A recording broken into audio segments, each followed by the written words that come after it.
And then what I'm going to show you is something actually from Higdon Group University. So this is paid stuff. Like this is another course that I had purchased when I was within Rank Makers. And I've made content on this one before. I don't think I've made videos, like a video on it. Not like this, because it's like an hour and a half long. And I don't know if I have it in me to react to the whole thing. But it's called the Unmessable Mindset Agreement.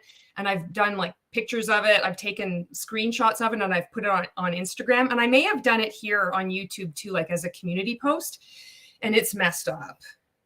And I remember when I took that course, I thought it was just like, I don't remember seeing it like I see it now, how manipulative and how horrifying it is. I thought it was just great training. I took notes.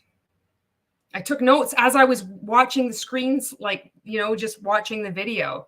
It's just him talking, so it's minimal face. The first video has face, so be prepared for that. Okay. All right, I've got this ready to go here.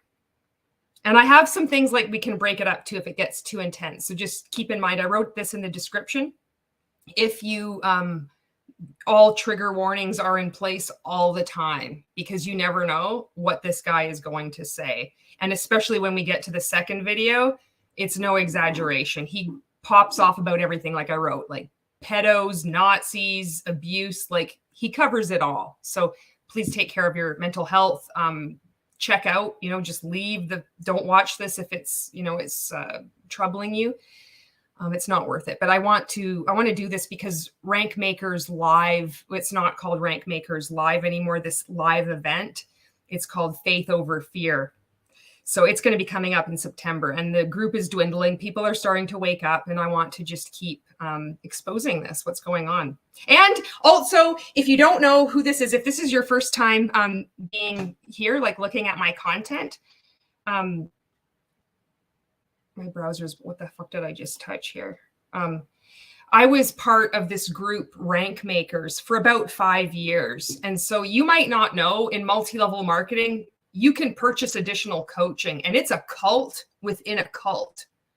And so you're going to see the additional training. So not only was I getting a whole bunch of training from Mon8, going to Mon8's conventions, but even more so, I was in this group, Rank Makers, and I was watching live videos from Ray Higdon every day for 5 years. And this was just his training videos. He would go live after his live videos in the group Rank Makers that we would pay to belong to. He'd go live on his personal page. He's still doing this, maybe on Instagram. And then he'd do these additional trainings, like tune in at 7 p.m. Eastern time for more.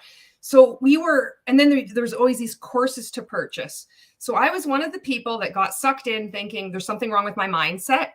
I'm going to prove everyone wrong. I'm going to bring all these people with me to the top. There's space for all of us. I just need to keep working on my mindset, doing all these courses. And this is where it was. So you're going to see how intense and fucking nuts this goes into Rank Makers. So if this is your first introduction to Rank Makers, hang on, because you're not even going to believe what you're going to see. But first, I'm just going to read your comment. Sonia says, I still shake my head when I thought Rank Makers training was the best. How did I not see through that? And you're not alone, Sonia. A lot of us ask that too. And what Sweet God says, you're with us now and safe, Sonia. Hello, Ange. Okay, so what he's doing now is he claims he's a prophet and I can't make this shit up. And he gets directions from God telling him what to do. And he's manipulating Christians because he claims that he's a Christian. And all he's doing is taking his shit that he taught us in Rank Makers for years and before that, just recycling it and inserting it into biblical passages, which he reinterprets at will, just to fit with continuing to manipulate people. I came across an interview with him and this other guy yesterday, and I was going to react to it.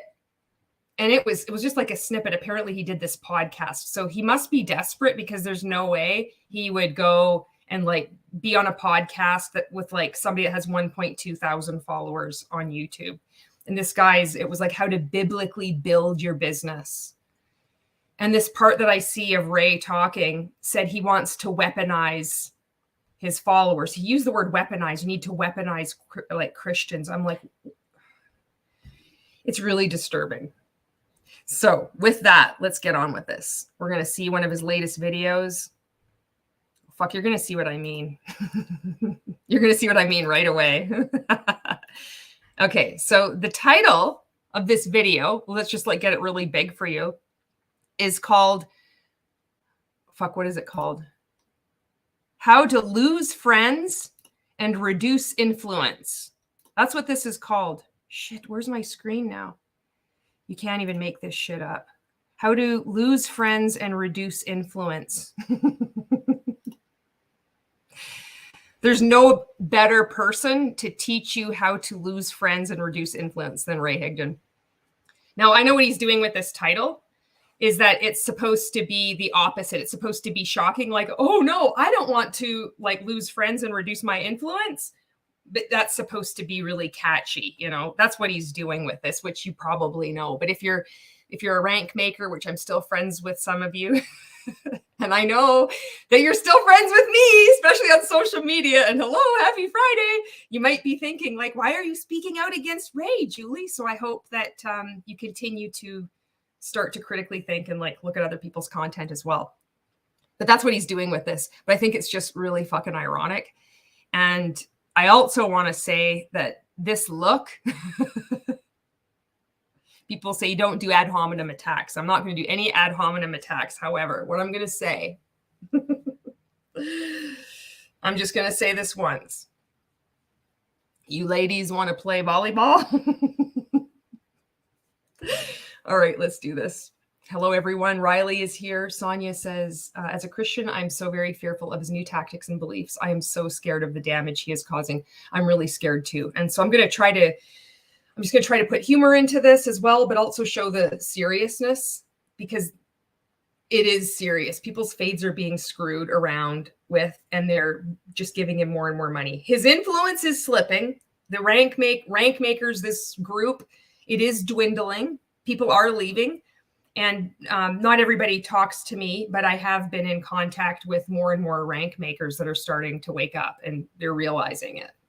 And they're starting to unpack. Like, I can't believe I was part of this. So I know, and Jesse looks like a dork. I'm not saying he looks like a dork.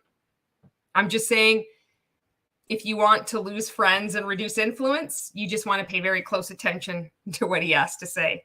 So let's listen to what he has to say here. Where the hell is this screen? I've got so many of these tabs open. Hopefully you can, and you know, I fucking know what it's going to start off with. Hey, hey, hey, what's up? What's happening? Here we go. Hey, hey, hey, what is up? What's happening? Welcome to our Walk in Faith video, Tuesday, July 18th.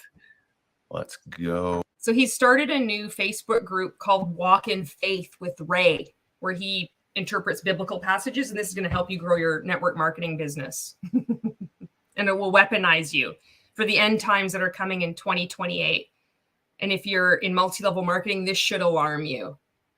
And it also should alarm you that if you experience or you hear any criticism from Ray, he has successfully conflated himself with your Christianity. So any criticism of him, you take it personally now as an attack on your faith. And that is fucked up. Like I wrote in the description, he has you in the middle of his greasy palm. Oh, spirit fingers. Let's make it happen. I'm in a very interesting scenario. My daughter is still sleeping.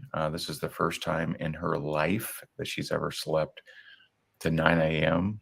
So she's in our bed. My other kid's out there, so I'm hiding in a different bedroom today. Deanna with the first comment, making it happen. What's up? Anna, how are you? Did you like the title? How to Lose Friends and... It was so clever. Oh my God, I can't believe it. It's really cool. I wonder what he's going to teach us. Every rank maker, every ex-rank maker is like, let's fucking go. Reduce influence. David, M. Joy, Tony, Sandra. Yes. MDH in the house. MDH was sharing some of my boy Yaya. I saw. Been chatting with Yaya lately. It's rocking it out. This is how not to do a live video, you know? It's so boring. Candy, Cheryl. Oh my God. I'm going to do, it's like Ange, CM, Lisa, making it happen. Spirit fingers, Lisa. I was talking with you, Lisa, later. It's like so fucking weird. Oh, sweet goths here. What up? Tina says, so why 2028? That is the question we all are asking ourselves. No idea. No idea if that was planted in his brain by Yaya or whoever. I don't know. It's just messed up. I want to do my best here to just get the word out while I have a platform, you know? Camille. All right. Elsa.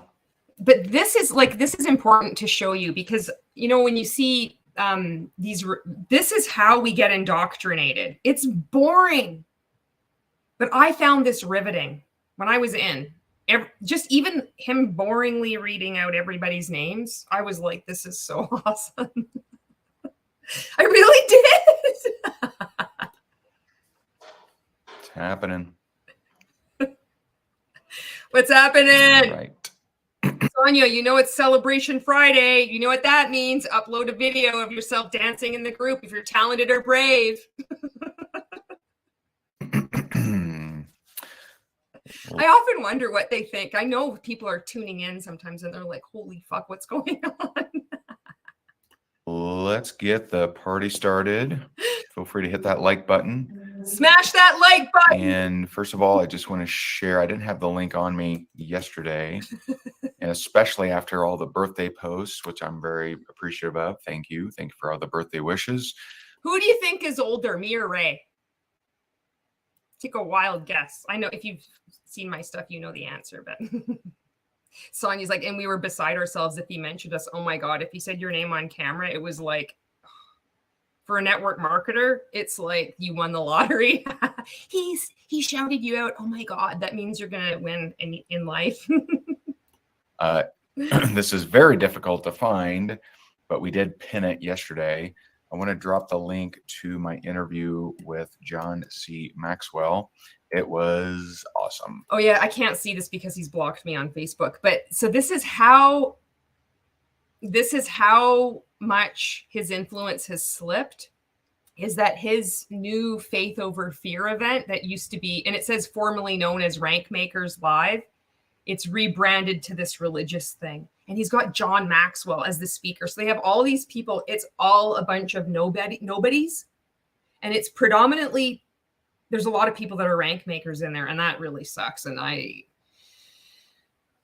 especially two of them that are administrators in there, Stacy and Nicole, they're up there.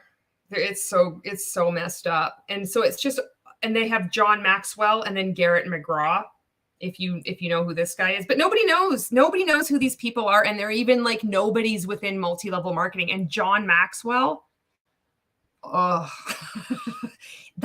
was like one of the key reasons why I began to wake up from Mon 8, because I was starting to question. But it was when I was virtually attending Monations in 2021, he came out on stage and he was a rambling idiot. He was going, he said this, I know I've spoken about this, but it was something like, if you haven't done the did, or if you don't do the do, you can't have done the did. And then all these Mon 8, predominantly women, right? And I thought, what the fuck is this? And then he was talking about Christianity and you better come on Sunday, our services. I especially want you. If you're not religious, I'm going to convert you. And I'm like, you are not. I am not. What is this? I don't want to even have customers come into this. Like, I had no idea, like, what is going on here with Mon 8? So that's John Maxwell. John Maxwell also was telling everybody at the beginning of the pandemic, this was another piece of like cognitive dissonance that I remember, was it's not a big deal. This happened before in 1918. This is the perfect time for you to learn a new language or lose some weight. You've got 3 months. Learn how to speak German. Sprechen Sie Deutsch? 99 love balloons. Tina's like, Ray, great party, Ray. Yeah, it's so SCM is like, it's so boring right now, no energy, right? So actually, I'm older than Ray. You knew the right answer though.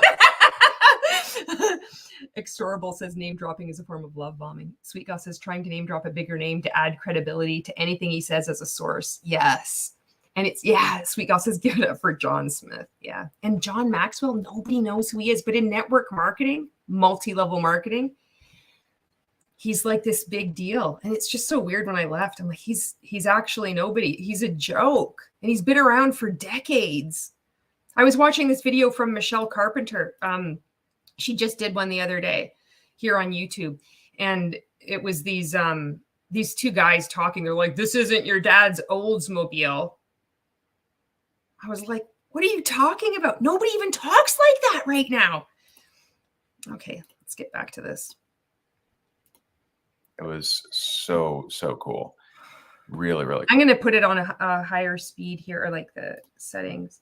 He's just not going to get, this is 30 minutes and I don't want to listen to this whole thing. We'll go 1.5 because we got to get to that other part, the really messed up, the unmessable agreement, the unmessable mindset agreement. Cool. Morning, Marie-Helene, Angeline, Mara. And so if you haven't seen it, definitely watch it. I will post it in the faith group as well, that link. And I did put it in the comments for you to check out. And, I'm doing a deep dive right now on Maxwell. And, reading his, he has a version of the 21 Irrefutable Laws of the Leader, biblical version. So I'm going through that. I'm also listening to his Audible, which he suggested. Of course, so John Maxwell wrote this. He's written like 80 books or something. This is what he says. And there's 21 irrefutable laws of leadership. And I remember reading this. It's like, there's the law of the lid. Like, this is just irrefutable according to John Maxwell, this guy. Of course, there's also like a biblical version. It's probably like chicken soup for the soul. It's like 21 irrefutable laws of leadership for the biblical version. I wouldn't be surprised if John Maxwell has just added the biblical version of all the books that he's ever written. That would make sense because this is what these guys do. They just keep scamming. What's it called? Hold on. Let me find that out. I just started listening to it this morning. Developing the Leader Within You 2.0, and just really excited. He's our keynote speaker for our event in September in Orlando, which tonight the prices are going up. And so I'm just giving you this heads up. If you do plan on attending, I'll grab your ticket sooner than later. And that's at faithoverfearlive.com. But if you're not why did you have to rebrand it to Faith Over Fear? Just curious. Sure, if you should, attend that event, watch the interview with me and John Maxwell, you'll get value whether you come to the event or not. So today's title is How to Lose Friends and Reduce Influence. So 2 shout outs today. Number 1. Just follow everything I say and do, and you will successfully lose friends and reduce your influence. That's what he means to say. I summed up the video right there, and I saved you like 24 minutes. Shout out to Dale Carnegie for inspiring this title. Obviously.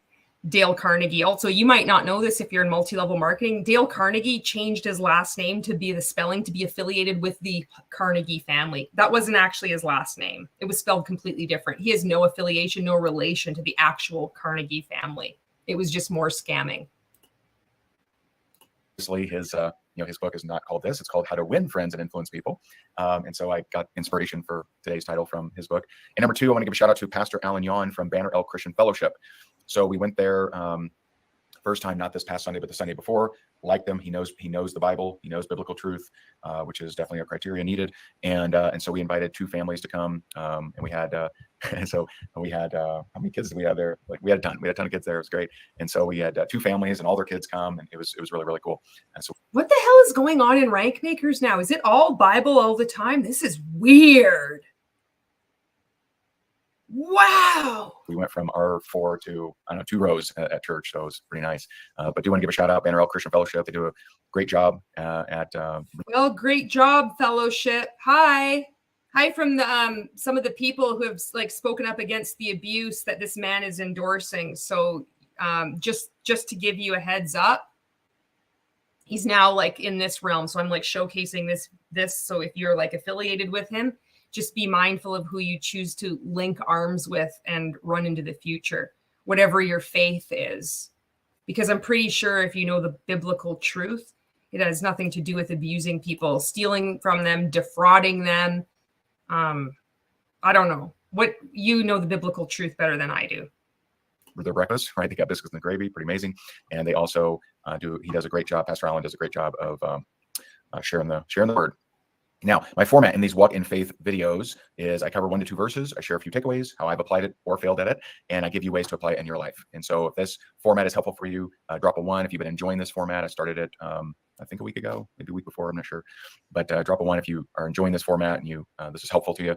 So he's taking verses. So it's just interesting to me as like an ex-rank maker, how he's going to be, how he integrates his old shit into the Bible now. This is so weird. I'm just gonna read your comments. Janet, hello, Janet. Janet is here and says, woohoo, Dale. Give a shout out to Joe Blow and John Smith. That's right. This one, Sweet God says this one time, but not last time, but a time before that. Janet's like, I hope Ram It in me is there. I do too. I like Ram It. Ram It is a solid, strong, stand-up citizen. And she says, even if I was religious, he would be the last person on that I would follow. Yeah, nice. Lisa says, I watched multiple speeches John Maxwell gave at the recent Optavia conference. Coverage truly awful. Ugh. Always appreciate that. And so today I pick 1 verse from Sunday service here in Banner Elk. You know he's shaking your hand after he's done that. He rubs his nose way too much. It's really fucking weird. And there's boogers on the back of his knuckle.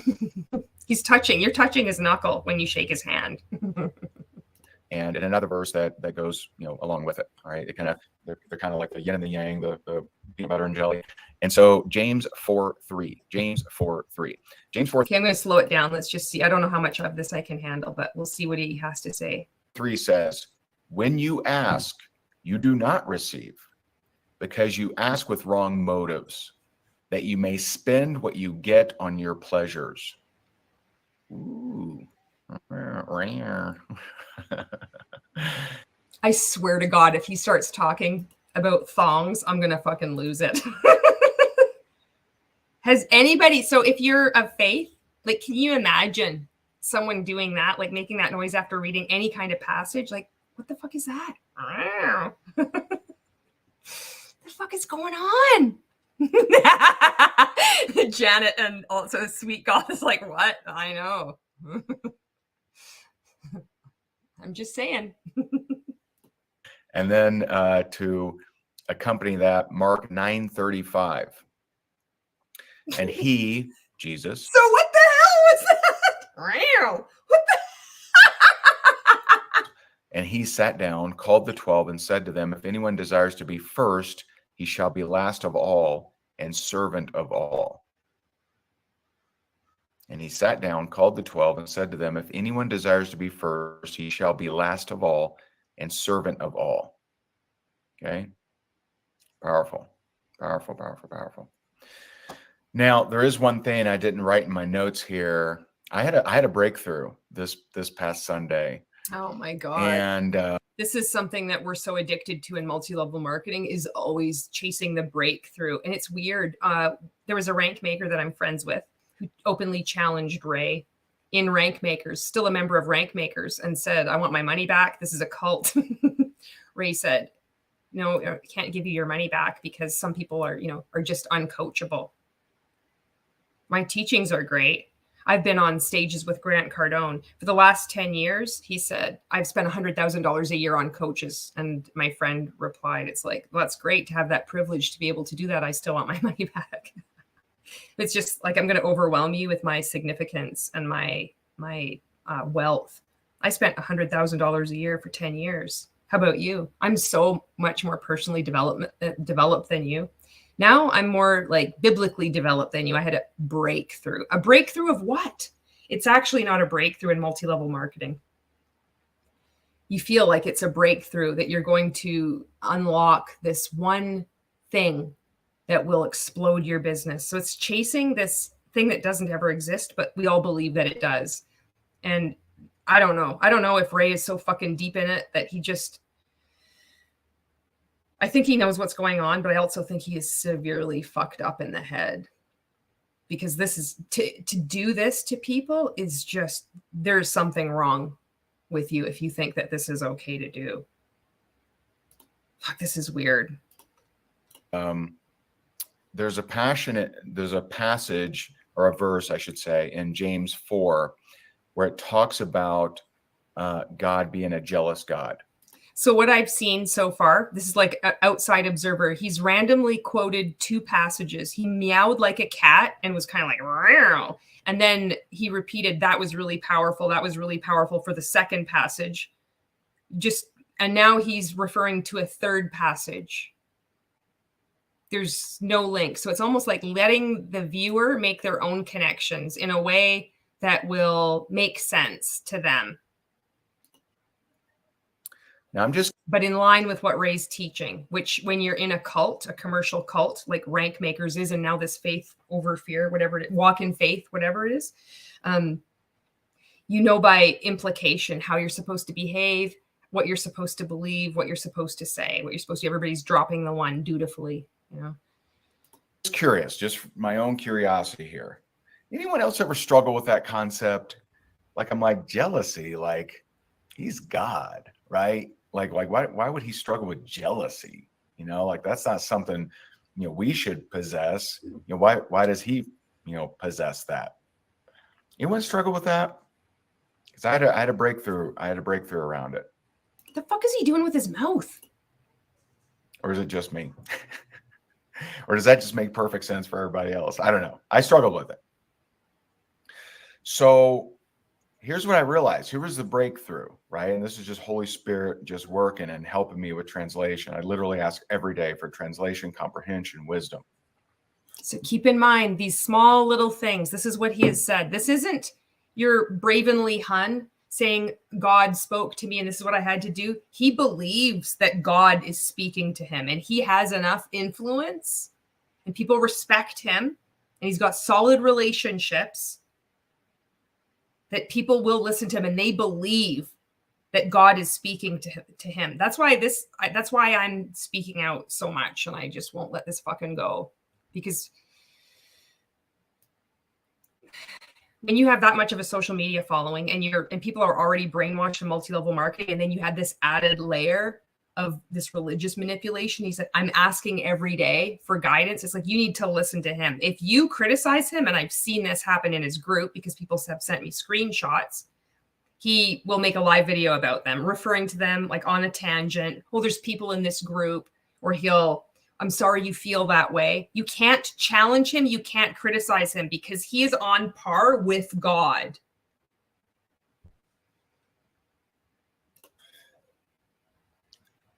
Sometimes for you to understand something, you have to think of the opposite. Okay. So what might be the opposite of jealous, right? What might be the opposite? Uncaring. Maybe it's the opposite of jealousy isn't uncaring. The opposite of jealousy would be being not jealous.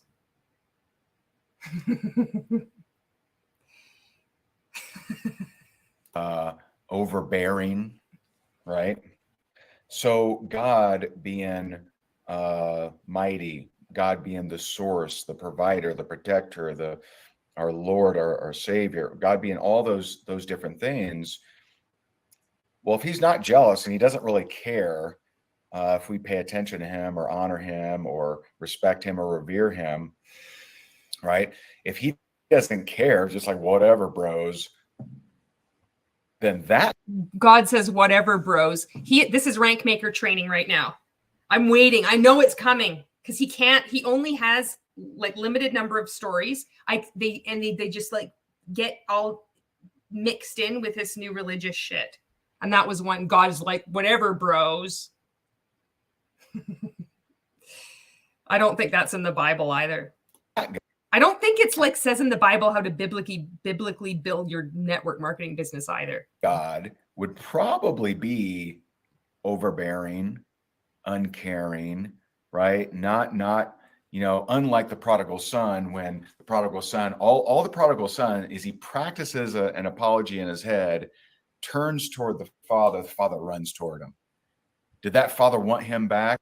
He's fucking lost it. He's lost his goddamn mind. Are you following this? Holy shit. Or was the father like, well, they better repent. They better apologize before I'm running anywhere. No. All the prodigal son did was turn. Just turn toward the father. Father sees, runs toward him. Right? And so the opposite of a jealous God, someone that doesn't care and someone who's overbearing. I get it. Very powerful. But let's focus on these verses. I got sidetracked because that was my breakthrough for this past service. Takeaway number 1. Well, I thought it was ask and you shall receive. Isn't it ask and you shall receive? Well, let's study that a little bit. Okay, I'm gonna just like fast forward. This is messed up. You can see how fucked up this is. So this is a multi-level marketing coach. Keep that in mind. That's what he's doing. He's still trying to he's got his tentacles still in there. A lot of people that in multi-level marketing, if you follow anti-MLM content, this fucker has trained them. He's trained their downlines. And the world is small enough that everybody knows each other. He's also involved in this organization called the ANNP, American Network Marketing Professionals, which that's going to be the next video that I'm working on. I thought of that. And it's this weird organization that is just for people in multi-level marketing, and they have their own events. I don't know what they do. I don't even know if they are I don't think they're a lobby group. They're just filled with a lot of these people that I've seen when I was in multi-level marketing and I was at Rank Makers Live. Garrett McGraw.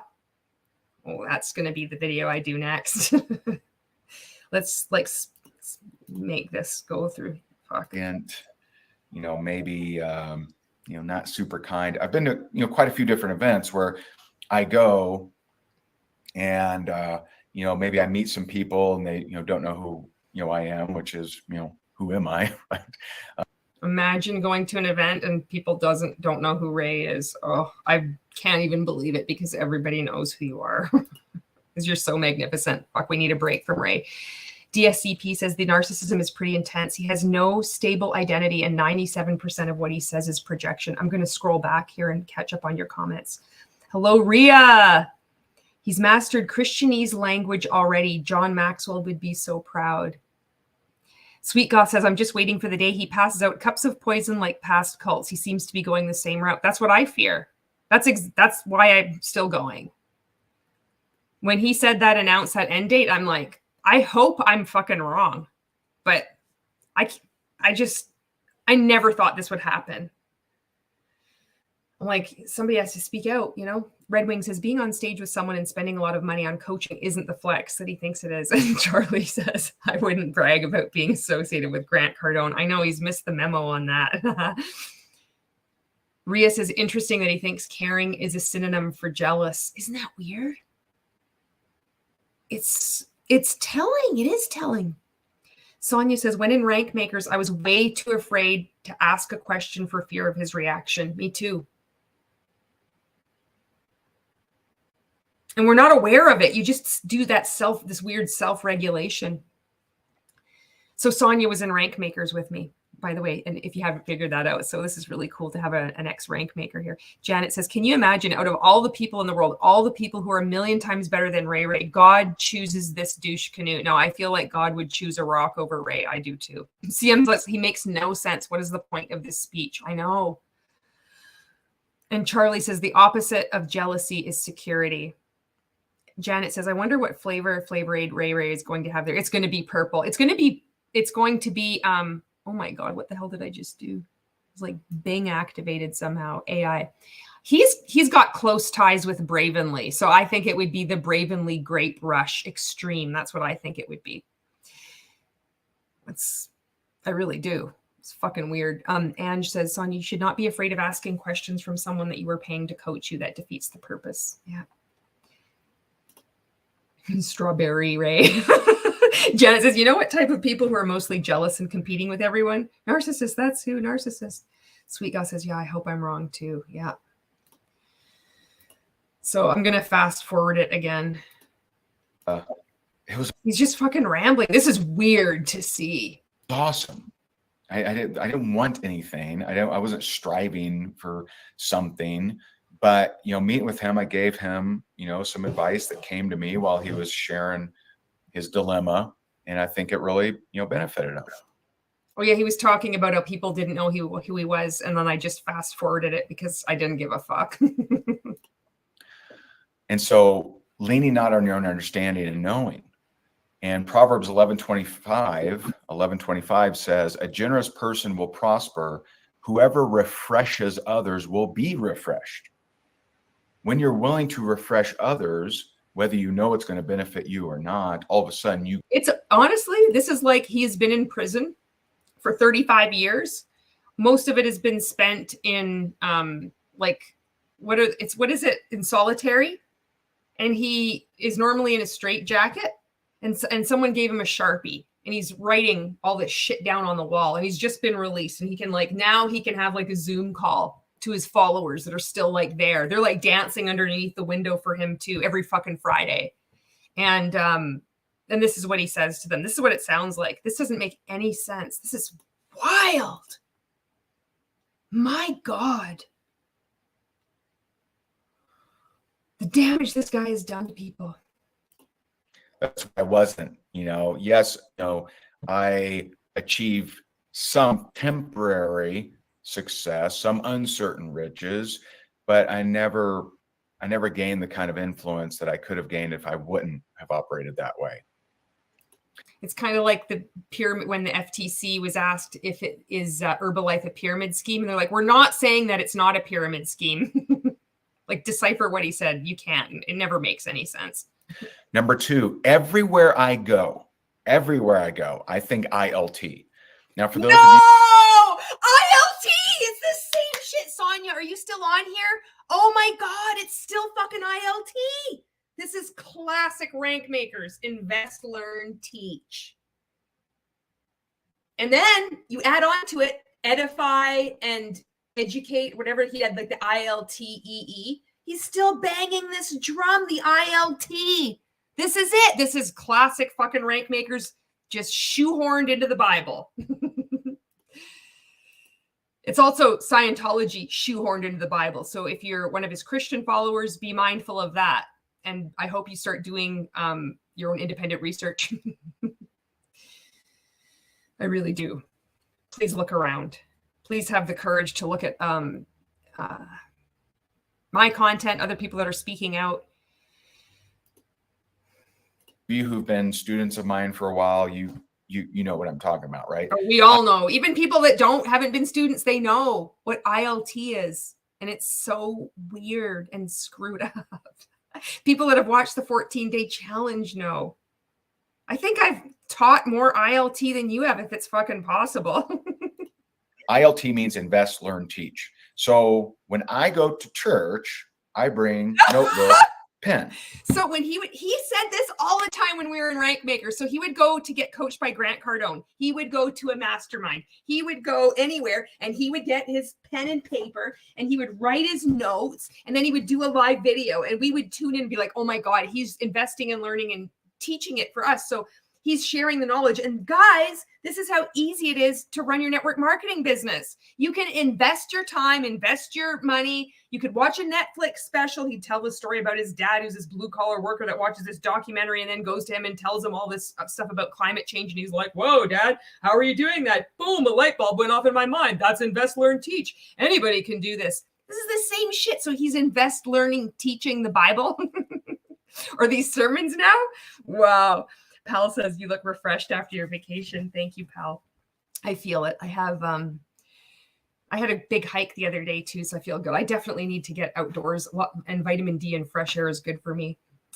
Lisa says, everyone in Rank Makers is probably afraid of his anger. They are. And that's what keeps everybody in line. And everybody mistakenly equates that with respect. They think he's a really good man. They think I really respect him. And if you see some of my early videos, I say how much I respected him, and I didn't. I was afraid. It wasn't respect. It's taken a while to unpack that. And Janet says exactly what it is, Julie. That's it. Charlie says, I think he's the prisoner who goes to Bible study to get away from his cell. Yeah, a one-trick pony. No kidding. Right? I'm looking for what can I learn, what's going to be Ray's breakthrough today, but also what can I take from this, like today's message, and share it with others. How do I teach this? So invest, learn, teach. I invest my time, possibly money, to learn something, then I go and teach it. So, me, years ago, when I invested $100,000 for 6 hours of Grant Cardone's time. Here it is still.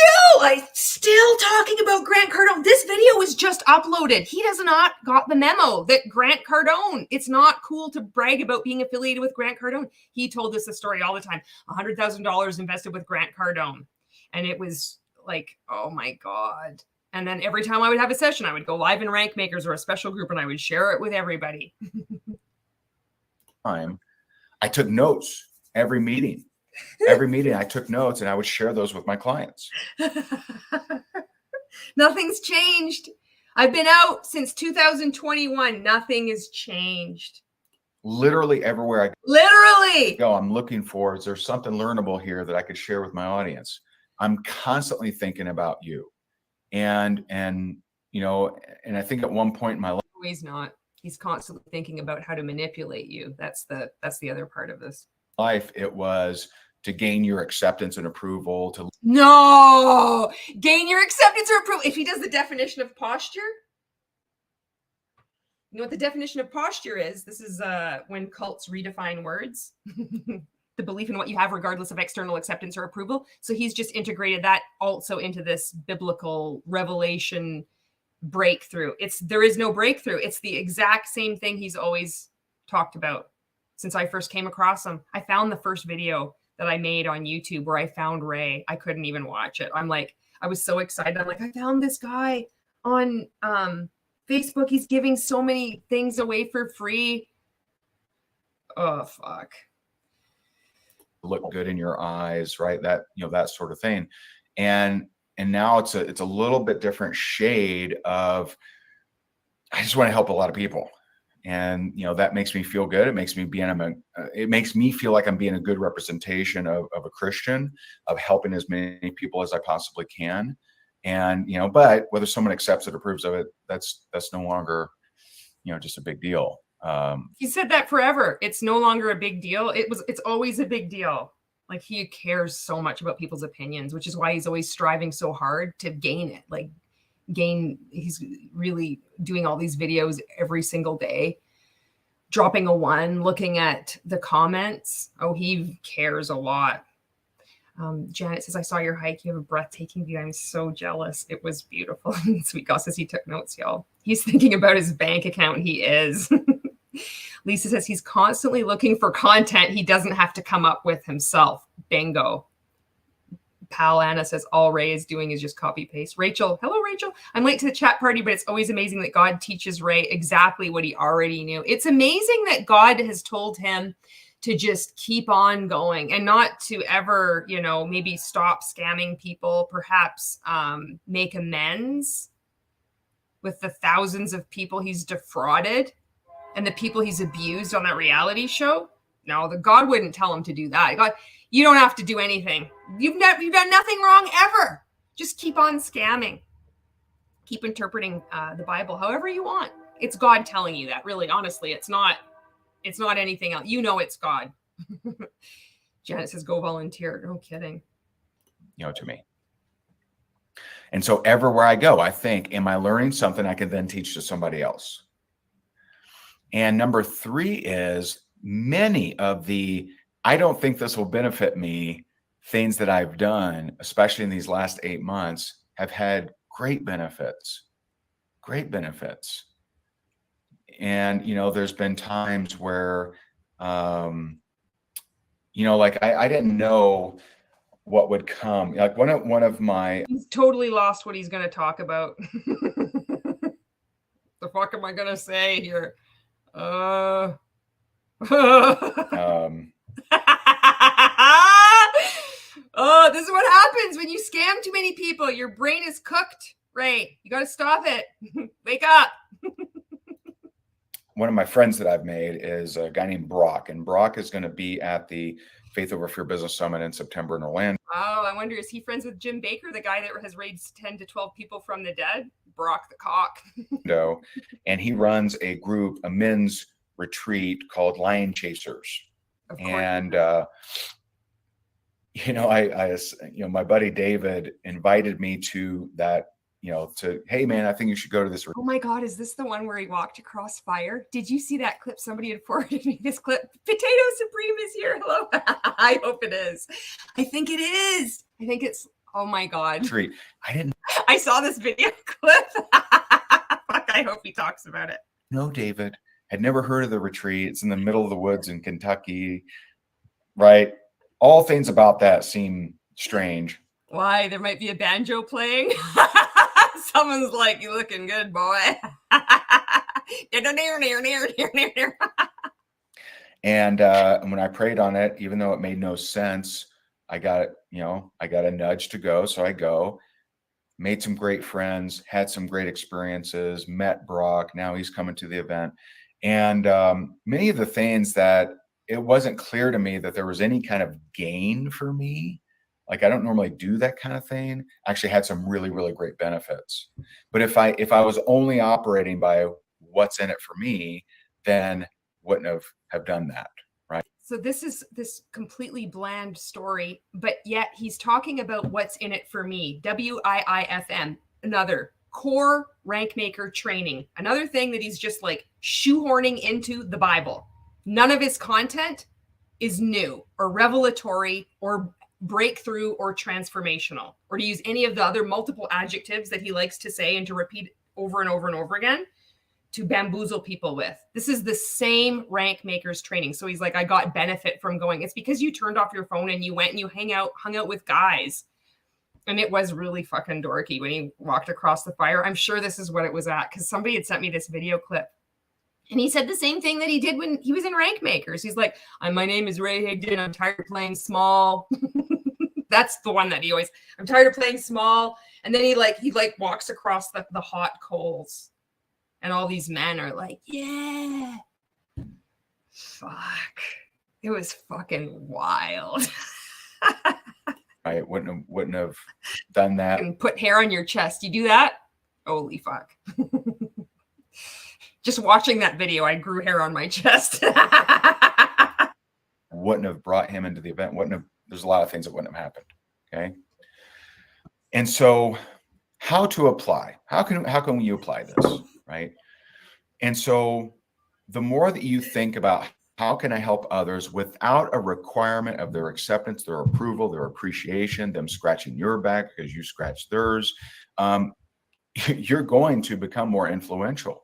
People will notice. Not all of them, but this is so weird. This is the same rank makers training, but he's like, not all of them. It's that sing-song weird hypnotic thing.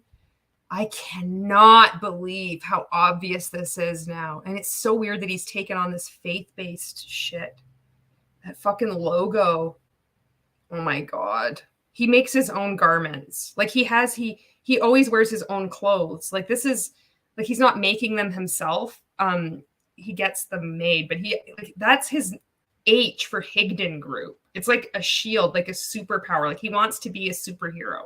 There was even capes made at one time. Fuck. Since you're not required to that, it's fine. No problem. Right. And you've probably heard the term that, help enough people get what they want, you'll get what you want. Right. That's just a natural thing. But the key is to do it from your heart, where you're not requiring to get what you want. And all of a sudden you do. And just trust in the Lord, trust in him. So this is a rank makers training. And now he's just like, trust in the Lord. Nothing has changed. He's just plucked out a random number of biblical verses. He hasn't explained any of them. He just did that weird cat meow. He wanted to talk about the marketing thong. I know. And then he just went off about ILT and WIIFM, which if you're an ex-rank maker, we all know this. And then he talks about the definition of posture without saying the definition of posture. All of this is the same. This is why if you're one of his new Christian followers, you are being scammed and your faith is being used against you. And especially you could be riveted by this man, the way he's talking, this droning on, especially if you're in multi-level marketing. this makes sense. You will make this make sense. And on the outside of this, it doesn't make any sense, but I know what it's like when you're in it. You're seeing something different than what I'm seeing right now and what we're all seeing. If you look at the comments, and especially if you're on here and you're like, where are all the comments? There's a thing like live chat. And if you click on that, you can see the live comments and you can join in. And if you don't want to, no big deal. Erin is here. I got to see Erin Bees. Here we go. Ooh, okay. If you're not following Erin Bees, I highly recommend you following her. She makes amazing anti-MLM content, has just tested, was sent samples from Prove It and got those tested and has made those results available for everyone. Also had interviewed me and Jennifer Ryala and helps to expose rank makers and Ray, and was really helpful to me when I started to speak out, giving me a lot of support, knowing I wasn't crazy. So big shout out to Erin Bees. And she says, in a video Eva did, there was this lady that said, if that's not okay, no big deal. That's rank makers. And I'm sure other people now like take it, but that is like what we were taught. I saw Eva had made a video. I didn't watch all of it. There was somebody that said, anti-MLMers are bitches. And I'm like, yeah, I'm also a fucking cunt. What else do you got coming at me? I've been called an uncoachable, a hater, a demon, whatever. And I'm also Gen X. I also don't give a fuck. So I don't think you're a bitch. I think that you're a caring and thoughtful, considerate person, and that you're in a commercial cult. And I don't care what you call me. And I hope to see you get out one day. And Erin B says, I miss our voice messages. Oh man, I do too. I'm gonna have to send you. It'll come. There'll be more coming. When I release, it comes like a barrage. Erin puts up with me. Erin's like, Gen X has entered the chat. That's right. Shakedown is here. Hello. All right. That's, oh shit. Woo. I almost clicked off. Fuck, I always click around. Okay. More than, if you directly see that something's going to be beneficial to you or not. Something I say every single day is cast, right? You've probably heard me, share this before. Someone type cast, C-A-S-T, cast. Every day I do this. Every single. See how much he repeats himself? This is like this hypnotic way of speaking. So it's like cast. I haven't heard this cast one, so this is new. This is new to me. Someone type cast.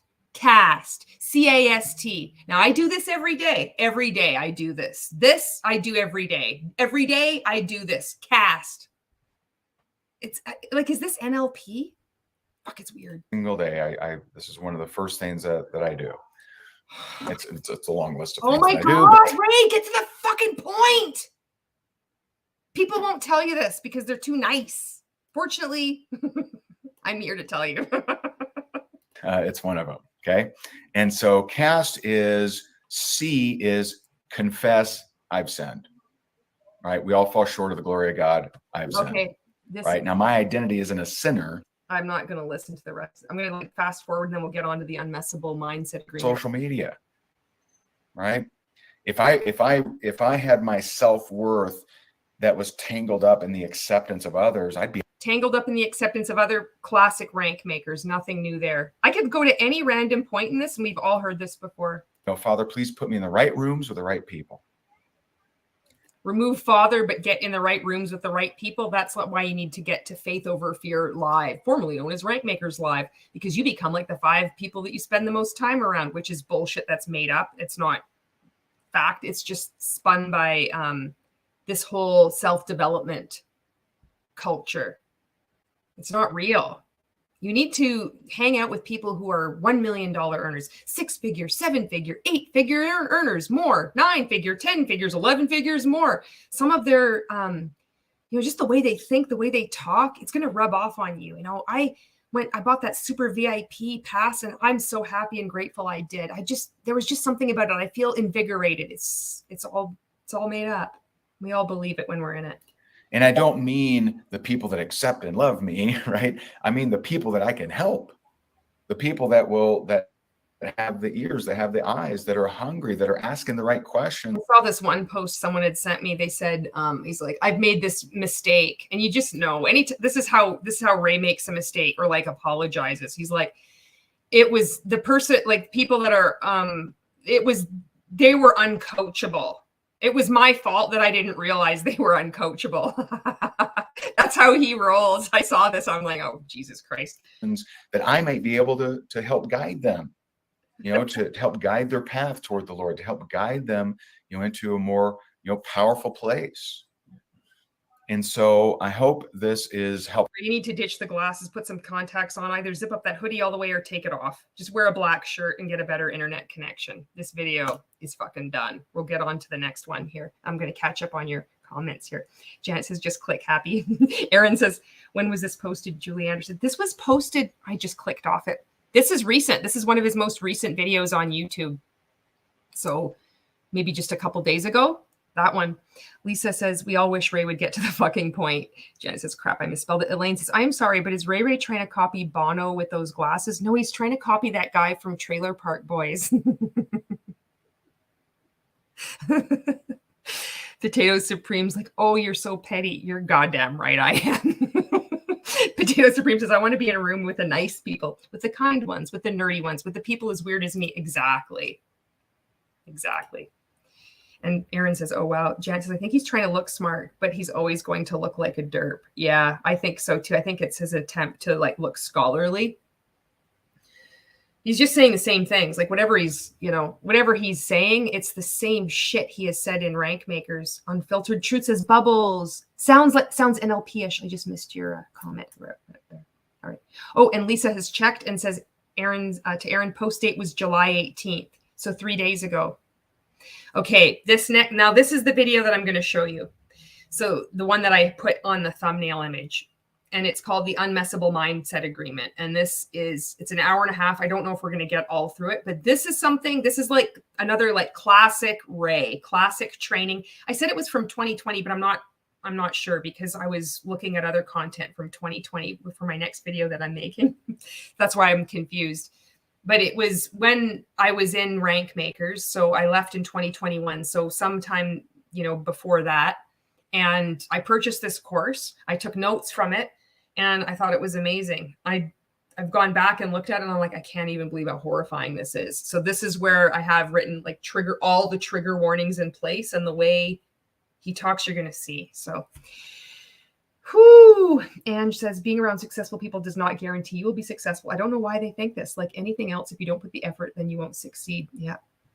And Elaine says, unmessable. Oh, yeah. This is weird. This is cult. This is how deep Rank Makers are in. This is how deep I was in. And this is how even these people that for some reason, they're still friends with me on Facebook. Thank goodness there's like some string of like, they're attached still to me somehow where they haven't written me off as a complete hater. That they think, I don't know what they think, but I'm hoping that, these little bits of information, whether it comes through me or another creator or some other piece of anti-MLM content, however it happens, I'm just like, I'm happy that string, however tenuous, is still there, because these are good people. And what has been done to their minds, what was done to my mind it's just shocking.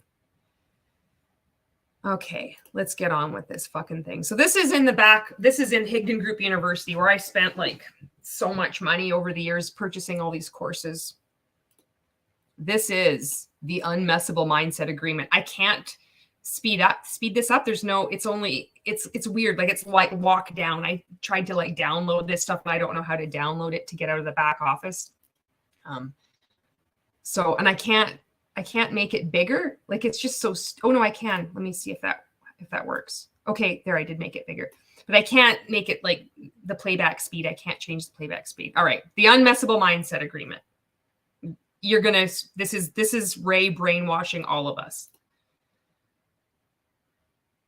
Of course it's spinning around. Let's get ready to rumble.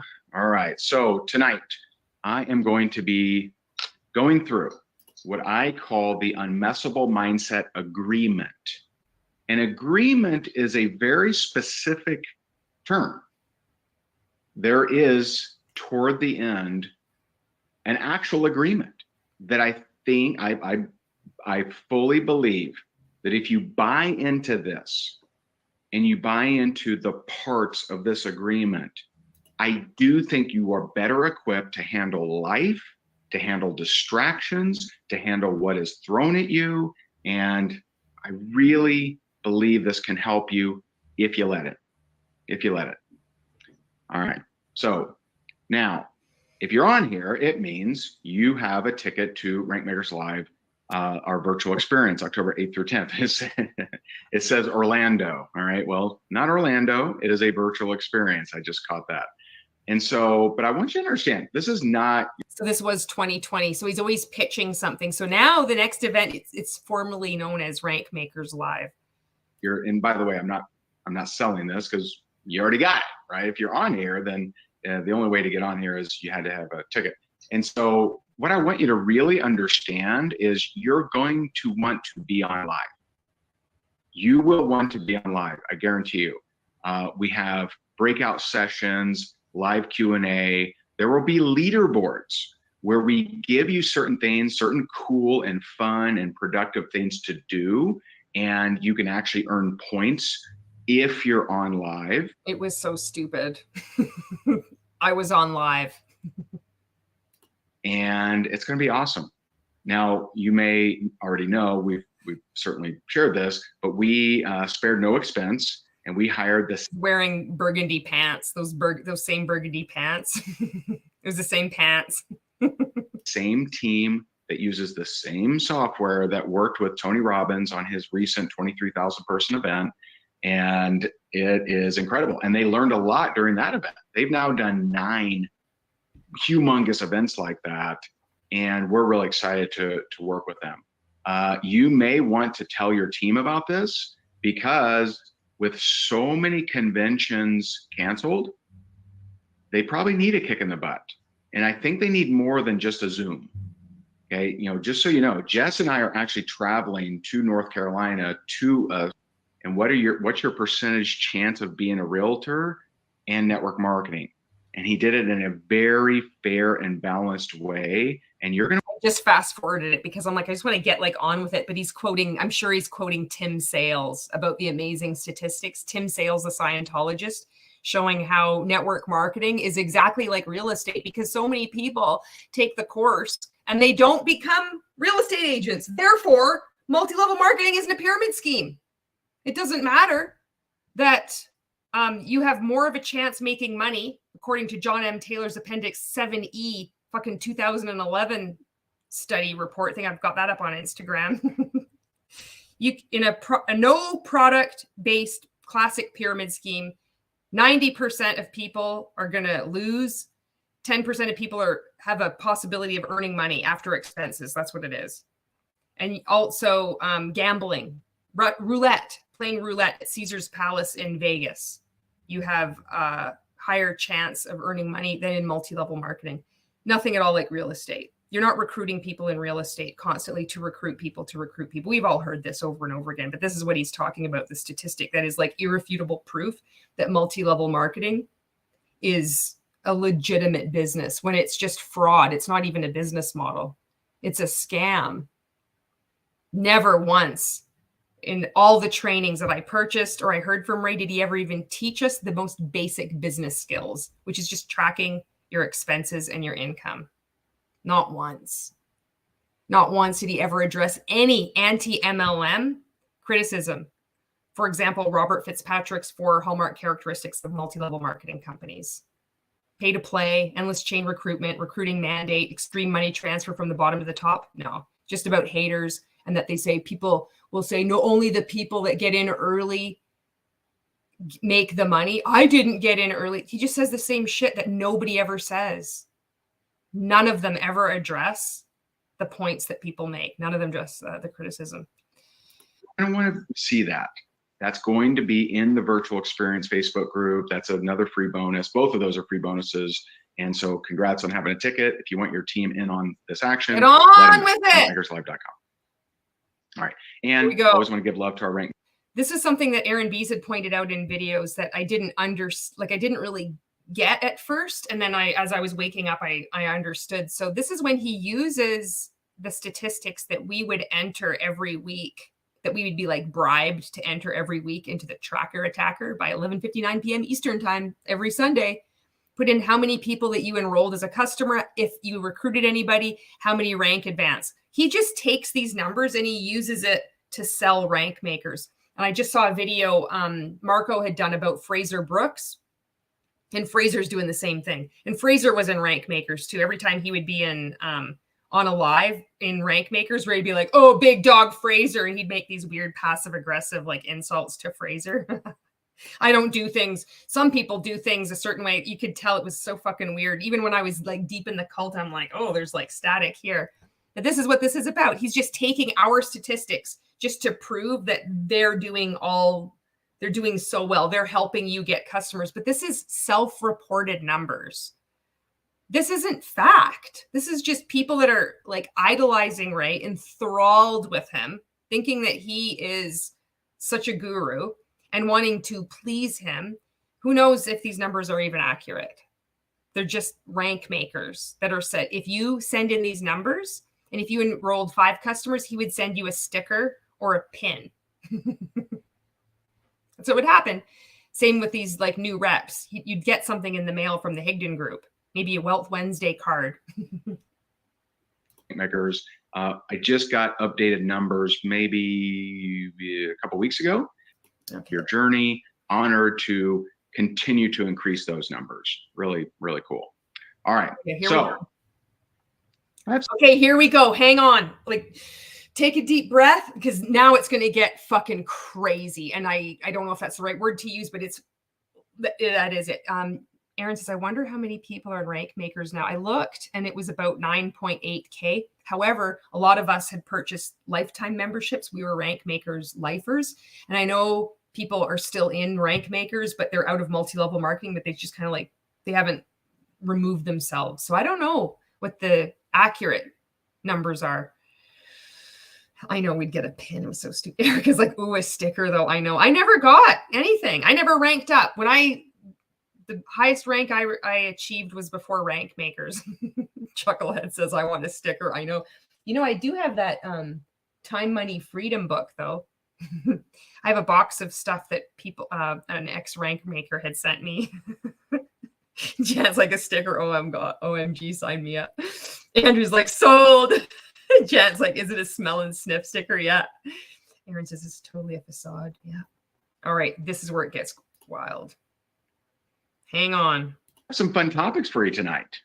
Number 1, are you screwed at this point from ever reaching success? Number 2, why are so many people just plain dumb? Number 3, does anyone really need to make millions? Then I'm going to share with you the unmessable mindset agreement, and then we will get into Q&A, but before we do, I'm going to do a bonus. This is a question that was asked of me that I actually struggled with for. The question was, do you have a conscience? Can you define posture? The real word? I really thought about this for a couple of days. It kind of threw me. And it's around money. It's around wealth. And I want to share with you my answer. And I'm just going to tell you, when you hear my answer, most aren't going to agree with it. God, this is so hypnotic. All those embedded commands now, most people aren't going to agree with it. He says this in every training. Some people are, some people won't get it. Most people won't. So then it's like, you want to be the one that gets it. But I'm going to explain why it's important and why I believe it. And you may or may not, you may continue to not agree with me, and that's okay. All right. Is it? So I'm gonna. Is it really okay? I don't think so. Nowadays, in today's culture, I wanted to share this note. This is weird. So like, think of this 3 years later. Here am I on the outside. I'm one of the people that he's going to be talking about. Look at this. Okay, I just better play it. Keep in mind, 2020, I'm still in. He's done shit to piss me off, but I'm still a rank maker. I am going to mention a few stories of people that you've heard of. And I want you to understand that when you become famous, you too will have nasty articles written about you, whether they're true or not. I do. Who was writing nasty articles about him in 2020? That's what I want to know. I'm like, where are these articles? I've seen some YouTube videos that he's had some of his top earners that are be like, why I hate Ray. Like they put something like that and it's just clickbait and it's this weird, awkward, well, I know this is a really strong title, but I really hate it because he's helped me explode my business by 17,000 recruits in the last 42 days. And it's just like, really? Like, you think this is amazing coaching? Like, oh my God. Have several haters that have dedicated, for some reason, time to bash me and hate on me and whatever else. And so I just, maybe they were also swindled by you and they had the courage to speak out. And then maybe you also weaponized your followers against them. You didn't fucking think this was going to happen, did you? You never fucking know. You piss off the wrong person and you piss off Gen X and you actually have people in the anti-MLM movement that are starting to make videos. Why can't I get this to play? I lost my chance here. I just want you to know that if you continue where you're going and you really keep playing big and you really keep wanting to make a difference and really keep showing up and improving yourself, there will be a day, if there's not already, where you have nasty articles written about you, things that aren't true, things that you wish weren't true. Like all the videos that he's made about me, who knows how many they have been. There's been a lot where he just fucking lied about me. This is rich. And he's done this. I can say this because this has happened with me and I've got evidence, but he's done this with people who don't have evidence. And it's important to say that, just to say this pattern of behavior. He's done this. This was in 2020. I don't know. Okay. I'm sharing in the stories some of where they came from and some about what they have done as far as either generation of income or convenience to society or whatever. I do not know any of them personally. I am sure none are perfect, but I'm also not convinced that all are terrible, as I think some people believe. I want you to, especially with a couple of the first two stories I share, he does think he's famous. He would tell us this story that it was at a Rank Makers event and some event, and people would come up to him like he saw somebody from across the room and he's like running and he's like pushing people out of the way and he's looking at him, but he's like so fucking delighted. It's like, oh my God, somebody's like gonna come and like tell how happy and grateful they are for me. And then this guy's like, oh, you changed my life, Ray. Like your coaching is so it's unparalleled. It's just like exploded my business. I've had so many breakthroughs, and because of the story that you shared about your dad, I healed the relationship with my father too. Like it's just like, it's so stupid. He really does think he's famous, but he's got more wherewithal than Jesse Lee Ward. You know, he knows he's fucked up. Like she's fucked up, but she has like he knows when to be like clever about it. Like he knows this is where I think that he knows what he's doing. He's really strategic. Whereas Jesse Lee thinks like she really does believe that all these people know who she is. And what's horrible is she's going to fucking die and it's just going to be obsolescence. And it was for what? Everybody's going to forget her the next day. You know, it's so sad. It's so disgusting. Michelle Culberson is here. Erica says we should ask him and Jesse Lee who is more famous. Fight. I know, it'd be so awesome. I can't watch Jesse Lee Ward's content. It's really disgusting. That laugh is really annoying. It's like, ask those lesbian anti-MLMers. It's like, fuck, you need to fucking calm down. Jesus. Okay. Michelle says, I came in he fucked up and I'm like, yes, he did. Here we go. Let's do this. Take the lesson of someone playing a non-ideal hand and know that there's hope for you. Stick to your guns. If you really, take the all wealthy people are terrible or focus on what's wrong with them and, you just disagree with me mentioning them in any way, shape, or form, then certainly is a chance that success will be elusive for you. And I'm going to help. So this is weird. Any criticism of anybody who is wealthy means that you will not have wealth. That's a core part of his training and his apparent belief system. So weird to me now seeing this. He'll say you'll never become that which you despise. One of his thought-stopping cliches. Help you with the distinction, because there are people that are massive producers in society that have either allegedly or have done terrible things on a personal level, or terrible things, period. Just wait. He talks about pedos, and it's like, maybe, but they shouldn't be tried because they have success. It's like, oh, fuck. I should just let this play. I can't even stop. But I haven't gone live for a little while, and I like hanging out with you. I like hanging out with everybody. I'm not condoning that. Know that you in a different, you in that same situation could choose to do something awesome, could choose to do way different things. And so it's, if you look at, no one on the planet is proud that there was a time in history where many had slaves, right? No one's proud of that. No one's like, yeah, that's my boy, had slaves, right? I mean, if we eliminated all lessons, all learning from anyone that made bad decisions historically, or had the, just crappy, owning of people, it's just weird. But if we had to eliminate all lessons from anyone that's done terrible things, well, that would be Plato, there would be Aristotle, that would be, basically we would have to wipe out math, history. You did wipe out math. Explain your business model from Numis, Ray, please. I know you don't have to. I mean, you can ask people. It's like, did you understand the compensation plan in the other MLM you were a part of? I didn't think so. How did that work out for you? Then what's going to be the difference with this one? It's like, oh, this smug response. What's 5 times 5 times 5 times 5 times 5? Just answer me that.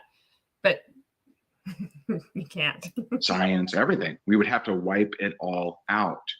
And so be able to learn from the lessons that you can take away that serve you, versus, no, I cannot learn from this because I believe they did something bad. And I know that for some, this is going to challenge you, because already you're like, I'm not bad. Learn the lessons. Take what you can that will serve you. Just the sheer rejection of anyone that ever did anything bad, that I can't learn from anything, then one, we're doomed to repeat it. And two, it's just not serving you. And I'll just do a quick pulse check. Anyone nervous yet? I know I am a little bit. But this is, I could play it safe. Believe me, I could play it safe, and I could just say, think positively, gang. And I could share some of the trite stuff that you've heard. Oh, for fuck's sakes, Ray, get on with it. He says the same thing. He said the same thing in Rank Makers, like all the time. And I could say this. He's never said it. He always says I could say this, but he's never had, this is just more of this filler, to get to the point. We're getting to this point here. Oh my God. I'm so sorry. This is 9 minutes and 49 seconds in. 500 times. And I just don't think that's what you need. I think you need something a little different. So let's go. So can you ever succeed? Well, our first story begins with, this is here we go. Someone who was born poor in poverty in rural Mississippi to a teenage single mother, later raised in inner city Milwaukee. At 9 years old, she was left in the care of her 19-year-old cousin who raped her. She continued to. So we haven't even launched into anything about the unmessable mindset agreement. This is to grow your network marketing business. This is to recruit people, to improve your mindset, to make you, unmessable, to make you bulletproof, to be able to unlock whatever that limiting belief is, whatever you're self-sabotaging yourself. And right away, he fucking launches into a 9-year-old that's getting raped. You cannot make this shit up. This is Ray Higdon. Suffer sexual abuse from other relatives, including her mother's boyfriend, which, just a note on that, one of the number one sources, it may be, I think it is the number one source actually, in talking with sexual abuse victims and talking with our friend who runs the foster care program. One of the biggest, if not the biggest reason that kids get taken away from parents, specifically taken away from their mom, or people are victims of sexual abuse, is the mother's boyfriend. And so just, you know, I say that, no one wants to think it, no one wants to believe it, but, you know, that's what happened to her. And she ran away from home at 14, became pregnant. The baby did die shortly after birth, and she did move in with her father. She's now worth over $2.5 billion, and you may have guessed, Oprah Winfrey. Everything he does is extremely strategic. This is well thought out. His cadence, his seemingly droning on repetition. He says most women and most people in multi-level marketing and most people in rank makers are women. He is hammering in sexual abuse, rape. He has said this. It's on the first slide. And then all of a sudden, look at that. $2.5 billion, like you make all this money. Everything is like life and death, horrible abuse, lots of money. It gets worse. Now, I know what culture we live in right now. I know that someone on here is saying, wait a minute, she did something bad. If you can't learn from this story, how many people are born into poverty, never do anything? How many people are born to a single mother, never do anything? How many people have a miscarriage, right? How many people lose a baby at 14 years old and that wrecks them for their entire life? How many are raped as a kid and never do anything with their life? So please take the lesson. Now, I know. This is Ray Higdon. You're hearing him 12 minutes into this video. What does this have to do with multi-level marketing? What does this have to do with your mindset? This is how he brainwashes people. This is how he indoctrinates people. This is a pillar of his abuse and his continued abuse and exploitation, predominantly women. You're watching it unfold. You know, I don't know how many people purchased this and thought this was amazing training, and they're going out and they're duplicating. And that's why you see people like Megan Dessart. She was coached by Ray. Nowadays, the popular thing here is let's not get the lesson. Let's pick apart the person. And so, but Ray, she gave to save on taxes. I bet if I check the comments right here, I bet, I know, I don't. You guys are being too nice so far. And so this is just so like shocking to me now, looking back at this, is that he tells this story. He says all these really shocking words meant to throw people off. And then so in his mind, he thinks, oh, there might be some of you on here that are thinking she must have done something wrong. No, people are like re-triggered. And he knows that. Who in the fuck in their right mind would be like, oh yeah, that's after hearing you talk about rape and abuse and saying it's over and over again and miscarriage. And then you say, oh, she gave to save on taxes. Nobody is saying that. This is his mind. He is fucked up. And he's leading a whole bunch of people, hundreds of thousands of people, hang on to his every word still. I think it's less. I think he's got these followers. I don't know how many of them are real. That Faith Over Fear live event. Oh, the people speaking at that. Donna Johnson from Arbonne. Holy shit. Well done. Well done, long Donna Johnson. Arbonne, I thought it was, you know, it's predominantly women as well. So, you know, you think you sanction this, him speaking to women about this. It's good to know. But I'm sure someone thought, yeah, she gave 400 mil to taxes or to charity to save on taxes. Maybe. Fuck, I got to read your comments here and take a break. This is so brutal. I'm going to like scroll back. Thank you for being on here. And if you have to like take off, I totally understand. Odds says, sorry, chat. Hello, Odds. And Sweet Gal says, why would anyone listening to ye not have a pulse, Ray? Gabby's like, you, him saying pulse. I know. That's like Justin the Bicep Prince saying self-consuming. So weird. Erica says, but my brother in Christ, you literally haven't taught us anything. And Michelle says, did he say tripe instead of trite, as in cow stomach tripe? Maybe he did. Emotional manipulation alert. Yeah. I'm just reading your comments here.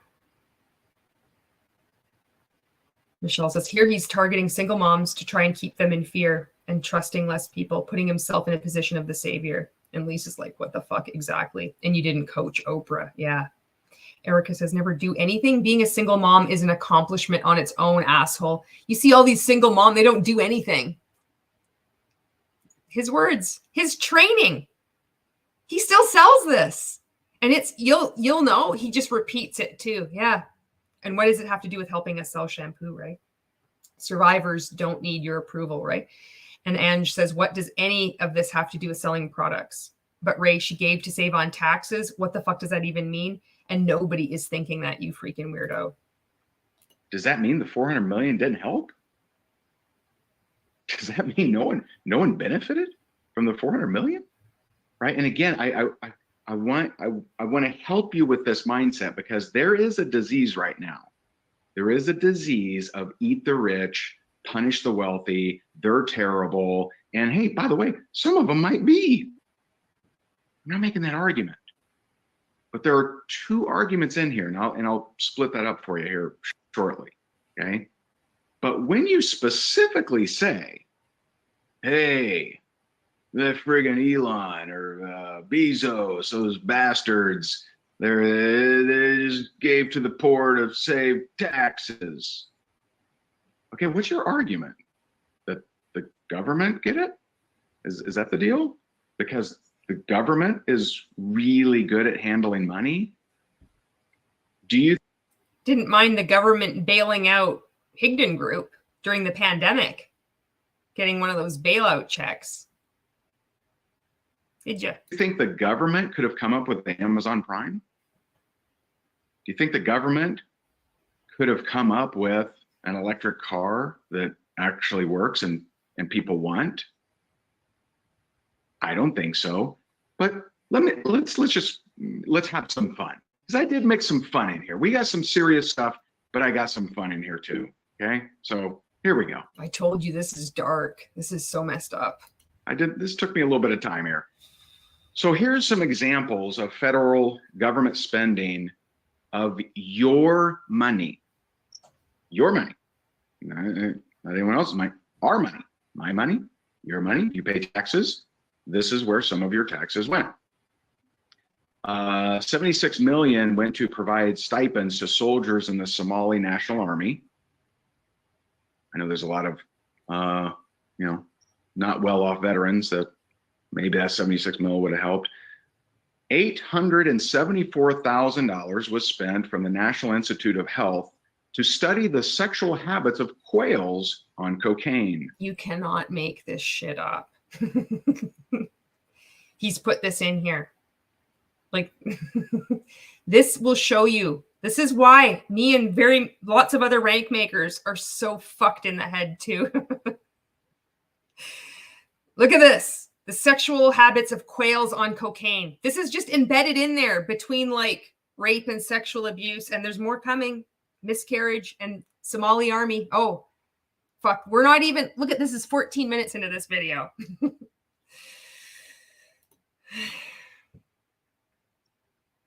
These are all true. You can look them up. This is public information. 708,000 went to fund research that involved cooking zebrafish on nicotine. Of course, I mean, maybe this one made sense. Thanks, Charlene. Said my screen share stopped. Just wait, I'll go back. Thank you so much. I was clicking again. I thought I closed it off. So thank you for saying something. Oh my goodness. Janet says, share your squeets. Sorry. Oh, I'm so sorry. Oh goodness. Charlene says your conspiracy theories are showing. And thank you for saying it in the comments that I did that. I'm always clicking with the mouse, you know? And Michelle said screen share isn't up. Thank you. No. And also Erica says, wow, I'm learning so much about marketing. Sweet Goth says that this is so unhinged and it's back. It's back, says Charlene. Good, thank you. Lisa says, what the fuck does this have to do with the topic he's training on? Exactly. This shows, it's like the underpinnings of how he manipulates people and he brainwashes people. This has nothing to do with rank makers. This has nothing to do with growing your network marketing business. This is about control. This is about getting you to just not listen to anything that anybody has ever said about him, written about him, and just give him money. And he will use any kind of shock value to just scare your critical thinking away. And you're just, I just believe this, you know? It's just about giving him more money. It's so brutal. And Charlene says, we got your back. Thank you. And Janet says, trigger warnings on everything. You never know what's going to come out of this asshat's mouth. It's not yet exactly. It's not an exaggeration. I'm like, and it gets worse. I don't know, but bought a Bob Dylan statue for a foreign embassy for 84 grand. This one of my faves, you may not catch this right away. $22 million went for licensing fees for the lush green pattern on Afghan National Army uniforms. Now, does anyone see the problem there? Yes, we see the problem because this is how cults are run. Get people afraid of the government, very anti-government, although you were very happy to receive government payments to bail you out during the pandemic. But then this is really fitting nicely in with this religious grift that you've got going on now too. And all these people have been manipulated over the years. This is a cult leader in action. This is how it works. Anyone see the problem with that one specifically? Feel free to type it in the chat box if anyone catch the problem? Where's my military people? You're the problem. They catch the problem. Anyone? Other than it being like crazy, right? Anyone catch the problem? Okay. Lush green camouflage pattern in the desert.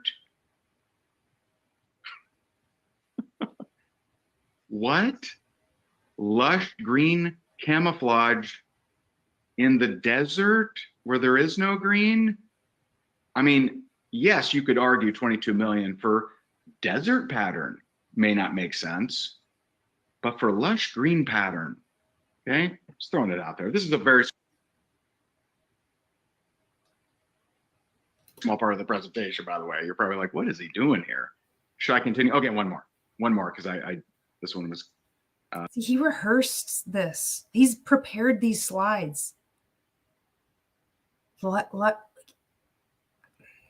I don't even have the words. Sad.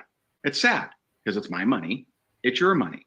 And when you say those dumb millionaires, billionaires that are greedily hoarding taxes, you're saying, I think instead of Elon or Bezos having more money, I think they should give it to the government so they can do things like, in the past 2 years, they spent $325,000 on 391 fragile, self-reheating coffee mugs.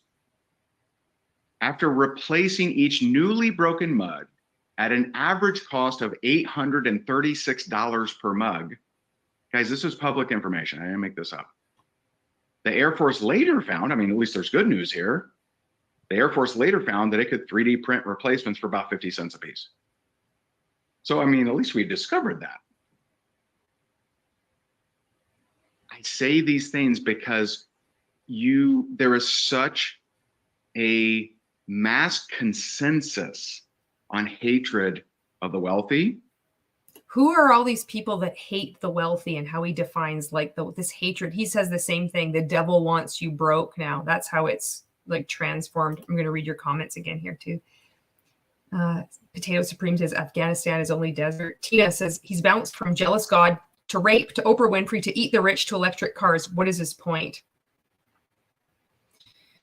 Sweet goth gulp.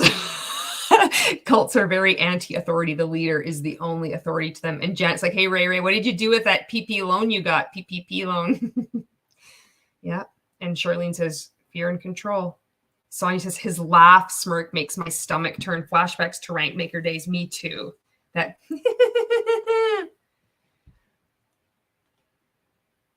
And Des says, would he complain if they bought a whole bunch of his super big deal H emblems? Not at all. That would be the wise course. That would be an investment in themselves. It would help the government. Please don't 3D print another Ray. Oh, no kidding. Janet says, it's actually not your money, Ray. It's people who actually are productive members of society, not scammers. And Erica says, no, we just want healthcare and housing for people, Ray. And Morgan says, how did we get from him grotesquely weaponizing traumatic experiences to push an MLM to straight up anti-government, pro-capitalist propaganda? Like, I'm so confused right now. And it gets worse. And you see how the rapidity with which this happened. This is just over, like, within 5 minutes. He's bounced. Like, this is him in action. This is why so many people are so caught still in rank makers and in his web. It really fucks with your mind, you know, because we think we're watching this. Regular people, you're like, we're like, oh my God, this is ridiculous, you know. But these are people already in multi-level marketing. We believe that it's legitimate business. And we believe really deeply that there's something wrong with us. We believe that we're self-sabotaging ourselves. We believe that we're really fundamentally fucked up and broken. And I know some of that carries through when I keep saying it's like, oh, we're fucked up and I shouldn't say that. And he knows it. So we're purchasing more coaching, thinking that it's going to fix it. And what he's doing is he just buries us more and more and more with this kind of shit. And it's just meant to tie you even tighter to, like, thinking that he is the only one that can help you. And he does shit like this. And I keep saying it gets worse. And Michelle says, don't forget to link the stream. And Ange says, don't even go there. This is meant to confuse. Yeah. And hey, there are some terrible people. Probably. Yeah. Are they all? Should they all be punished? Is it just, and when exactly does it happen? Is it, so we're okay with Bezos in his garage. Got it. Okay. And we're okay with Bezos and with that crappy, have you seen that crappy Amazon sign in the back? Okay, we're okay with that. At what point is it now, because of his success, needs to pay up, needs to divvy up more in taxes, needs to get hit with $1 billion bill? Okay.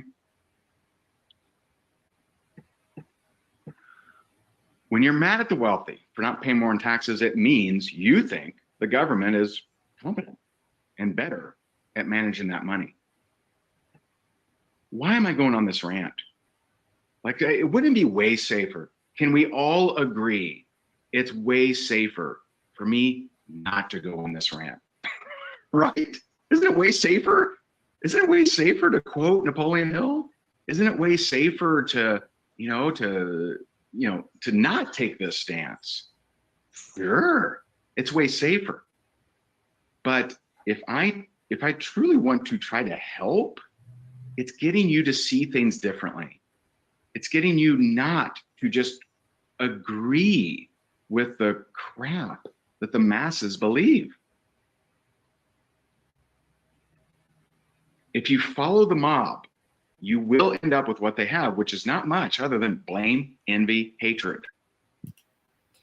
This is shocking me. I haven't watched this. When I posted screenshots from this, I had just fast forwarded and I'd taken screenshots and I'd posted them on Instagram, but this is my first time watching it. And look at this. Even still, this is just, like they say, baked in. He talks about hate and hatred so much. This is so scary. And he's talking about it now too, under the guise of love and Christianity. But look at this. If you follow the mob, who are the mob? People that are saying that you're in a commercial cult, that they're worried you're wasting money into a pyramid scheme, that you've never tracked your expenses, that you're saying it's not an expense. I'd be buying these products anyway. I just signed up for the discount. You don't understand. This business has literally changed my life. This is an investment. It's not an expense. I don't have to track it because it's blame, envy, and hatred. Look at this. Is this loaded language? Is that what this is? Why didn't that person do something? How come they didn't do something about this problem? When's that person going to do something about this problem? If you hate, and pay attention to this, if you hate the smart innovator / job provider for being good, you're unable to reach where you might be able to.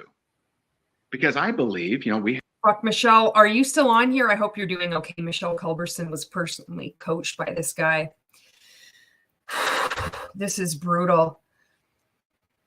Elaine, Janet, I'm just going to read your comments. Erica says, because he exploits his workers. And We Sweet Goth says, this is the kind of thing that people get radicalized with. It's so scary. And that's what he's doing. That's what he's working towards. And Gabby says, dark topics in a lullaby voice. Dexter season 7 with Jordan Chase. Johnny is here lurking. Hello, Johnny. I saw, I wanted to say the last live stream that I did with Marco. I saw your comment. I think I might have pulled up when you're like, until. I was laughing. It was good. Self-medicating with noodles, Michelle is. I'm like saying that in a Yoda voice. So because this is a common thing, like we all hate people that are innovators and provide jobs for good. And then that's going to self-sabotage you. All this stuff just messes with our minds so much. All these really good people that are still in rank makers. Oh my goodness. This is what they're, this is one of the blocks, the cornerstones. This is what they've learned. This is what they've internalized, and this is what they believe. They can't articulate it, but just like me, just like I internalize this stuff. We have, one client right now brings home $1 million a month. Sure they do. I don't believe you can get to that kind of income or more if you have a hatred for the wealthy, if you have a hatred and you chime in on the masses condemning the wealthy. Now, people will take this argument and say, oh, yeah, good for you, man. Yeah, sure, you have money, so you're defending the wealthy. Well, I'm actually defending, this, pay attention to this. This is also true. I'm defending the lowest minority on the planet, which is not. Do you see that? The condescension. Pay attention to this. I'm defending the lowest minority on the group. Wow. Really? By being a multi-level marketing coach. Really? Not the wealthy. It's the individual. You are the lowest minority on the planet. There is no one like you. There's only one of you. I believe that you, whether you go on to build a $1 trillion business, or whether you go on to have a $30,000 a month or $30,000 a year business, I believe you have the individual right to do what you want with what you earn. I don't believe. I wonder if he's paid his taxes, I'd be curious about that. That someone reaches a certain point and now, because of the value they put into the marketplace, they need to be punished. It's not popular. Let's keep going. Let's keep going. But here's the truth. I'll just say it. Most people won't say this. I want Elon to have more money. I want Bezos to have more money. I want the government to have less because they've made my life better. I love that I don't have to go to a gas station. I drive a Tesla. I love that. Oh, trust me, we all know that you drive a Tesla. Jesus Christ. I don't have to go to the store only to find the thing I want they're out of. I just order from Prime. I got the next day. That's amazing. 20 years ago, and I'm going to tell you a quick story regarding electric car. 20 years ago, imagine telling someone, and I know they're, you know, you may be on here, maybe you're 21, right? So this may not fit, but because you'd only be 1 year old. If I was Jessie Lee watching this, she'd be like, fuck. I swear, when I was watching that live stream with Aaron Bees, when Jessie Lee went live and was aired Jane Marie's interview with her, and she kept doing that laugh, I'm like, holy fuck, that's annoying. You're my age or older. Imagine 20 years ago saying, you know what? I think that someone's going to come along and challenge the postal service, and you're going to be able to order whatever the hell you want and get it to you the next day. You'd be laughed at. People say you're nuts. You crazy? What the hell are you talking about? Yeah, what the hell? What? What are you talking about? They'd think you were nuts. And you know what? Same time frame, 20 years ago, maybe 25 years ago. Do you realize they were calling for the removal of Bezos? Yeah, I saw an article. They literally called him a clown and said he's you know, too ambitious. He's unreasonable. He's a total clown in the boardroom. We need that guy out. 25 years ago. I'm glad they didn't get him out. Now, Elon, I'm going to share with you a story I heard, and I would encourage you to do your research on this. I have not, a friend of mine shared with me. That is the only time I've ever heard him encourage you to do research. This story. I have not actually watched the documentary, but who here has heard of the e-car that was created in California? Anyone heard of it? Government backed, the e-car. Probably not a lot. So this is the multi-level marketing coaching industry. Welcome to hell.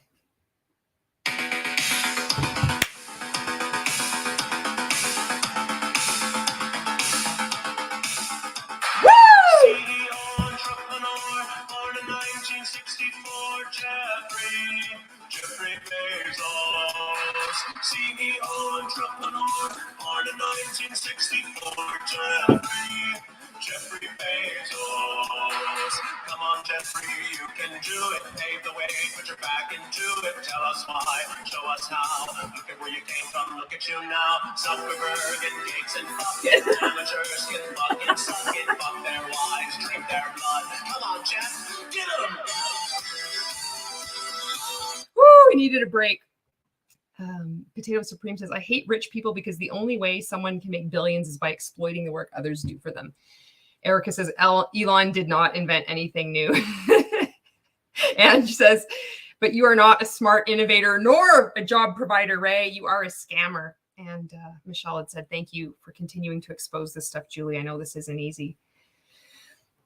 And Janet says, none of your stories are quick, Ray. Erica says, Emerald Mine, baby. Morgan says, whoa, the rich narcissist who abuses and manipulates people for a living is pro-economic inequality. How can this be? Tina says, if you hate the wealthy, of which I am one, you hate me. And Potato Supreme says, everything about Elon aged like milk, no matter how bad it got, only downhill with Elon in the last 3 years. And just like perfect song. Okay, I'm going to make sure that I put this up here before I start clicking. Many years ago, I don't know the exact year. I didn't look this one up, but many years ago, they came up with an e-car, ran on batteries, fairly inexpensive, and California. He didn't look it up. He doesn't even know if it's true. He's just telling a story. This is invest, learn, teach, but he just heard something somewhere someone said. California was in the process of mandating that that's the kind of car every car on the road had to be, right? Okay. And so what happened? Well, some executives and players in big oil decided they didn't like that idea. So they bought all the rights. Oh, this is when he probably still had a Netflix account, but then he like took a stand and then canceled Netflix because of something and then surreptitiously started his Netflix again, only to cancel it again when there was another public outcry of whatever was popular. He just has no integrity. He just will go with whatever he can scam people the most, whatever his base is that he can appeal to and that he can control the easiest. That's what he'll do. And that's what he says he'll do. So this must have been some documentary on Netflix, I bet. And long story short, made sure that those things didn't run well and they destroyed them. They made sure that didn't go through. And then you have someone like Elon come along and create Tesla. But now people dictating, people attempting to say, hey, he needs to give billions of dollars away. He's, gotten rich, right? I mean, here's someone that's helping the environment. Someone who's made many people's lives more convenient, not just through Tesla, but through solar. If we go further back, through PayPal. Like, what was life before PayPal, man? You realize that's Elon, right? Elon had a part in that. And so I want those innovators to have more money. Do you realize Elon right now, and you may or may not trust this one, I don't know.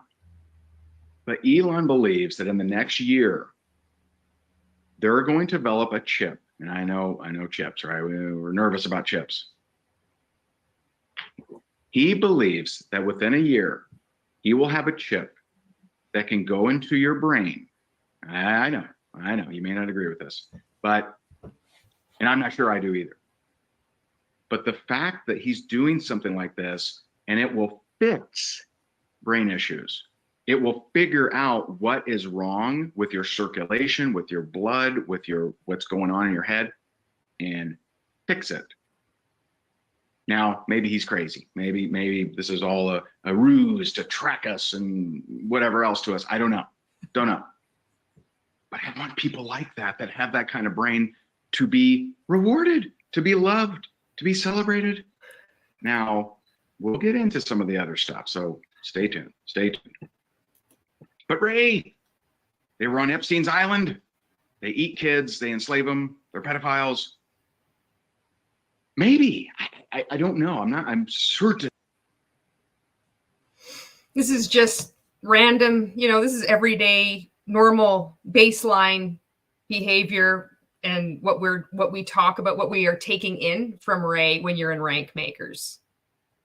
And you're seeing it here. The unmessable mindset agreement. I mean, maybe, but is it really that big a deal? I mean, for those crimes, they should be tried, but in all caps, not for the crime of being successful.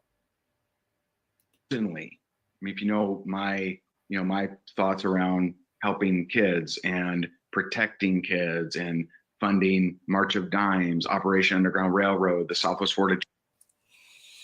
Isn't that fucking ironic? Children's charity. I'm involved in a lot of stuff, helping with the. Oh, we know.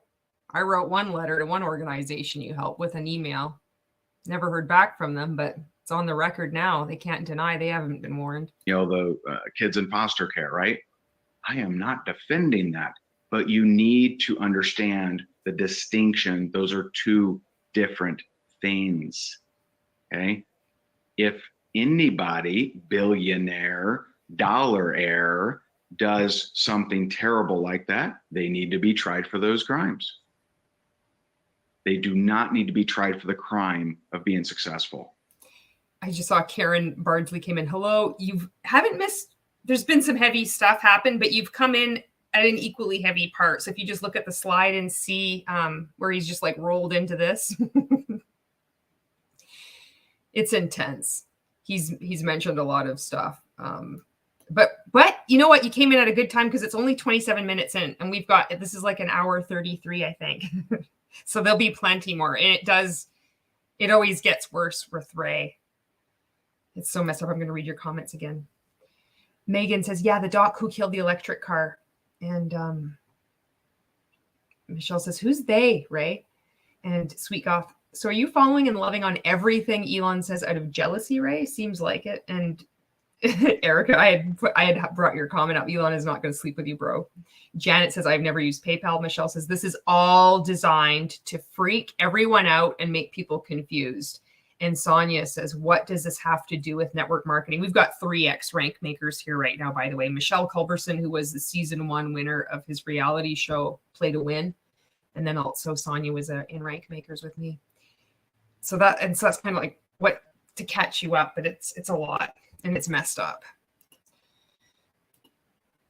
But we did have a dance, kind of like a seat dance interlude. Because where does it stop? When you hit, I don't know, 100,000 a year, should you be, guilty of something? Should we take money from you and apply it wherever we think it should go? You see what I mean? This is a dangerous mindset. You see, as soon as you get $100,000, like Epstein's Island, eat unenslaved kids and pedophiles. You see this dangerous mindset? They want your taxes. They think that you need to pay them. Amazon, Bezos, Elon, electric cars, Somali army, Afghan army, 3D printing of mugs for the military, the zebrafish, the fucking cocaine. You cannot make this shit up. Because if you think that anyone of a certain level of success, that you should have access to what they've made and earned, then won't that prevent you from ever becoming the sacrificial lamb? Won't that prevent you from ever wanting to be in that position where people are demanding of you? And if you're not willing, if you don't break this cycle, and I know we can't solve the world's problems here tonight, but if we on here don't break that cycle and be willing to understand these distinctions. If you're in multi-level marketing, there's a very good chance your upline is paid for coaching from Ray. They've coached him, or even like maybe one of the owners of your company, that they're just like in gaga over Ray. And this is the stuff that he's teaching. It doesn't make any sense. You're like, this doesn't make any sense. Where is this going? It doesn't ever make any sense. It's all over the place. It's all meant to, like Michelle pointed out, just to confuse you, to make you really uncertain, emotionally unstable, and ultimately just give him more money and tie you closer to this weird doctrine. Then of hatred. Look there's the word hatred again. Always with the hatred. Guess what actually happens? Fewer people in the marketplace get help. And I don't mean a handout. I mean actual help. Not like the handout he got with the PPP loan during the pandemic. Those crazy people just getting handouts from the government. Not like the fucking Higdon group. We're rolling in the dough so much, but we don't talk about that. They won't get inspiration from our story. Good thing I'm here to talk about it. They won't get hope for our innovations. They won't get access to your problem-solving gel or shampoo or juice or whatever, seeds, fill in the blank. You got to understand that distinction. And right now that distinction. Do you have that? Okay, sexual abuse, rape, miscarriage, pedophiles, eating kids, enslaving kids, Epstein's Island, Oprah, army, weaponize, and shampoo. I don't understand why you haven't recruited anybody. You have to go out and prospect more. Distinction is very blurred. I believe the majority of people in today's society, when they hear of someone wealthy, they don't first think, how did they provide value and improve society? They think, I wonder what they did bad. I wonder if they were with that Epstein guy. I know this is tough, man. I know this is not easy to talk about. This is not these aren't safe topics. Okay? Money makes you more of who you are, and that can be a good thing. It can be. If you're on here and you want to make a difference. This is a phrase that people say outside of multi-level marketing. I got to take a break from this slide and then I'll read your comments as well. So, when you hear the expression, there's good in these cults, And they'd say, don't throw the baby out with the bathwater. It's really messed up for me. So it's the good, but they didn't invent the good. They've stolen the good, which could be just a phrase. It could be like a phrase like, I appreciate you, or does that make sense? Anytime someone says to me, does that make sense? I like die inside. It's so gross because it was so manipulative. Like I used it myself. It was used on me. Another one is, I appreciate you. Where the hell was I going with this? Money makes you more of who you are. This is one thing I've heard outside of this, and people are saying that, but Ray used this. So the good can be in there, and you can be like, oh yeah, that makes sense. But he didn't originate, like he didn't make this up. He's stolen it and he twists it and makes it this weird thing, this tool to like chisel away your identity and have this other identity, sitting on top of you. And it sounds good and it makes sense. But when you leave and you hear this, it's like, what does that mean? Money makes you more of who you are. Like with Ray, it was like, oh, if you have more money, well, he's an abusive asshole. So he is more of that, but I don't think he has as much money now. I don't know, because his influence sure has slipped. And to have like a stellar panel on this Faith Over Fear event with John Maxwell headlining it and all these other people that are just a bunch of nobodies, and somebody says that he can raise 10 to 12 people from the dead, you're stretching, you're hurting. That's desperate.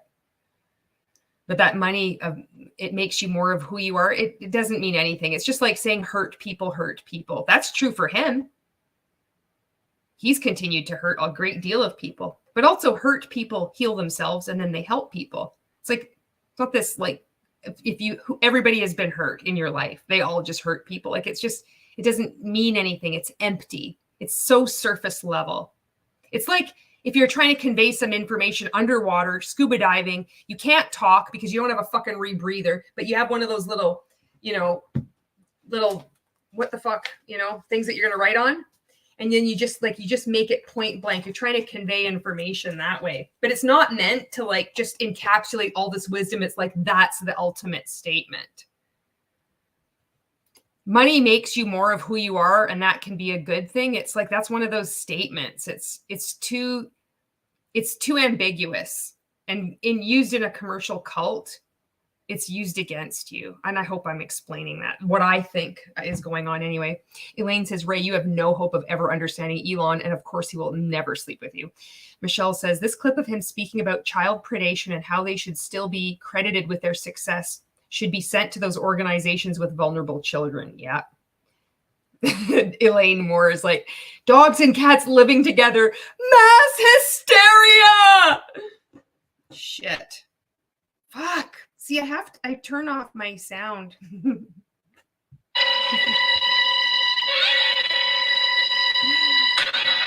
Erica says, proud of the X-Rank makers. Thank you. Andy's Web says, you can't make this shit up, Ray. I accept your challenge. Yeah, like Ray's like, let me set down my beer.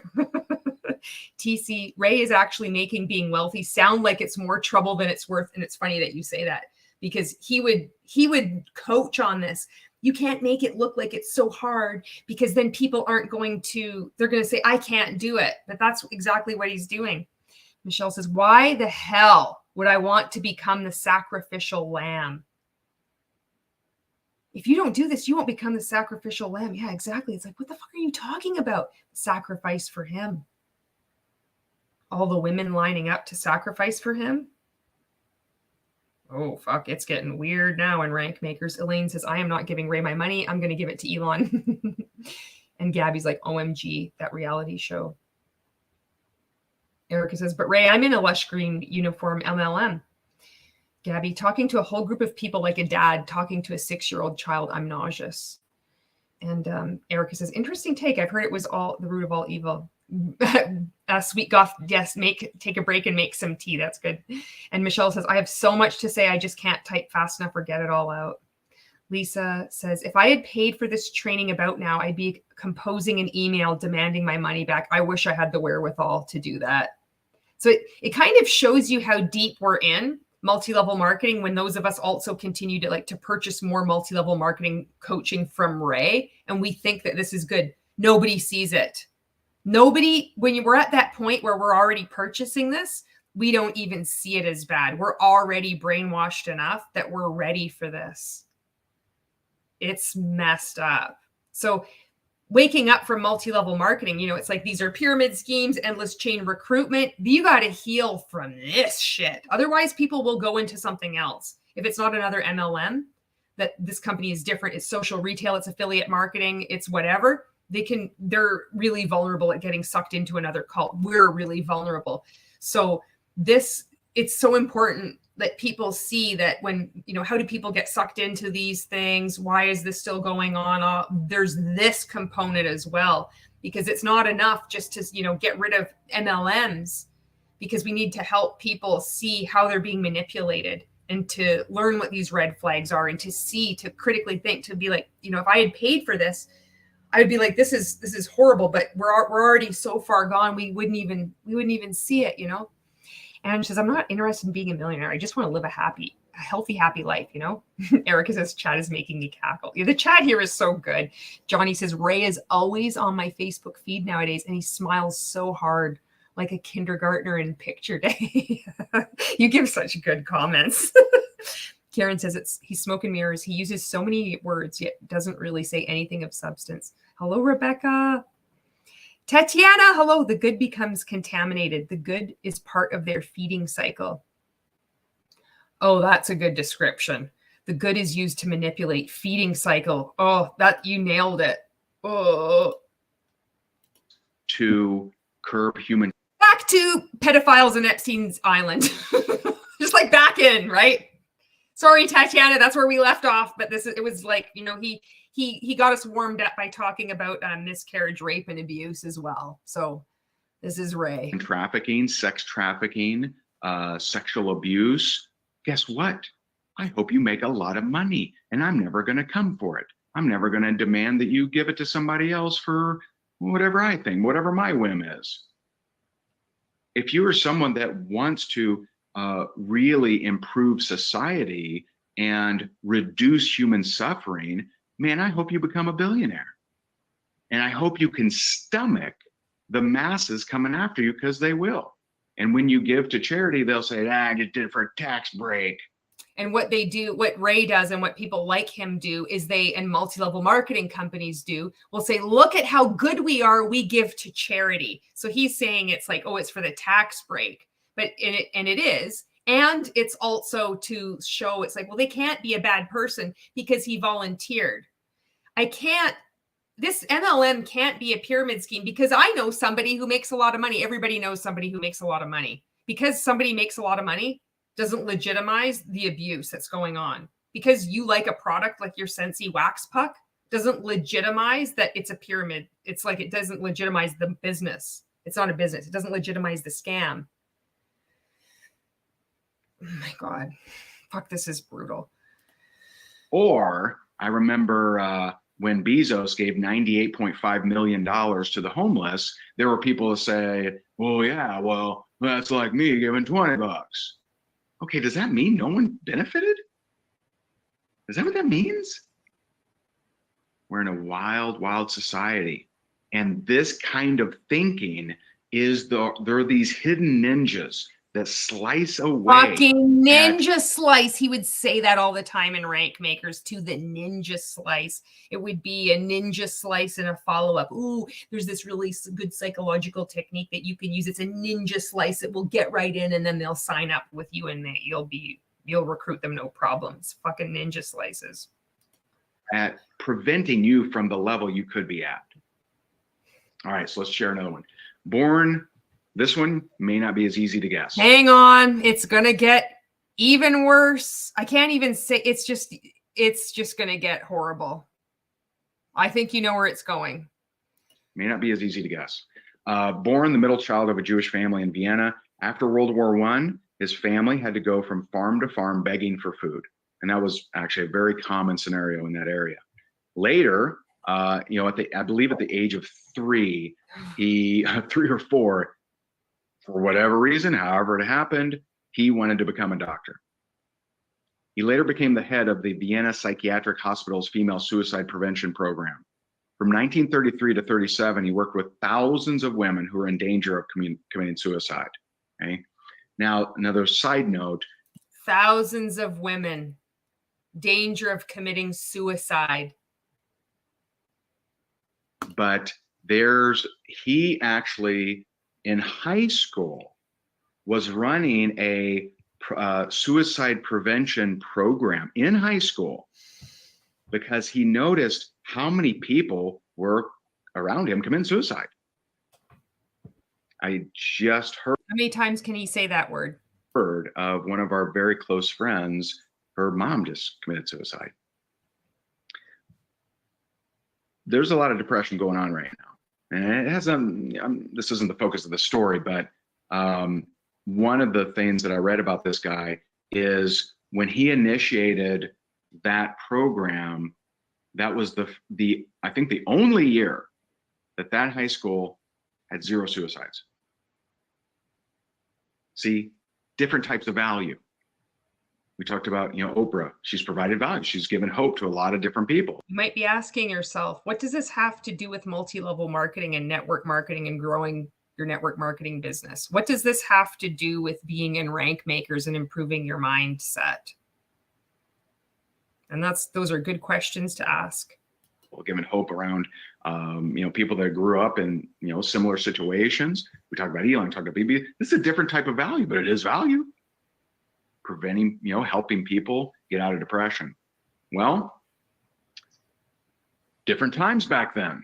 His wife became pregnant, was forced to have an abortion because Jewish families were not allowed to have kids. How would that feel? How would that feel? Oh my God, Val and Gus, you came in at such a horrible time. Oh my God. I hope you're okay. Please protect your mental health. This is fucking wild. So he just, imagine that. Can you imagine? How would that feel? This is Ray. This is, one of the challenges of speaking out is I've talked about this before, is like keeping like your humanity, because this is monstrous for him to do this and to speak like this and to manipulate people like this. This is cold calculation. And I don't want to lose like my humanity. And there has to, in like speaking out against him and pointing out what he's doing. And that's why it's hard for me to be like I don't want him to suffer. I don't want him to hurt people. But that's why, I think a lot of people that speak out like within anti-MLM, and I would think other groups too, where you still have this empathy towards people, even fucking assholes like this guy, because you can become like him, I don't know if I'm explaining this right. This is how I feel. I don't know. Right. You have people, big argument in politics is, pro-life, pro-choice. Oh, fuck. Let's just cover every fucking topic you can. This is no choice, only death. Not that great, is it? Him, his wife, and his parents were arrested and sent to concentration camps. He survived. His wife, his mom, his dad didn't. Him and I believe his mom, I think actually his wife. This is one slide in a 1.5 hour this is just one slide. Look at this. Look at what people taking in rank makers are being hammered with. This is messing up with people's minds so bad. Wife too, not his dad. His dad was somewhere else. No, his wife actually did end up getting separated. I believe him and his mom were stationed in one of the worst, Auschwitz. Oh, Jesus Christ. 1.3 million people went through the gates of Auschwitz. 1.1 died. Just put that into perspective. Okay. I got to do a chat check here. Oh my goodness. Karen says, what the hell? And Sweet Gus says, I get you. Michelle says, I have moments where I lose empathy towards him and I feel so fucked up that I want him to feel as bad as I do, but I know that makes me no different than him. Yeah, it's like this really weird thing. It's not like, I don't know. It's almost like it's not about him. It's about me. It's about protecting myself and how I treat other people. You know, I don't yet have the language for it, but I want him to stop, and I want people to wake up.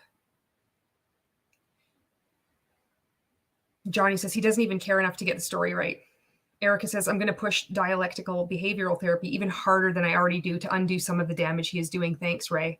And Janet says, fuck, Ray, what the fuck is wrong with you? So one slide, anybody that is within multi-level marketing, when you start, you have friends or family that is purchasing additional multi-level marketing coaching from rank makers, this is core.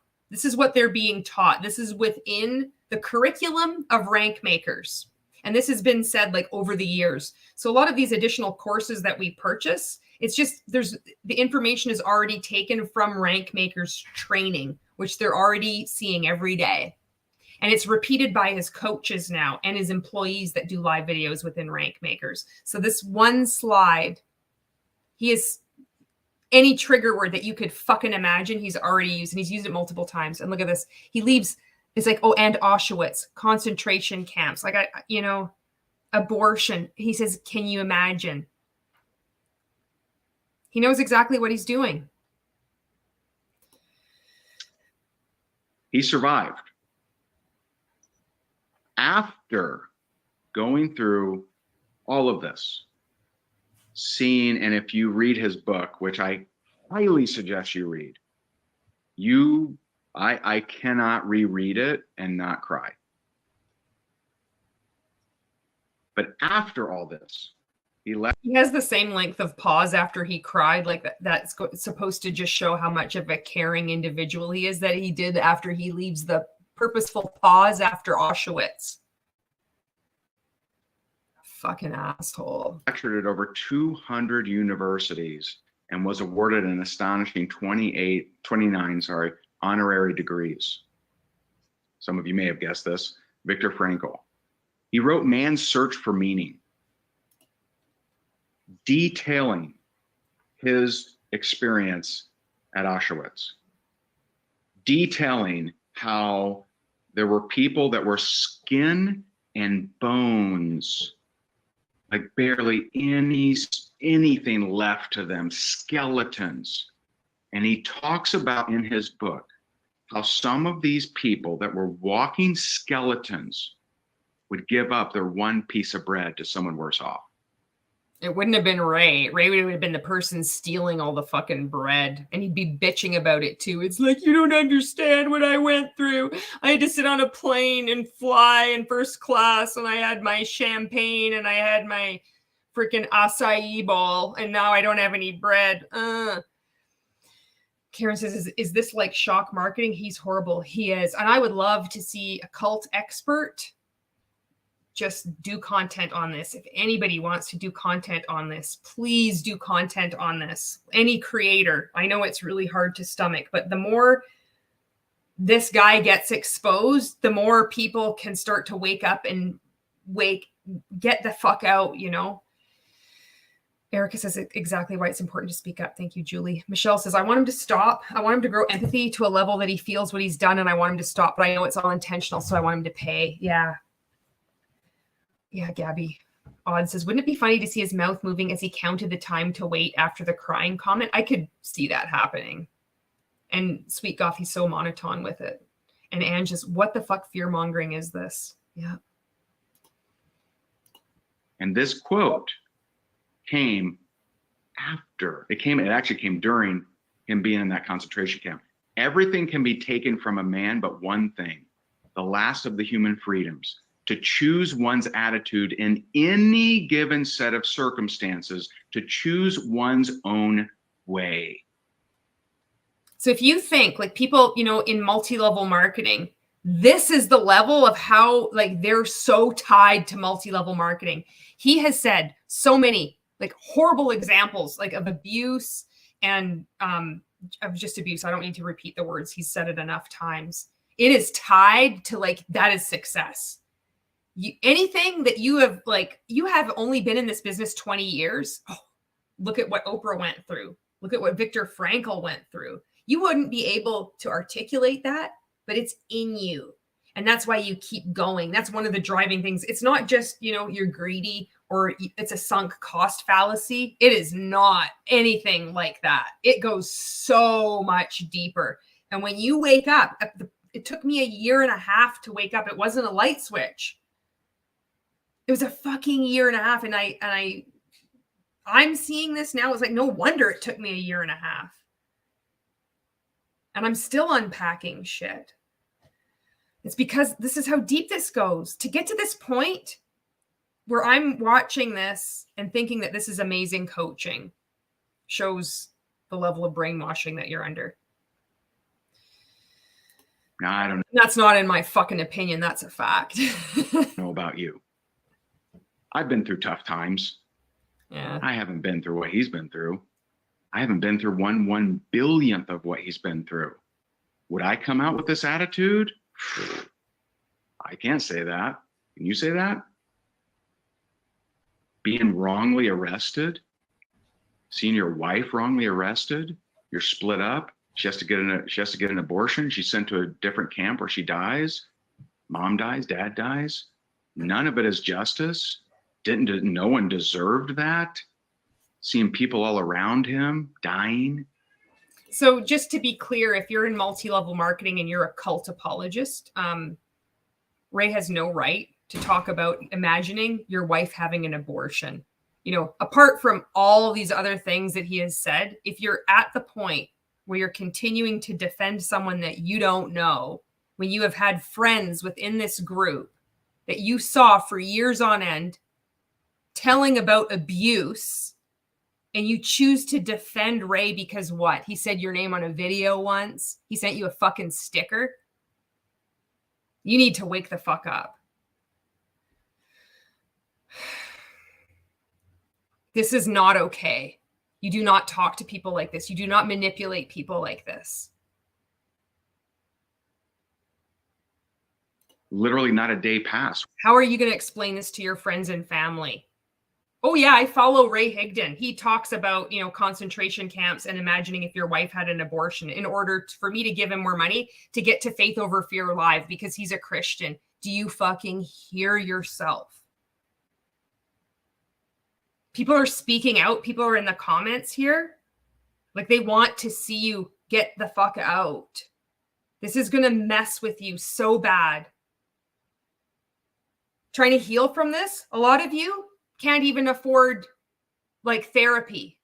A lot of people can't. And I'm not saying it's like you can't even, it's like and just trying to find a therapist. You're going to feel that all this is your fault. You're going to be unpacking this shit on your own. And it does not happen overnight. You're going to be waking up and then you're going to be dealing with it. Much like all of us has. It keeps unfolding as the months go by. You can see it in the comments of ex-rank makers. The longer you're in, especially now, with this as the bedrock, and now he's got all the religion and fucking Stacey Hall, now converted to Christianity. Jesus Christ, Stacey. This isn't you. Fuck, we're here for you when you wake up. I believe you're going to get out one day. What the fuck is going on? It's where he didn't see someone that he knew just die, just fall over and die. I haven't experienced that. I've been pretty blessed. Yes, I've gone through a few things, but nothing like this.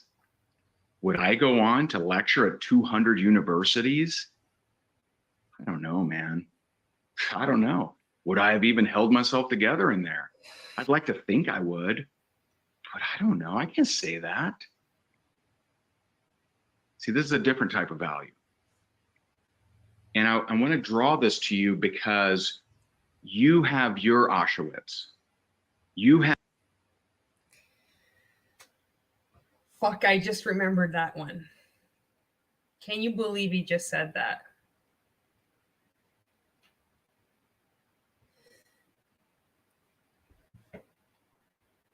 Have your pain. You have your trauma, your obstacles. You have your stories that are not my stories. You have the things in your life that I didn't go through, but you know what? Some others did. And if only you would play full out, if only you would take responsibility and play full out, the rest of the world would revel in your story of what you overcame, just like him. Highly recommend, highly recommend. One of my all-time best books, most impactful books, Man's Search for Meaning. Read Viktor Frankl's book, and just like him, now you can go out and you can send 200 messages on Facebook asking people, hey, John Doe, I know we don't know each other, but I see you're in Tucson. I help people in Tucson make some extra money online. Would you be open to taking a look at what I do to help people in Tucson make some extra money online? If not, no big deal. People will revel in your success and all the thousands of people that you help, just like Viktor Frankl, because you have your own Auschwitz. Man's Search for Meaning. Jesus Christ. Highly suggest. Let me check in with you. How you doing? Fuck, this is so fucking bad. This is worse than I can't even. Michelle says, exactly, Erica. I don't wish him harm. I'm going to read your comments again. Yeah, Erica. Yeah, I know. I'm speechless.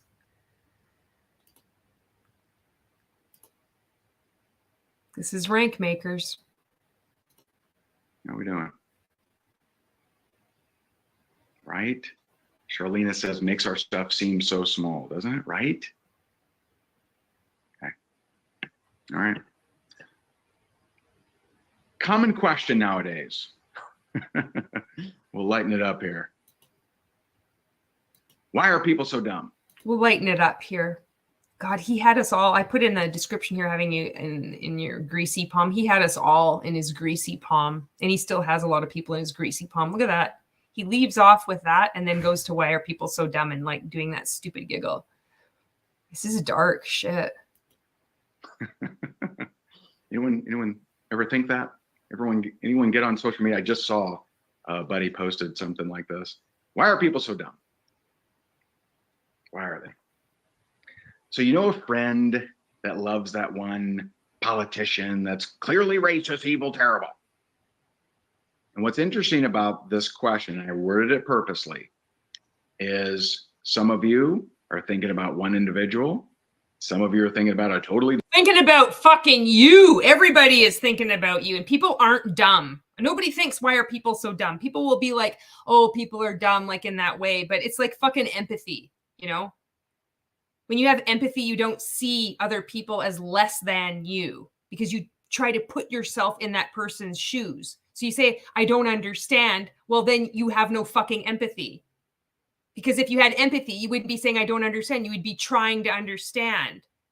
Why are people so dumb? Who's saying that? He's fucking saying that. Know a friend that loves one politician that is clearly racist. Know one friend who loves a multi-level marketing coach who is clearly fucked up and manipulative and a cult leader, abuser, exploiting people. Fuck. Yes, I know many friends that do. And that's why many of us are speaking out. different individual. Why? Why is that? They don't love them. I assure you. Nobody loves them. And, you know, I hear, you know, are there, let's just say this. I don't believe your friend loves anybody that is racist, evil, terrible. They love them because the media shows them different content than what you see. Now, this would be... In all these scenarios, like, your friend is the one that's wrong. Like, so it's like in all the scenarios, Ray is always on top. He's always like the best. It's always other people are making the wrong decision. There's never the question. It's like, what if I'm the one that's got it wrong? No self-reflection at all. And that's integral in multi-level marketing. And it's critical for rank makers. It's always the other. They're all dumb. They're just, the media is showing them something different. You can't turn that within and being like, what if I have it wrong? What if they're saying that about me and it's actually true? And that is what's going on, but people just don't see it, just like I didn't see it for a long time. Probably too controversial, probably too political. I could give 50 examples. You could give fuck all examples. Yeah, I'll give you a simple one though. This is a simple one, and they apologize for it, so I feel like I can use this one. I have a lot of examples where the media is purposely driving two completely different stories, total different stories. But what you don't understand is most people aren't seeing both stories. They're seeing the one side. That if you... Wow, you mean the algorithm shows different people, different things? Ooh, nobody ever knew that. Thank goodness for Ray's training. It's amazing. This isn't your father's Oldsmobile. Saw. And that was what your history was bound in. You would think the same thing they do. You see, both sides think they are right. Both sides think. Can you imagine him talking like he's in? I'm going to just pop. It's like there's like a microphone and he's like this. Both sides think they're right. Both sides. Like, you see, like you come in, fucking Jessica. She's like, thanks for making me s'mores, Ray. He's like, no problem, babe. And he's like fucking hunched over. And he's like, both sides think they're right. You see, both sides. I always think what it looks like from different perspectives. I'm gonna read your comments here because holy shit. Charlene says, what a poser. Michelle says, that's okay. I'm gonna just scroll back up and read your comments. Thank you so much for your comments. To your comments, they're so good. The comment section is always so good. Jolene says, did you know there's a new Netflix documentary called How to Become a Cult Maker? I'm too creeped out to watch it. Oh no. Oh boy. I'm gonna have to check that out. Michelle says, that's NLP. Would I overcome that? He poses these questions to put himself as someone who overcomes major events. A hero in your mind, painting himself in the same light as Frankel. Ange says, what a poser. Cult leader, cult maker, LMAO. I need to fix the crack in my phone so I can type properly. Erica says, this is him lightening the mood. And Sweet Goth is like, just for you, Ray. Aaron Young's, don't mean to be triggering, but your hair looks beautiful. Thank you. That isn't triggering for me. So thank you very much for that. And Gabby says, the psychology here. Imagine thoughts that trigger emotions. An emotional brain state is less able to process info logically. Michelle says, exactly, Gabby. Gabby's, plus he's trying to be a hypnotist with the vocal sound frequencies and word choices. Johnny says, Jessica, like, how, Ray? How are they right? How? Fuck, Marco does it the best. Shout out to Marco. If you're not following Marco, oh my God, you're missing out. He makes amazing content. In his latest video, that Primerica video, I hope to see it go over 1 million views. He should have well over 100,000 subscribers. Well over. It's about time his account blew up. It's good to see. All right. I think they are the truth. No, I don't know any. No one. No, I can't say no one. That's too universal. There aren't a ton of people that say, "Yeah, I know they're racist. Yeah, I know they're terrible, and they just hate human lives, but I really dig them." No. You are being exposed to different content than they are. And if you were consistently exposed to the content they are, you would think just like them. Which is what happened with us in Rank Makers. The fucker, like all these cult leaders, he says exactly what he does to you, what he does to us. He just exposes us, and he has such a contempt for people. Why are people so dumb? And I see this, like, this is like a side rant. I'll keep it short. But when I see comments saying how people deserve to be scammed, how can people get sucked in? They can be scammed. That's the same level of contempt that Ray has for people. Like, you should open an MLM. you'd fit right in with that kind of thing. Nobody deserves abuse. It doesn't matter what your IQ is. It doesn't matter if you're stupid. It doesn't matter if you're dumb. Nobody deserves to be abused. Nobody deserves to be scammed. Nobody deserves that. So I just wanted to make that clear. So it is not. So it is stupidity to when if someone likes someone, they racist. That makes no sense. People don't like people that are racist. That's not how it works. They're being shown that their person is fantastic. Okay, but I'll use one example. I could give you 50. Not going to do that. That'd be too controversial. There'd be too many arguments on here. But I'll give you one because there's one that they have apologized for. That doesn't happen very often, but they did apologize for. So I saw an article from NPR, and it showed this lady mowing down protesters with her car. Terrible. Fuck, what the hell? No wonder. I can't even believe we got out. Like, well done. All rank makers, like, good for us. We survived this. I can't even believe this. What the fuck? Mowing down people in the car. How? How, Ray? How did she mow people down? Aaron says Julian Marco for president. Michelle says information control is one of his corner stories. Aaron says, what is this point this guy is trying to make? Oh my God, it's so bad. He keeps going. We're not even an hour into this. It just keeps going and it gets worse and worse and worse. And more. Johnny's like, I can't figure the point of this lesson. There is no point.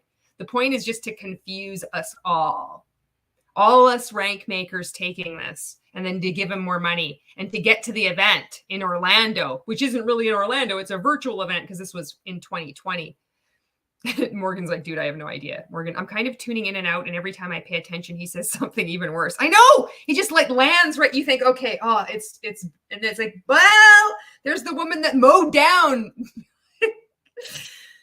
I mean, the video shows her car barreling, just barreling over people.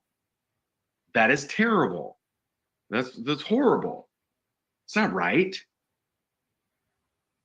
People challenge. That's terrible. That's terrible. That's horrible. That's not right. Oh shit. Challenged that video and said, hey, I saw that video too, but you're leaving some stuff out. And the next day, NPR issued an apology because the full video was that this person, and this is not condemning all protesters. I know we're quick to judgment here. Not condemning all protesters, not condemning any race, any group of individuals.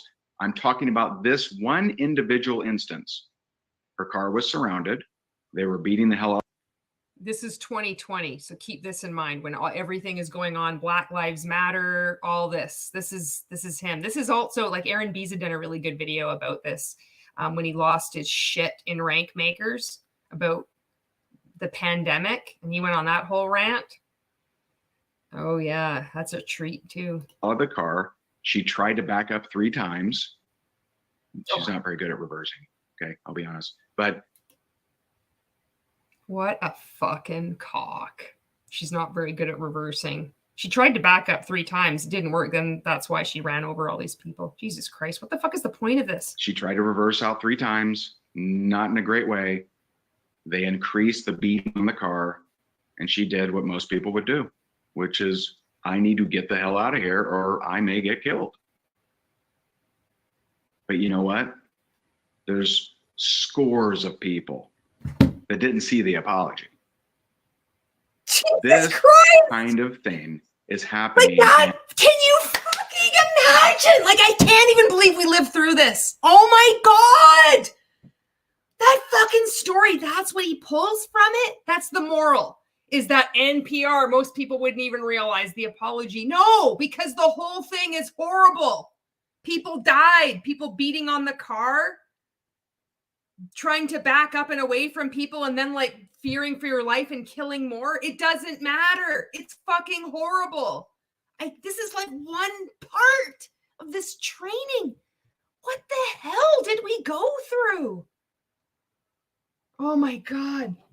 Aaron says, is this guy a Trumper?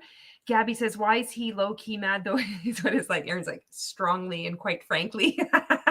Aaron says, it sounds like he's trying to subtly make a point about racism, but holding back what he really wants to say. Yeah.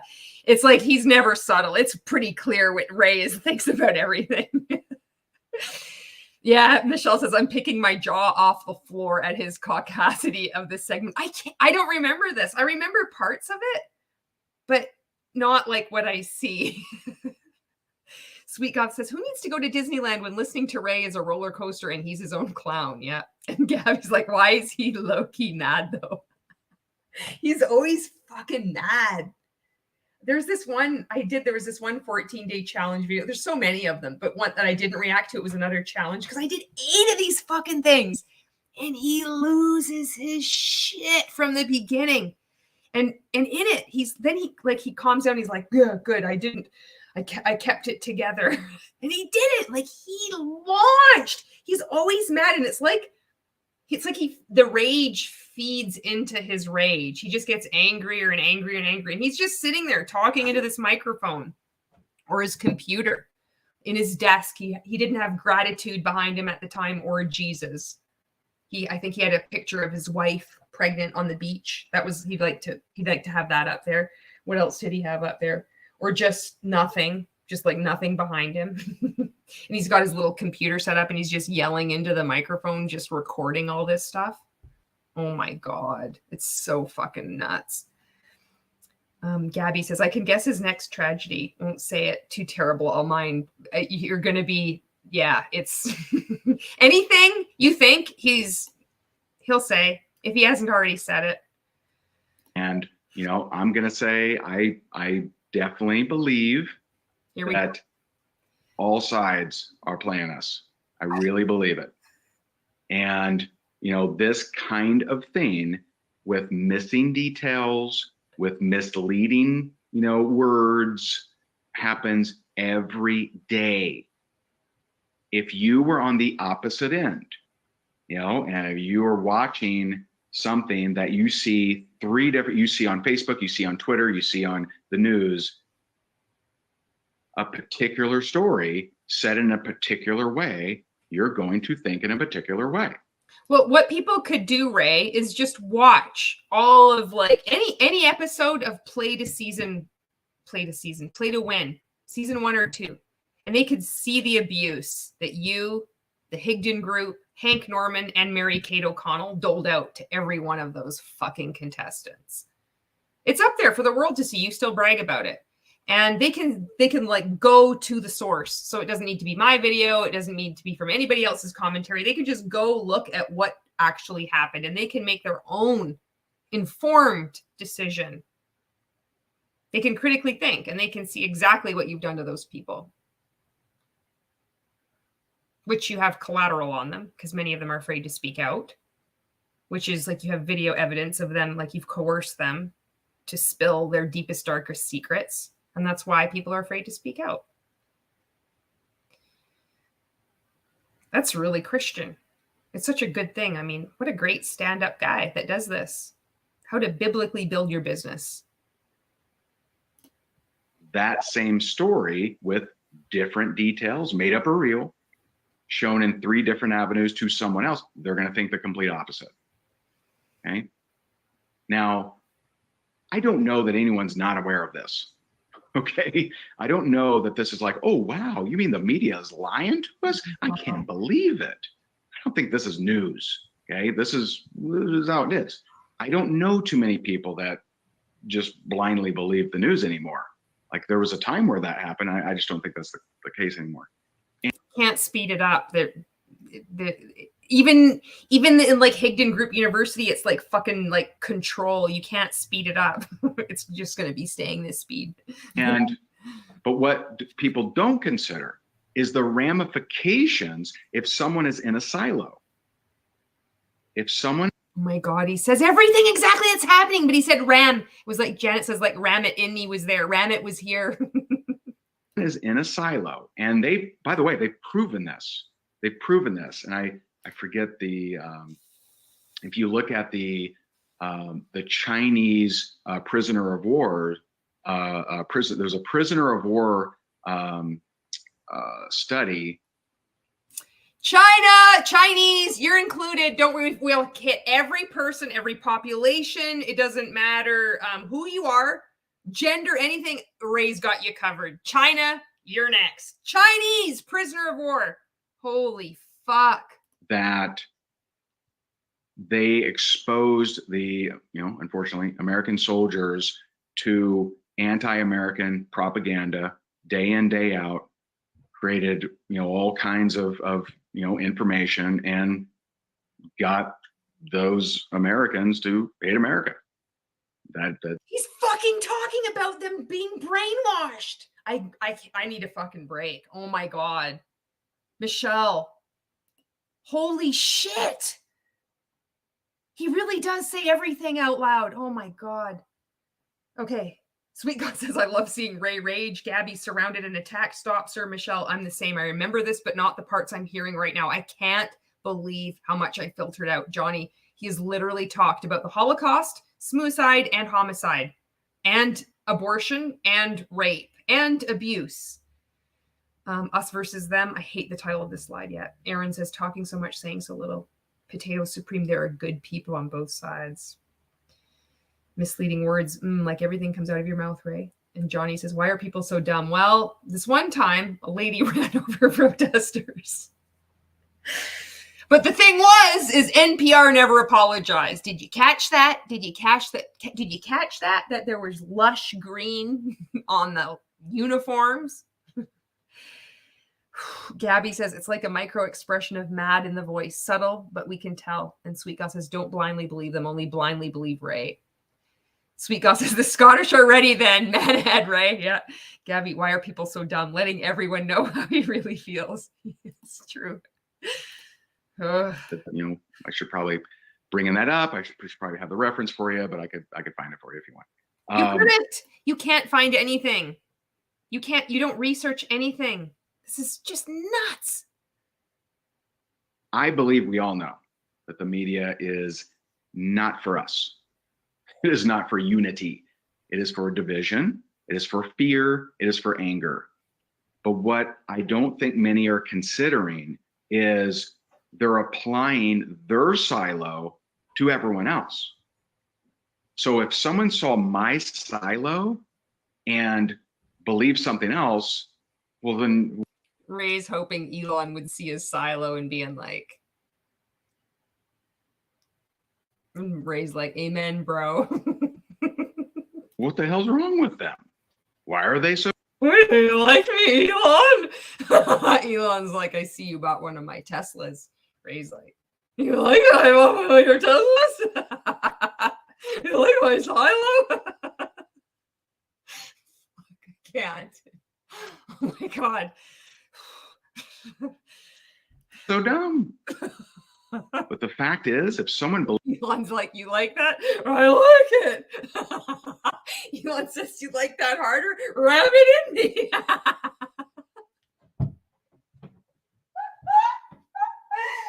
Oh my God. I can't. You need to have a break here. Elon's like, and who are you? Oh, okay. All right. believes differently than you, the only difference, they're in a different silo. They're in a different silo. So instead of such anger and time spent arguing and being pissed off and defriending and block you and cancel culture, just understand they're in a different media silo. That's what they do. That's where they are.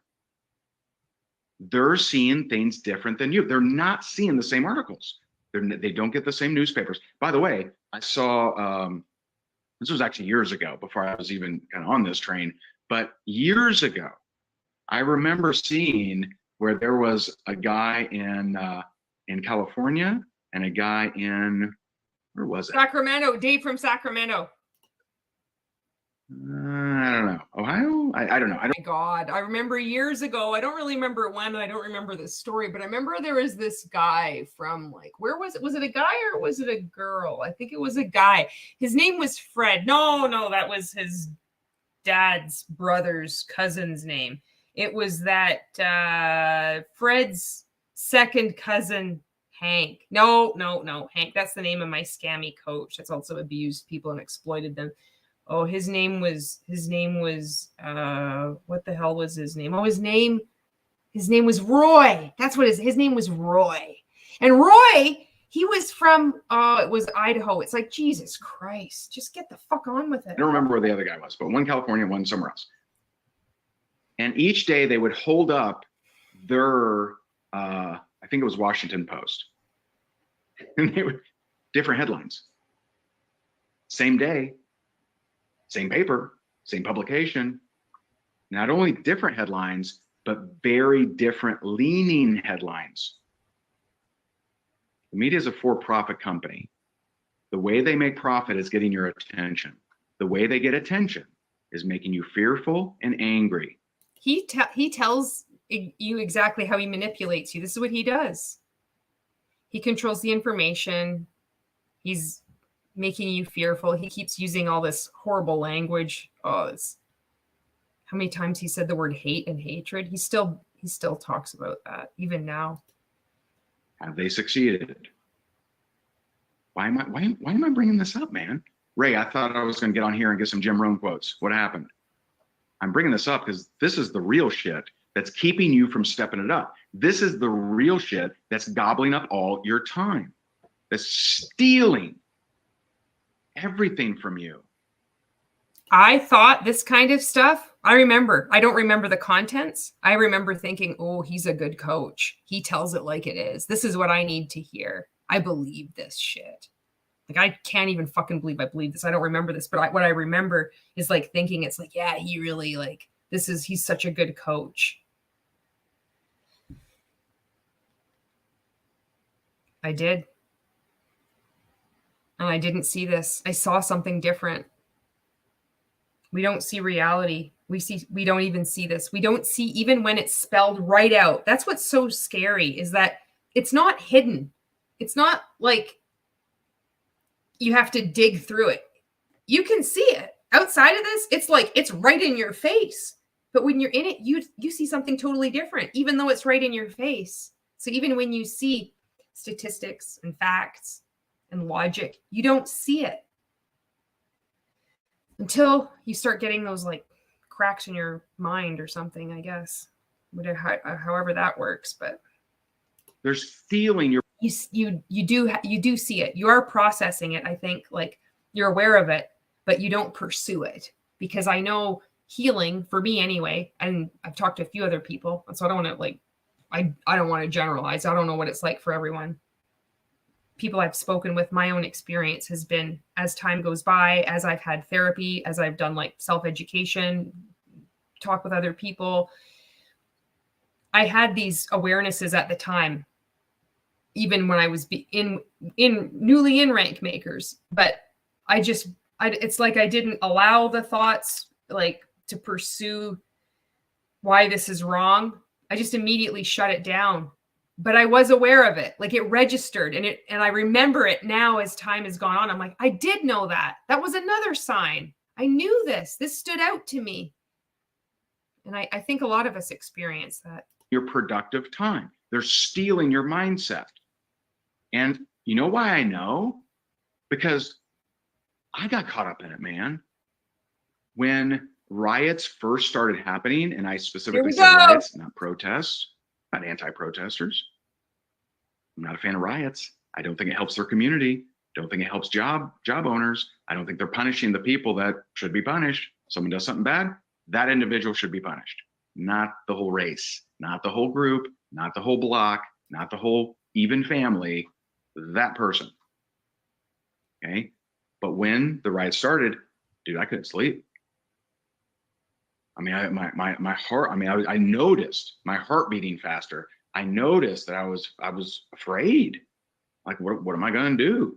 Like, they got me, man. And I went down this spiral. And I'm willing to bet that you may be on here. Maybe you're in this spiral. Maybe you're in a similar spiral. And so I went in this spiral. And I hope you're afraid now. I don't think you are, though. I think your head is too far up your ass that you still think you're invincible. But Michelle says, Johnny says, Ray, the media is bad, proceeds to recite news stories. Michelle says, dying about Ray, point to his silo, saying to Elon, did you see it? I need some time to process this. Sweet Goth says this could have been an email, Ray. Gabby says he's doing like Peter Mingles now, reminiscing about the good old days. You don't know what it was like. When I was within multi-level marketing, I started my own multi-level marketing company. I'm going to tell you the same story that I've told for 35 years. It's kind of like the same thing, but Ray's like talking like this into it. Michelle says it's like the words on the page change in front of you.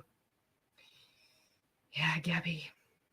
Michelle says, you so quickly get trained that any old thoughts and questions were the reason your life wasn't where you wanted. So you get really quick to disregard those thoughts. Yeah. And one day I wake up and I'm like, what have I changed for the good, for myself or for society by being in this fearful state 24 hours a day? Nothing. Zero.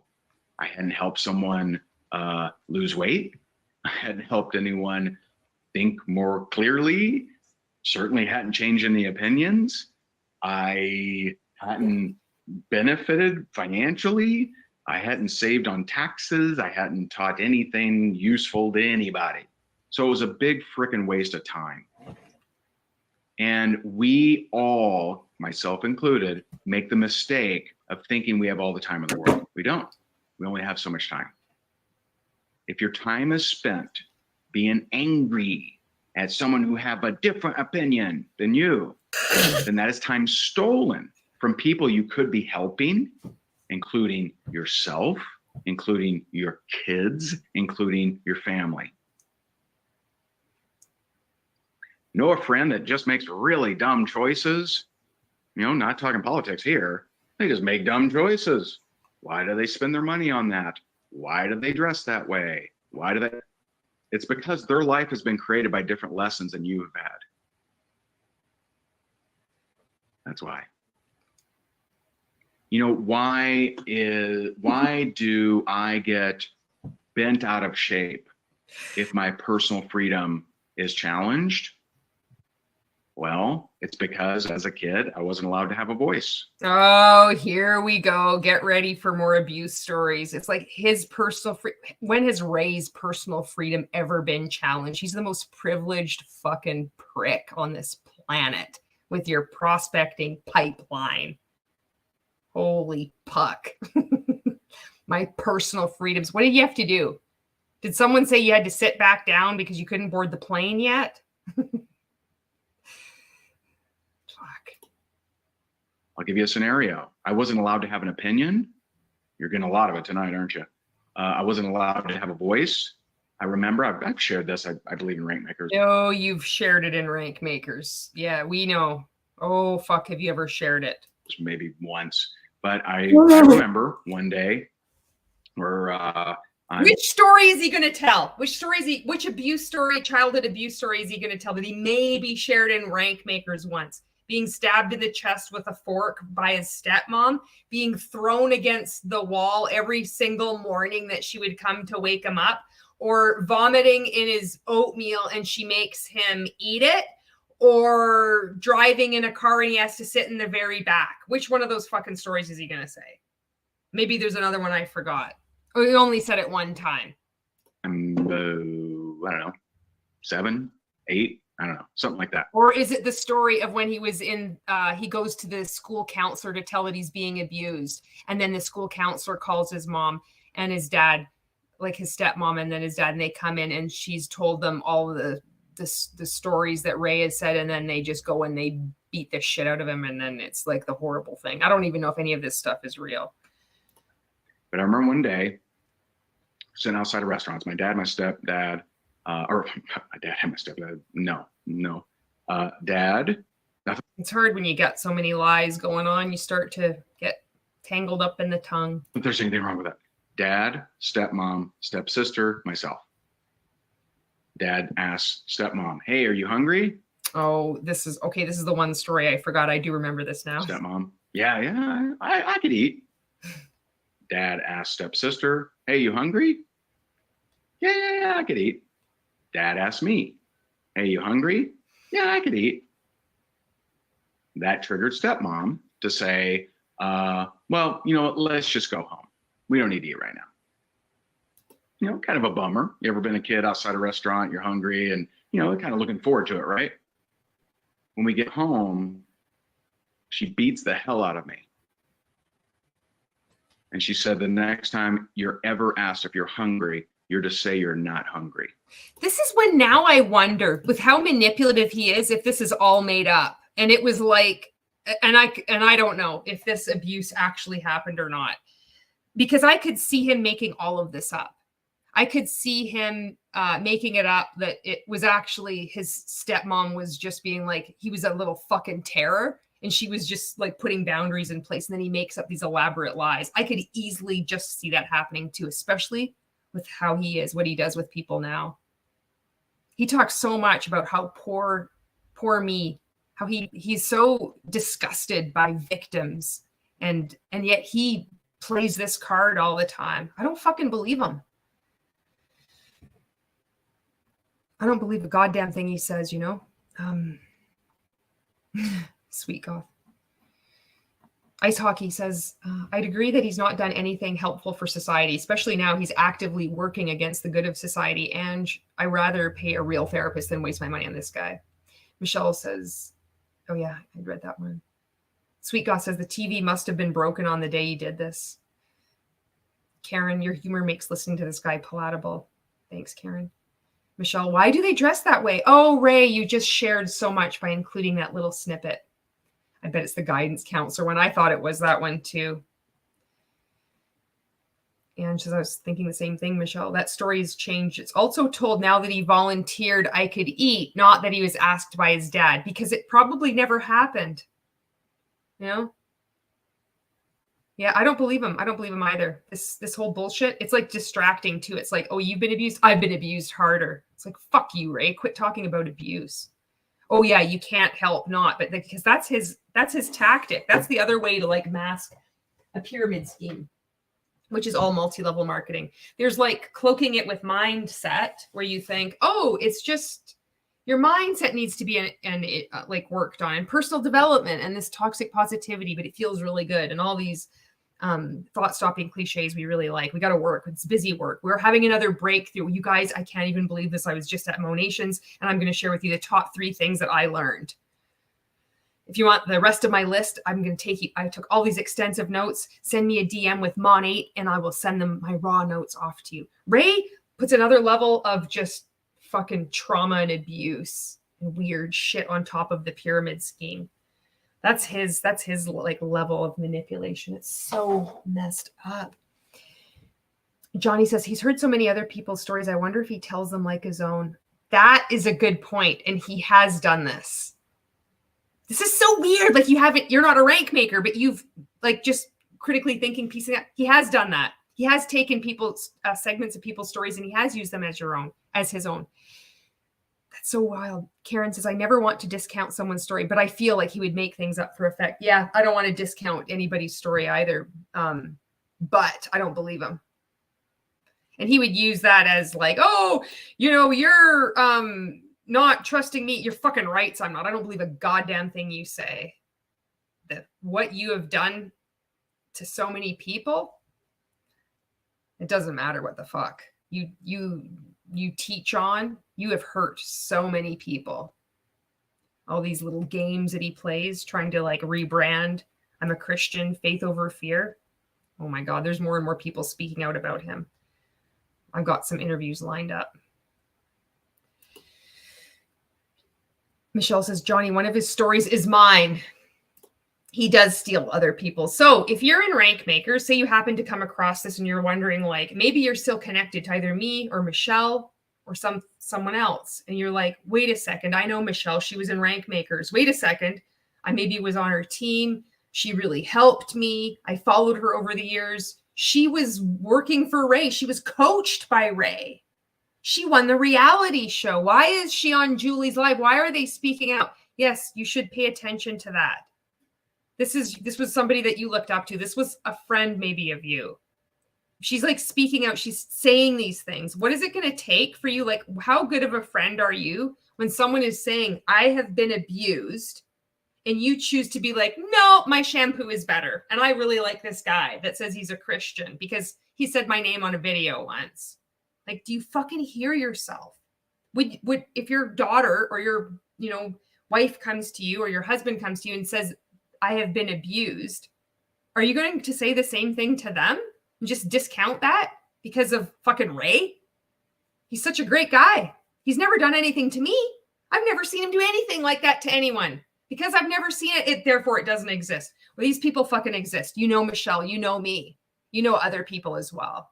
You know, Jennifer Ryla. Johnny says, damn, Michelle, that's crazy. I'm sorry. And we only have his word right telling this story. We don't know the other side of the story. Yeah. Lisa says, and it makes absolutely no sense that he would be told to say he's not hungry if anyone ever asks him. It's about time, everything he said was scrutinized because he's manipulated. He's manipulated everything. Everything that I have seen, he has done before in the past. And that's why I'm thinking, how far back does this go, And Aaron says his scared little white heart. Karen says, wow, he's just so vile doing these things.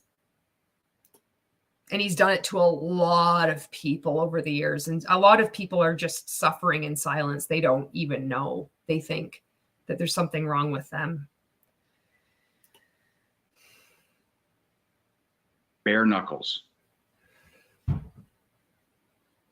remember, I'll tell you, there's one book that I've been unable to get through because I cry every time I start it. And that is the David Goggins. I knew he was going to say that. David Goggins Can't Hurt Me. Because he describes a scene in there. He describes a part where his dad is beating him so bad. He puts his arms back behind him and soon his arms are numb and his arms are cut.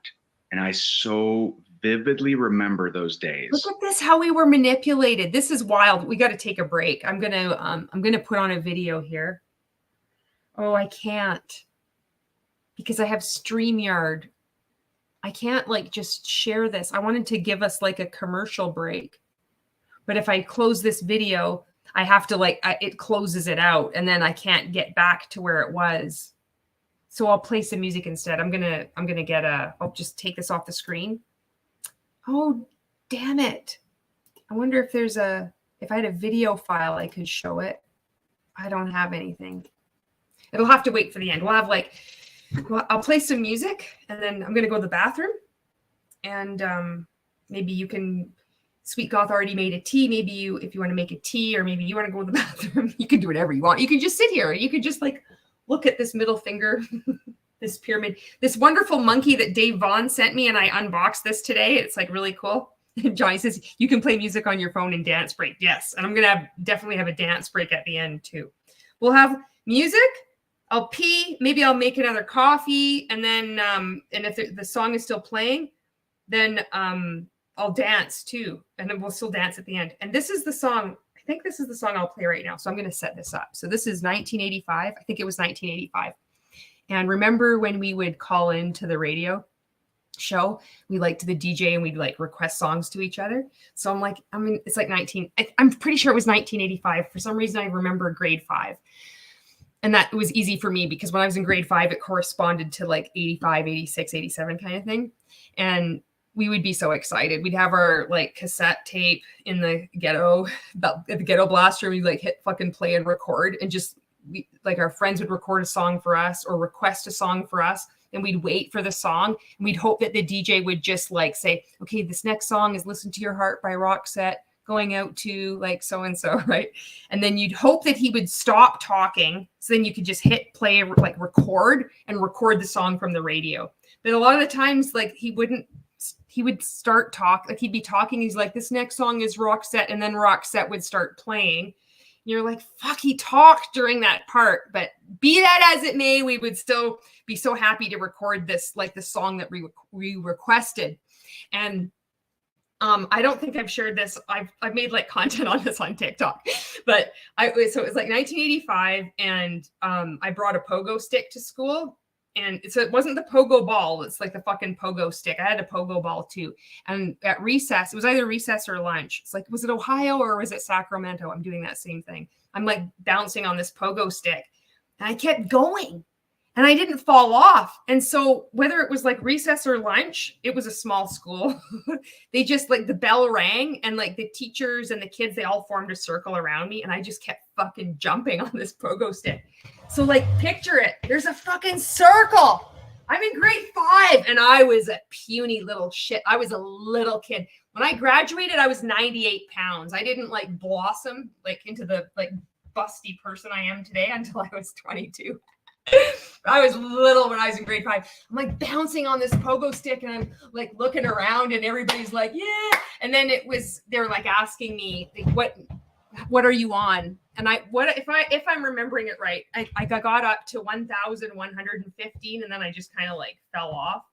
And it wasn't even like a magnificent fall. I just kind of like when your leg gives out. It's just one of those stupid ones. And it was just this collective kind of, it was so anticlimactic, and then everybody just went into class. So anyway, after that time, I got the nickname Jumper from my friends, and they would request the song Jump by Van Halen for me. So that's the song I'm going to play. And we'll like, just like get some good energy for a bit, and then we'll like dive back in and get like re-traumatized. This is weird. All right.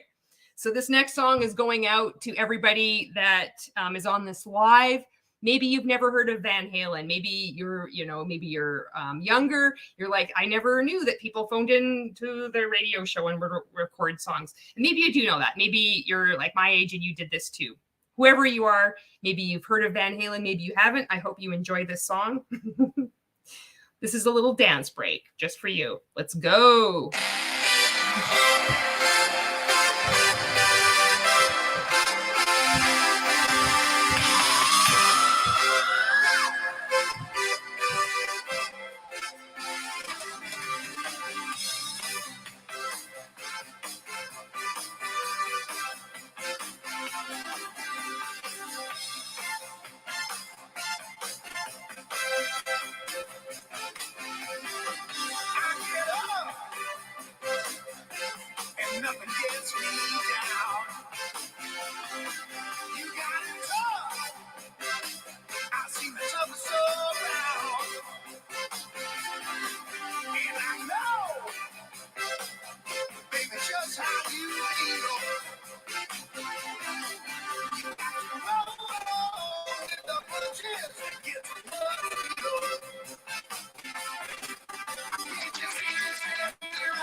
okay. I hope you went to the bathroom if you needed to.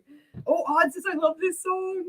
Michelle says, oh, Karen, something happened back here. I'll just catch up on your comments here. Calling into the radio, yeah, God forbid the DJ talks over the song. I know, it was so bad. It was like, gosh, you just stop it. Megan says, yes, I made up a whole tape of Janet Jackson Escapade that way. I loved Black Cat. Oh, Black Cat, 9 lives, short days, long nights, living on the edge, not afraid to die. Oh man. And she says, I truly believe he is a cult leader. Now that he is doing religious grift, I hope he does not take it as far as other cult leaders like Nexium guy. Gabby's like, why? Oh, Karen, I'm sorry. Yeah. And this is a lot of people that are caught in Ray's web have that background.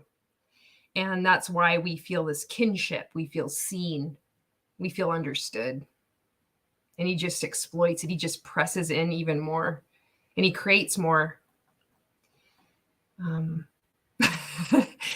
Karen says, I love Van Halen. And Michelle says, never heard of Van Halen. I want to make sure, because some people don't know. And honestly, there's a lot of songs that I don't know who sings them even still. And I don't know all the lyrics, but I just really like the music. And so I want to,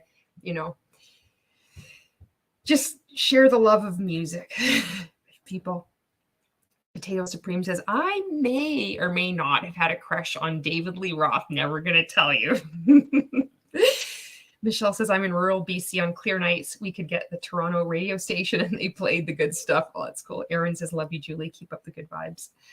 Michelle says, my friend was the quickest on the draw to hit play and record at the same time. I was always slow and missed too much of the intro. I remember I recorded, I recorded Listen to Your Heart by Roxette, and I listened to it over and over again. I just cried. I was feeling deep feelings. It was probably 1989. I was probably in grade 9 or grade 8. I don't know. Odd says Ray should be in prison. Agree. Karen says, I'm in a really good place now. I'm just listening to him and seeing how easy it would be for my old self falling for this rhetoric. This is a really important comment. Thank you for saying this, because this is key for helping people heal and leave, and helping people prevent getting into this, is to see how easy it could be, how somebody could get sucked into this, Odd says, I used to record music from the radio on cassette tapes, and there were no lyrics. For decades, I thought the song Dirty Deeds Done Dirt Cheap was actually Dirty Deeds Done Dirt Cheap. Yeah, there's still lyrics where I'm like, oh, that's what it was about. It's like, whatever. Sweet Goth, wee bit of tape on the corner of a tape to record timing at the end of the song. That's right, just right to stop it. Yeah. Okay, let's get back into this nonsense here. I can't get through it. I've yet to finish that book. I finished his other book, the one with Jesse Itzler. Great book. That book, can't finish it. David Goggins would beat the living shit out of you, and he would call you out no fucking problem if he knew even said his name and you're trying to oh. But why am I so insistent, and why am I so passionate about having personal freedom, about expressing? About Elon's silo. Oh, I'm so passionate about Elon's silo, my silo. I'm so passionate about it. Myself. I'm battling my childhood wars that I couldn't win. So are you. You have your own wars you're fighting. So does your friend. Yes, they love some idiot politician. Yes, they love someone you don't like. Yeah, they make really dumb decisions. And it's because they fought different wars than you. They fought different battles. They weren't fighting in a war. So they're not veterans. Some people may be, but some of the people you're talking to, they're not. They're in multi-level marketing. They're not fighting wars. People may have experienced trauma. They may not have experienced trauma. They may have been abused. They may not have been abused, but not everybody is fighting these things from the past like you learned at that landmark forum with the fucking tentacles of Scientology in there, Ray. Oh, yeah. They were exposed to different things. You don't have to agree with them. Not saying that. But your life can go on without shaming them, attacking them, unfriending them, telling them that they're worthless, calling them an idiot. Calling them a demon, a hater, uncoachable, blocking them, weaponizing their Christian followers against them. Oh, wait. Your life can go on. Okay? That's a Celine song. So I'm going to encourage you to stop spending so much damn time attempting to convince others that their opinions are dumb and yours is smarter. The people you think you're saving by arguing, I assure you, they're not listening to you. And you're. I mean, that's a good piece of advice. Like, Art, this is true. This one part is true. So sometimes it's not even the baby out with the bathwater. It's not like these golden, amazing nuggets of wisdom. It's just like something that's like true, like gravity exists. Oh, gravity exists in rank makers and it also exists outside of rank makers. Therefore, it's like, no, it's just messed up. It's like all this stuff is so caught up in it. It's like these little suckers that just like of some weird alien that just attaches itself inside to you. And then it shoots out all these weird little blood vessels. And it's like trying to, like, you pick it out and it's like catching all this other shit. You take it out. Fuck, that's what it feels like. You're not changing their mind. So that means it's a waste of time. Okay. This may be. So prospect more people and do a Facebook Live video, everyone. And be sure to ILT, Invest, Learn, Teach, and share your top 3 takeaways from this video. And see you at Rank Makers Live in Orlando, Florida. A whole new realm of time for you. Use it to build any skill. Learn the violin. Me, I took the time of being negative and darn government. Right? I took that time, and I'm not saying I'm not 100. He would tell this in us this in Rank Makers. Schedule time to feel sorry for yourself, and then go prospect. So from 2 to 2:30 p.m., you can feel sorry for yourself all you want, and then after that, go be productive. Your parents died? Who cares? Viktor Frankl's parents died. You see what he went through? Is this helpful? Does that make sense? Go do a live video. Be sure to hashtag me. 100% rehabilitated. I'm not. I still get riled up. But I took that time to learn new skills, learn day trading. Been doing that every day. Love it. It's a lot of fun. It's cool. Different. Been wanting to learn that kind of thing for a long time. Learn anything. Day trading. Was that an MLM? Michelle, are you still on here? I wonder if he did like some crypto MLM or some weird thing. Day trading. Johnny says, I'm keeping the stream playing, so no jump scares. Julie, good night, y'all. Oh, okay. Johnny, good night. I'll not do that. I want to do jump scare. Sweet Goss says, and thank you for being on here, Johnny. Sweet Goss says, using a pen to wind the tape back into the cassette when it got caught and chewed in the player. Yes. And she's OMG, dude, this is like exhausting listening to this guy. I feel like my brain cells are dying a slow, painful death. Yeah. And this is the bread and butter of indoctrination. It's always like this. It's just slow. It's just a lot. It doesn't make any sense. It beats you down. It shocks you. It makes you, he gives so much horrible language that it numbs you. And then it's somehow you just like believe everything that he's saying. It's so messed up. And she says, I can learn new skills without you, dude. Rebecca says, there is an MLM that does that. iGenius. Maybe he was doing iGenius. Shill is a good word, says Gabby. Yeah.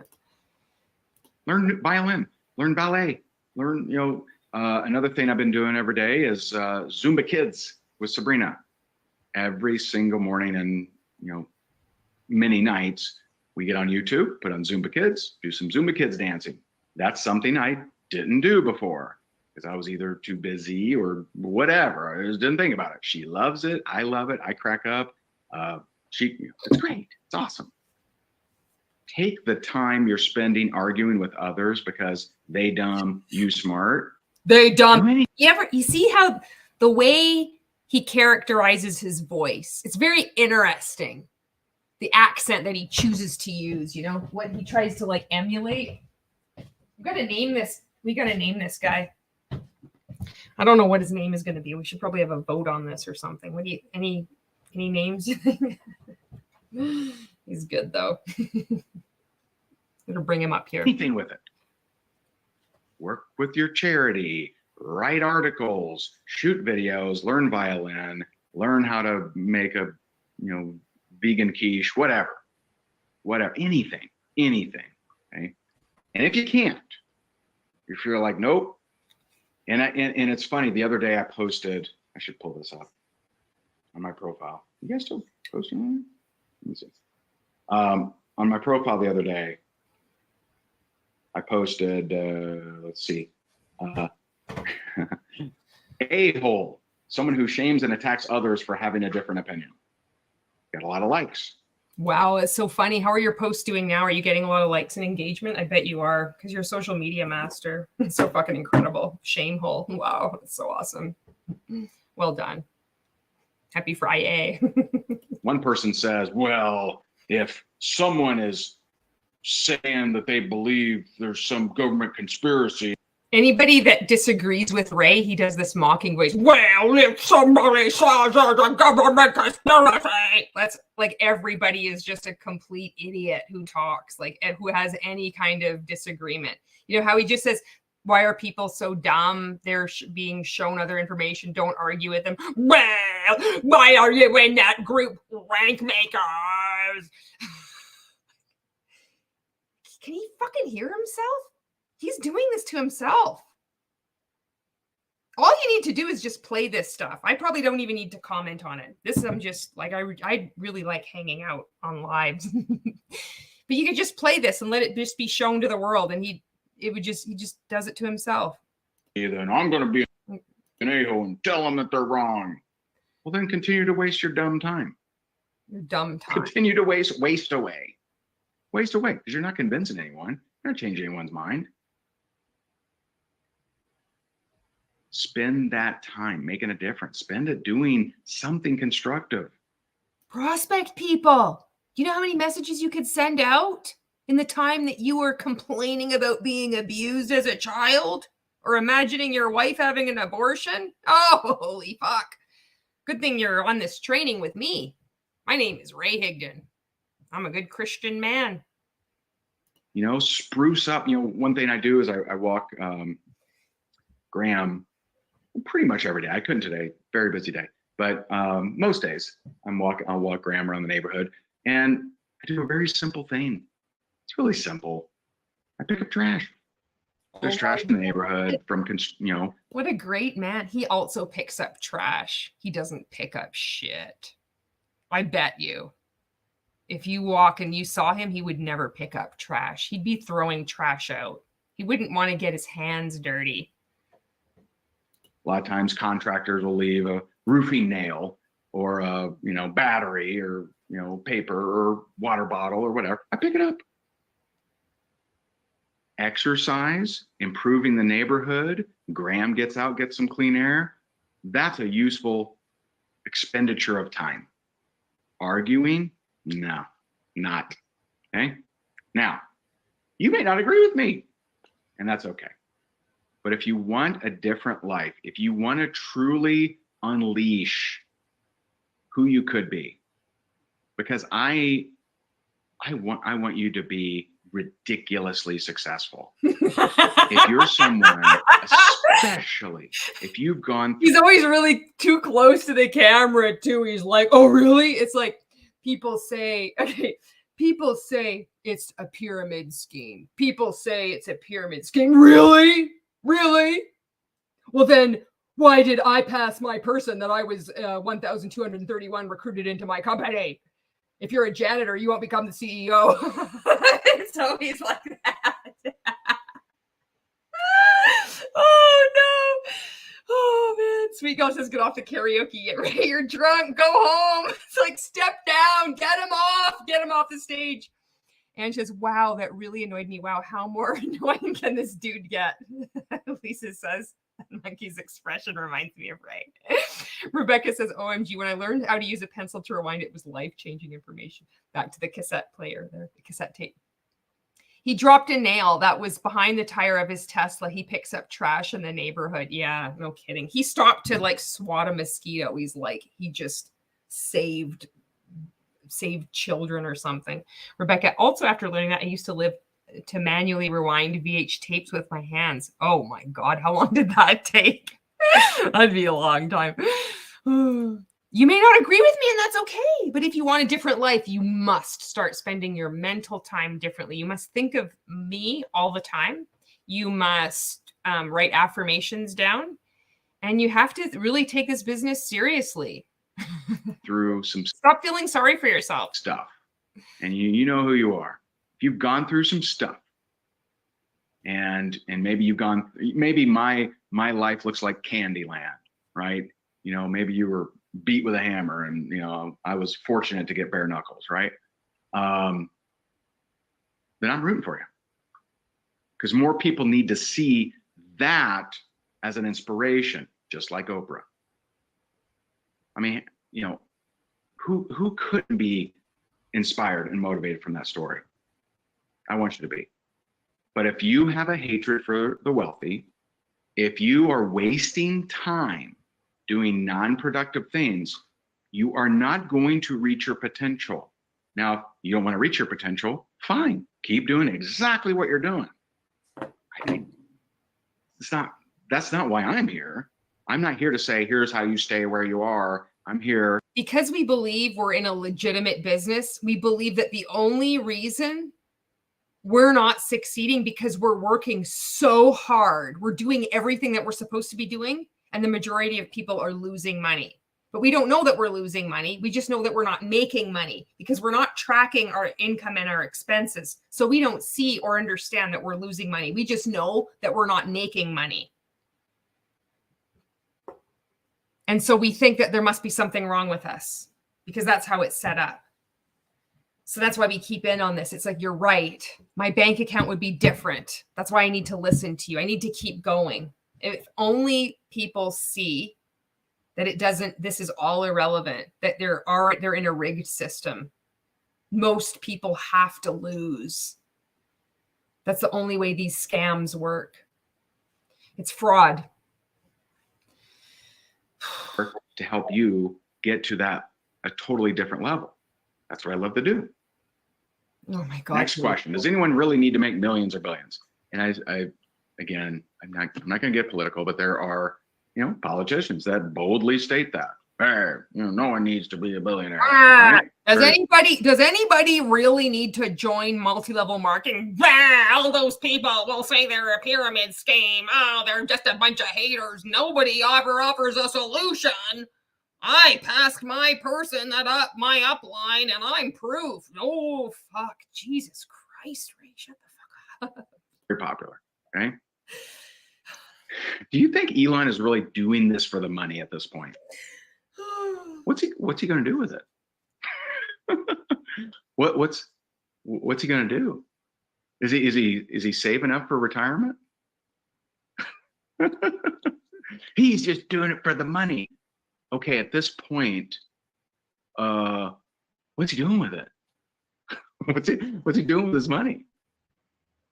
It's no longer, the higher you go up, it's no longer a game. Can you imagine you're Ray and you're talking like this and you don't see people.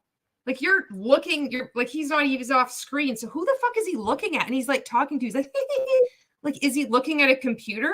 Is he looking at someone? Can you imagine? He probably has a mirror and he's like looking at himself. I don't want this guy because I like this little monkey. He's cute. He's like looking at himself. He's like, does anyone need to make millions and billions? It's so weird. When you're making YouTube videos, you see content creators, it's like you're making videos, your content, but it's not like this. This is just fucking weird. He's like laughing to himself. Like I could see him. He's just in this corner. He's eating pizza and feeling guilty about it, wishing he had 6-pack abs. Hoping that all these people would Google that. Sad when most people don't. Of I need more money, or I just love money. He's passionate about helping. He's passionate, and should he be paid for that? Yes. My life is better because of him. He should be paid. And I saw a buddy of mine, and I say buddy, I've been on a Zoom with him. So, you know, if I've been on a Zoom with you, you're probably my buddy. Yaron Brook. He's head of the Ayn Rand, or chairman, I think is his official title, chairman of the Ayn Rand Institute. And he said, he was talking about inequality, right? Inequality, big problem. A lot of people, you know, talk about that. And he talked about J.K. Rowling. He said, you know, J.K. Rowling has cost me thousands of dollars. I had 2 boys. This is him sharing this story. I had 2 boys. They both wanted every book. I had to go wait in line, get them each a book. And they wanted the audiobook, and they wanted the action figure. Then they wanted to go to wherever it is, Universal Studios or whatever, right? Then they wanted to go see the movies. She has cost me thousands of dollars. And what do I get? She gets to become a billionaire. And I said to him, well, that's a bad mindset to have. You had to spend that money for the enjoyment of your kids because I'm such a stand-up Christian man and an amazing father. I would spend millions on my kids, and I'm glad that whoever makes that thunder fucking mitten thing, all my superhero comic book shit I used to like, but then I self-flagellate because I'm on this weird religious kick now. I would buy this stuff for my kids, and I'd be grateful that whoever invented it. I think you should take a look at your family. Are your kids happy? Well, then why aren't you happy? That fucking idiot. He's not an idiot. I mean, I want to say he's an idiot, but he knows what he's doing. Like, now, does he resent her for bringing him and his boys closer? Does he resent her for like, this is what actually happened. The guy, it's like, he's making a joke. He was probably making a joke. Whoa, that whoever invented the Cabbage Patch Kids, they got my money. I made them a billionaire. Like making a joke. And Ray is like, oh, fuck, I'm going to make a training about this and make it like something that never happened. I'll take things that never happened for $1,000, Alex. And that's what happened. And then he says it's like, oh, there's all this guy, it just went on and on and on. And then it's like, it was a joke. I'm sure he really didn't mean, like, nobody fucking says this stuff. It's such a weird tangent too. And he made slides. Like, he sat down at his computer and he's like, holy fuck, I'm so smart. And he's like typing away. He's typing this shit out. He's making it really bold. It's like, why are people dumb? Can you imagine? Like the small meanness of this guy, where this is like, he just thinks this is fucking normal. Like, and people look up to him. This Kimberly Olsen, she's come out of retirement. She was a rank maker. And then there's some weird shit that went on there too. I don't really know. But she came out of retirement to join Bravenly. So if you're in multi-level marketing and you hear anybody saying they've come out of retirement, that used to be like, for me, I thought, oh, this is so incredible. This shows that this multi-level marketing company is just so filled with integrity. What an amazing opportunity. They're coming out of retirement because they're offered a spot at the top of the pyramid. That's why. They're not. And she's one of these people that have come out of retirement. She's with Bravenly. She's posted like fraud as well, saying pick your pay. Holding up an income disclosure statement from Bravenly. I have like a screenshot of her on Facebook on my Bravenly video. And it's like, pick your pay, as if you can just pick whatever income you would like to earn with Bravenly because it's completely in your control. And they're going to make a map for you to how to achieve that income when you're in a pyramid scheme. You can't pick your pay. It's fraud. She's in there too. Why did I go on that tangent? I'm going off the same tangents. My brain's it's like all the marbles inside. It's like getting a shake watching this again. I'm like, if I start reciting the definition of posture over and over again, send help. Enjoy, entertainment, fun, something to talk about, experience. Does he resent her? Should she not be a billionaire? That she brought so much joy, entertainment, fun. How many people have ever, I mean, I haven't, but how many people have ever dressed up as one of the characters, right? Oh my God, he does. He has a tickled trunk just like Stuart McMillan. He does like to dress up. He dresses up all the time in those wigs. I don't think those wigs have ever been washed. We used to think those skits that he'd do were so funny too. He'd do these ones that was like Bobby. What was his name? He'd pretend he'd be Bobby. He'd be like this network marketer that just was so clueless about how to prospect people. And he would be Bobby hiding in the bushes with this brown wig that looked like something was from the 1970s, Salvation Army, back of the fucking store in the bottom of the box, underneath like a cowhide leather purse. That's the fucking wig he would wear. Exactly. I can tell it smells the same way too. Put that fucking wig on. You'd be like, can you imagine the cameraman filming Ray do this? Well, we thought this was so good. We thought, oh my God, this guy's so funny. Oh. Rebecca says probably was making a joke. Ray seems like he never gets the joke. And Anne says, did she ever have a real job? Ginny Jin says, OMG, yes, you're still live. I am live. Yeah, we're at 3 minutes and 46. 3 minutes. 3 hours and 46 minutes. And Anne says, because MLM do not have a retirement plan. Michelle, thank you so much for still being on here. Ray made trainings out of conversations I had with him that were so taken out of context and made to make me look stupid. And him like this amazing trainer that set me straight. He lives to degrade other people so he can look good. Yeah. So I completely believe half his conversations and trainings are fake. And Ginny Jin says, Michelle, for sure, I agree. Rebecca, man, that Bobby character would be so condescending. It was. If I could access his Facebook still because I can go on another browser, but the times I've gone on, it just gives me the fucking willies, like seeing him, especially with this religious thing now. It's like, oh, but Bobby's still up there. I'm sure of it. Lisa says he loves to make himself look smart and wise at other people's expense. Yes, everybody else has to suffer and be penalized in order for him to look good. There could only be one star, one sun, and it has to be Ray. All the attention has to be Ray. Every thought, every idea, every point, it's his way. His is the best way. Gabby's like, sanitizer for our ears. Help yourselves. Yes. Ooh. Who's seen? I've read all the books. Well, I don't know any of the new ones, but all the old ones, right? The Harry Potter ones. I've seen the movies. They're great, entertaining. Probably cost me thousands of dollars too. I'm okay with someone who brings joy, convenience, entertainment, education. I'm okay with them making lots of money. I'm okay with you making lots of money. But what is he specifically? What is he specifically that some politicians are, demanding? He paid billions of dollars in additional, bonus tax. This is worse than I thought it was. Taxes? I don't know what they're calling them.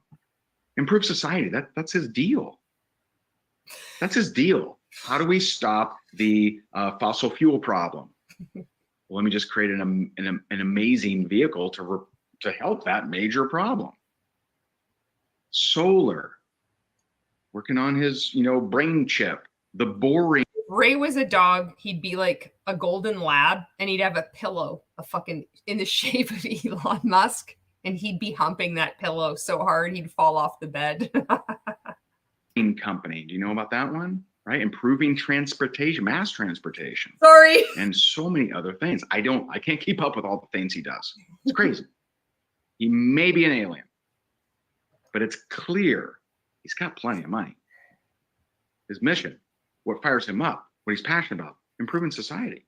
That's what he's after. Do I know what he does in his personal time? No idea. Not condoning it. Don't know. I don't know him personally.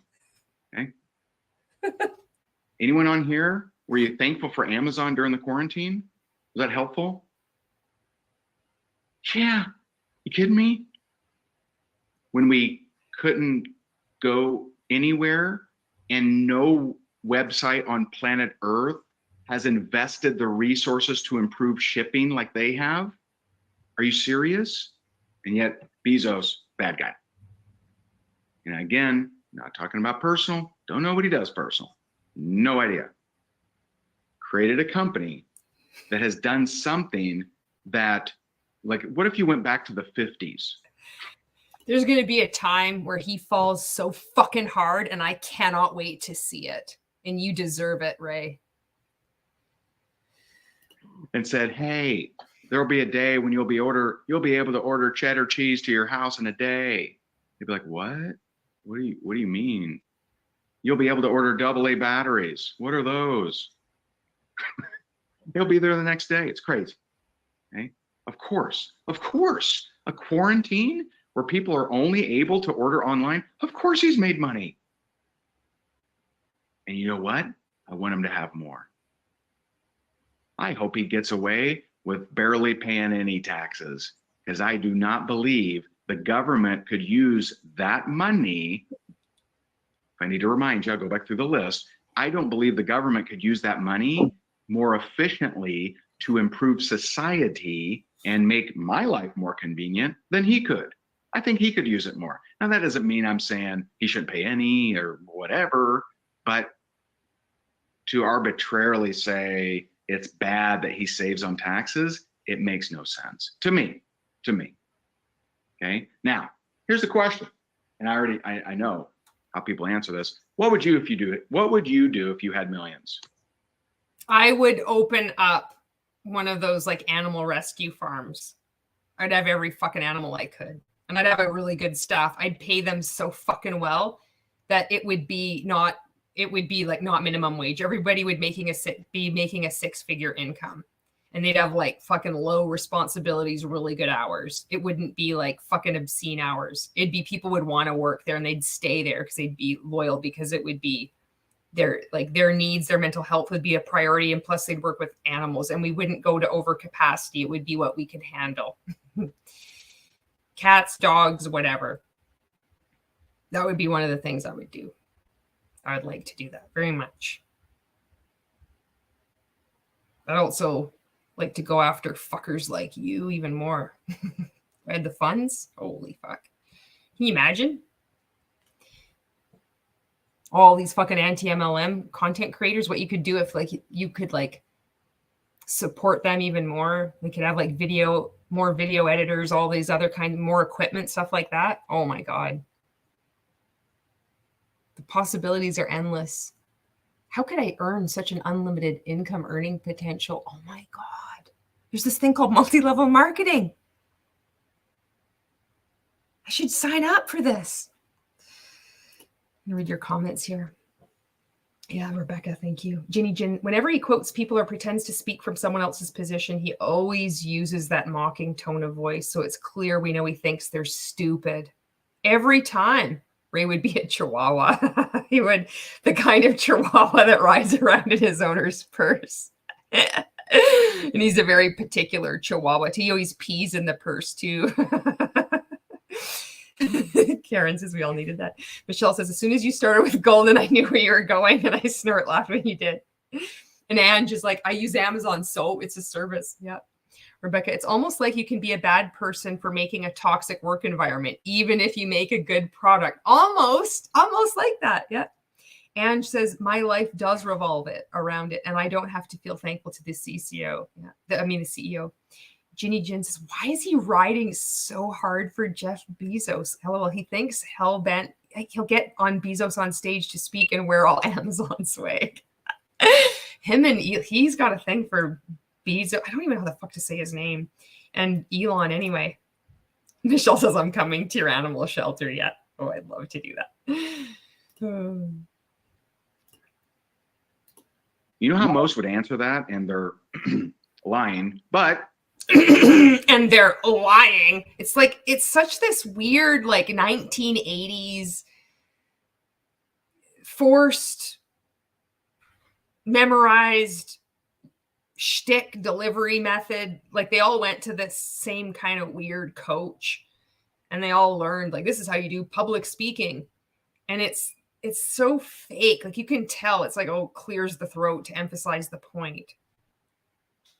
It's like, what the fuck? Like, this is so stupid. I know we all say, how didn't we see this? You know, but how didn't we see this? How the fuck didn't we see this? let's just go there. How would most answer that? Oh man, I'd just give it away, man. Oh, I would just help out my fellow brother. That's what I would do. Well, that's unfortunate. It's unfortunate that you wouldn't invest in yourself and invest in a business to Give it to me. Who would say I would just give it all away? Nobody says that. No one. make that a recurring income so that you can provide for whatever your favorite cause is for the rest of your life. See, that would be way cooler. What would be way cooler than, man, I just give it away. Give it away, man. Well, okay. One, don't believe you. Oh, really? I don't believe you. But let's just say I do. That's unfortunate. I wish. There's actually people that would give it away, and they would, and you don't have to believe them because you're a selfish prick. You couldn't believe it because there's no way you could do that because you'll hang on to every fucking penny. He charged us rank makers $1 for a certificate that you could print off. Could finish a 14-day challenge. He will grub for money. That's probably why he still hasn't blocked me on YouTube, because he's so fucking desperate for pennies. It's like any bit of content I make, he's just like, oh, fuck, it's great. I'm actually benefiting from it. Oh, she's so stupid. I'm actually making money. I'm like, you're fucking a joke. It's so desperate. Anything. Like a literal fucking penny. He'd be like scrabbling like a chicken fucking in the dirt. I don't even want to say it like a chicken. Just like any money, just money. Like, oh God. Can't even possibly think that people would do something and just not choose money, because he can't think like that.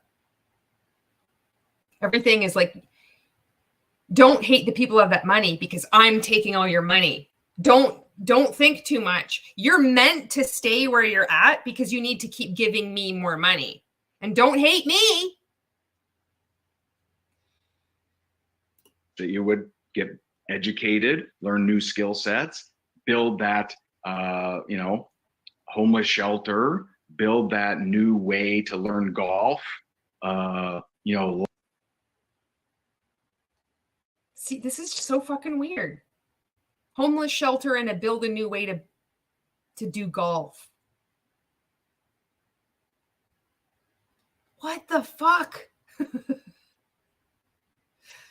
This is important, you guys.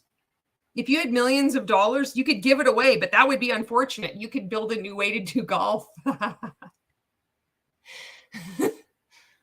The normal way to do golf is you have a little tee and you put the ball on it and you swing the golf club and the ball shoots off and you go 4. That little fucker goes down the greenway or whatever it's called. I don't golf.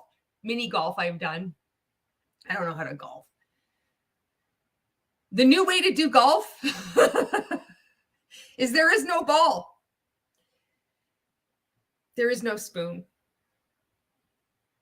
If you believe the ball is there, the ball will appear. You just give me your money and you just keep swinging, and eventually that ball will appear. Lecture around the world on how you helped the food, supply issue. Give it away, just have it consumed. It's not that great. It's not that great. Yeah, it actually is that great. Give it away to have it consumed. What does that mean? Give it away so people might benefit from it? Giving a donation? It's not that great because I would never want to do that. I just want to keep taking more of your money because I'm a scammer, a grifter. I defraud people, and I have for fucking years. And I still continue to. Now, Jesus Christ. you have full permission to disagree with me. It's tough to get over past conditioning. Oh the God, media and every He's gonna say about the Titanic, all Hollywood. You ever see any Hollywood movie? They always paint the wealthy as angry people. Always the fat guys with the cigar. Fuck, I know all this shit that he's gonna say. They never paint a happy, good, charitable, wealthy guy. They're always bad. Fuck, it's the same shit. You know I'm telling the truth. If you're in a rank maker, you're like, you're right. He just said it today. every single Hollywood movie ever made wants you to think poorly of the wealthy. And I remember I was watching it. It's not a great movie, but I was watching what's the one with Dwight Schrute? The Meg? Is that the one? Ethan, is that the one? The Meg? Is that with Dwight Schrute? Do you know? Wait, what? The Meg. Do you see that movie? Yes. Is that with Dwight Schrute where he's I a little didn't red? see it, but I'm pretty sure. Okay. So anyone seen The Meg? So I'm watching The Meg, and this billionaire has funded, right, this great research, and they're trying to figure out things on ocean to help people and things like that. And I'm like, oh my God, is this a movie that is pro-billionaire? And then, like, you know, the Meg comes, and whatever, some sea creature or something, and starts, terrorizing. And he, the billionaire says, okay, we're going to get you guys out of there and help you out. And I'm like, I can't believe it. Is this a pro-billionaire movie? I've never seen one. And then he hauls ass out of there, doesn't help anybody. I'm like, there we go. That's the Hollywood I know, right? So how was the banker Potter portrayed in It's a Wonderful Life, one of the most watched movies ever? Terrible, evil. Just want to point out, he lent them money so they could be in that house.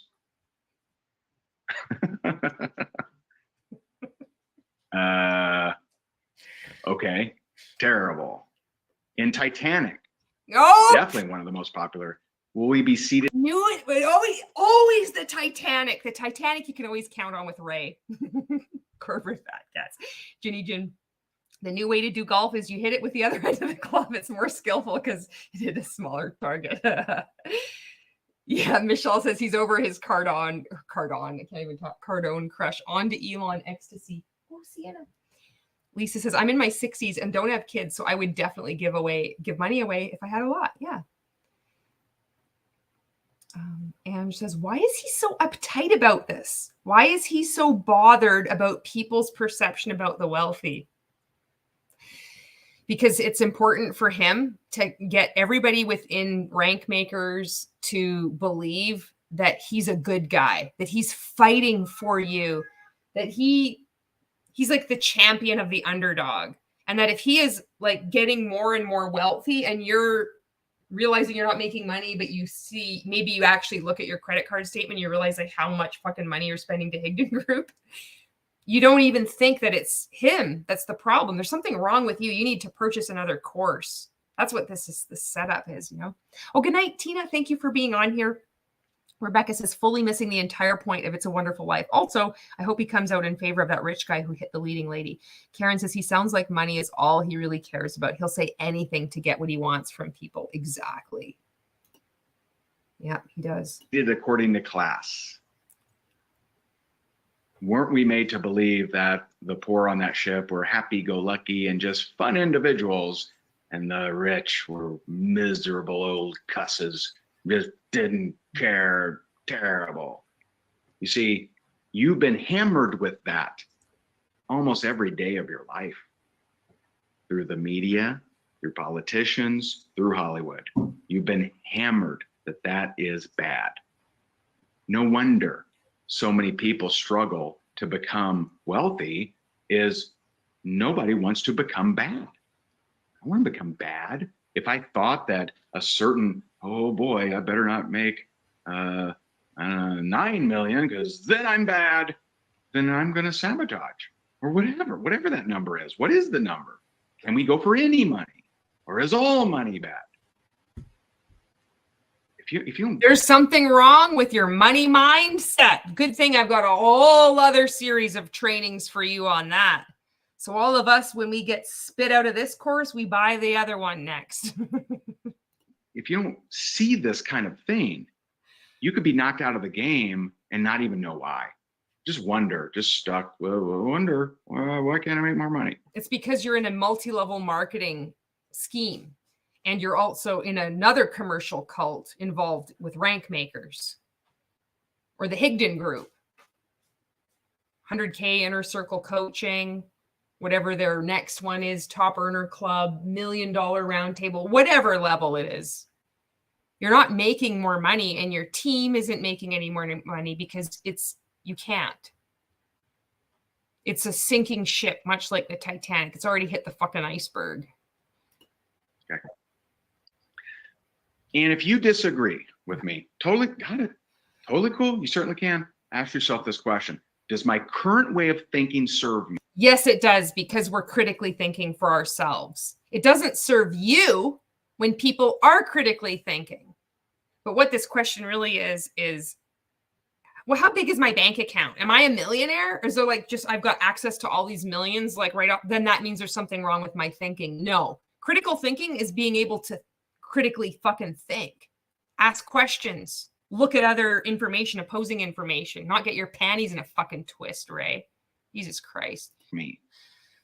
If I think that I am just disadvantaged, I'm not able to succeed no matter what, because those darn wealthy people, all right, does that serve you? Because a lot of people would rather be right than happy. A lot of people would rather be right and say, oh, you would rather be right than happy. You are a miserable SOB.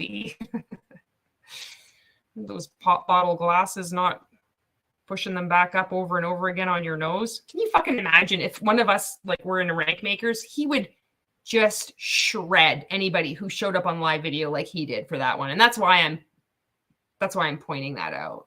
He would mock them so fucking hard. Say I am right in my thinking, then productive, then wealthy, then fill in the blank. If you find yourself disagreeing, just ask, does my current way of thinking serve me? It does serve me. My current way of thinking does serve me. Does my current way of thinking serve me? It does serve me, but it doesn't serve Ray. Therefore, it's the right way of thinking. I'm going to exit rank makers and I'm going to invest in myself by getting therapy. And then I may or may not connect with other cult survivors. And maybe one day I'll share my story. And maybe not. But whatever I do, it's going to be my choice because my current way of thinking always serves me because it's my current way of thinking, not somebody else's. There's nothing wrong with your way of thinking because it's your way of thinking. There's something wrong with your thinking when you're trying to be controlled. When someone's telling you there's something wrong with your thinking, that's control. Does bada bing. If it's putting more food in the kid's mouth, if it's improving society in some way, then you should certainly think that way. If it's improving yourself, not just in how I think, and this is my opinion, but it actually helps you in your growth and your income and your whatever you want to, whatever, we can keep thinking it. But when it doesn't, I couldn't contain myself if I saw him in person. I would just fucking lose it. I know I would. Be like, holy fuck. places you in a place of helplessness. When it places you in, I'd do something really obnoxious to like get a beach ball that's in like the shape of a peach and just like throw it at his head. It'd be like fucking like just like it wouldn't be enough to like knock him, but it would be like, oh my god, like a fucking beach ball with a peach just hit me in the back of my head. It's someone else's fault. My way is because I'm in the position I'm in because of someone else. Well, then you have no power. And that's it's a terrible place to be. Helpful so far? No. Helpful so far? With he's doing this weird thing with his lips now? helpful so far, but he's not even looking at the camera anymore. It's like even his body knows he's this culty manipulator. He's like, helpful so far? Hi, shake my hand. Oh, fucking wash your hand, Ray. Jesus.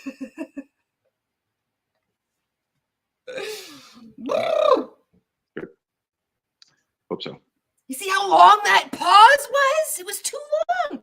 Ginny Jin says he's encouraging black and white thinking, which is illogical, but on brand for a cult. And it's not even a this or that dilemma, though. Why can't you realize rich people can often be bad people and also know that you can still do well and do good at the same time? Exactly. Oh, Michelle says, thank you, Julie. You do such a good job. I have to tap out. Michelle, thank you so much for being on. I get it. Yes, please just take care of you, whatever you need to do. Ginny Jen says he wants you to cheer him on as he takes all your money. That's it. I've got to keep going back. I'm missing all these comments, and your comments are so good. Ginny Jen says Batman is a billionaire, so is Iron Man. Also, Annie has a nice billionaire. Yeah. And Rebecca says fully missing. Oh, yeah, I had read that comment. Read your comment. This is just the ramblings of a sociopath. This guy gaslighting us that billionaires are good people. Megalodon. I know it was a really powerful movie. The Megalodon. It was like the sea creature. It was like a big fucking shark. Come on.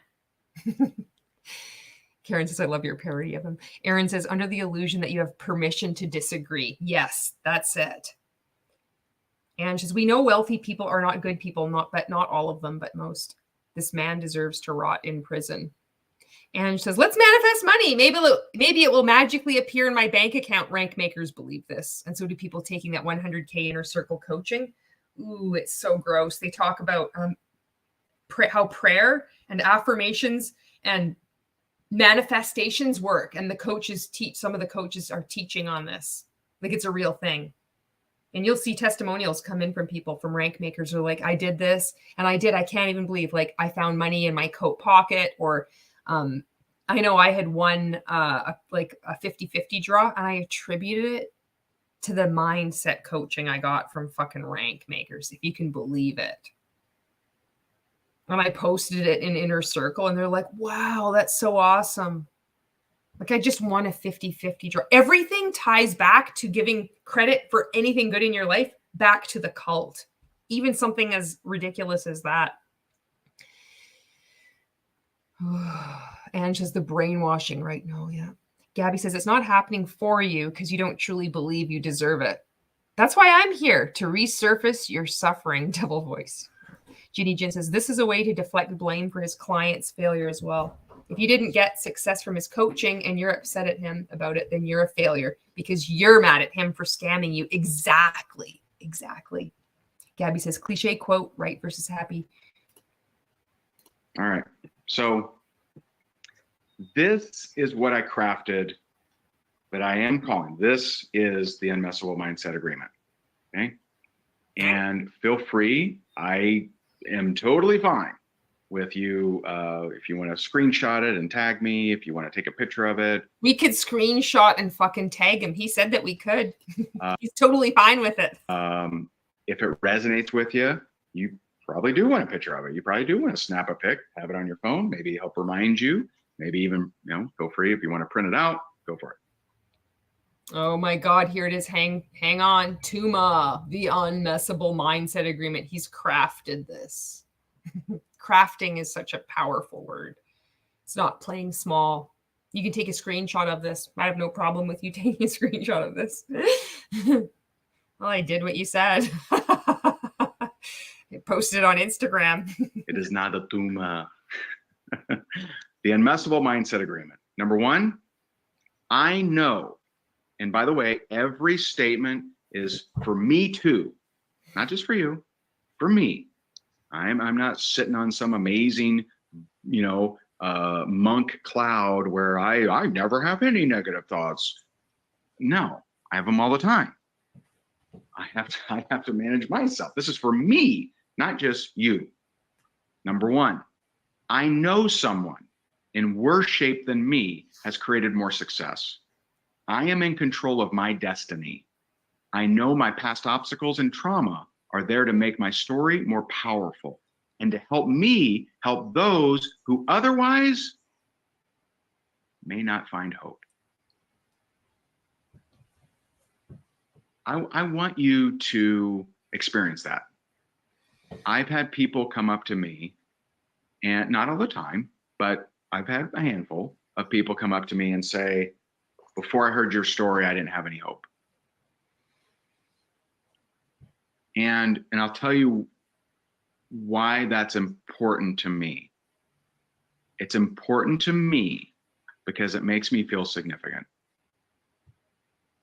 I'm not a martyr, not Mother Teresa.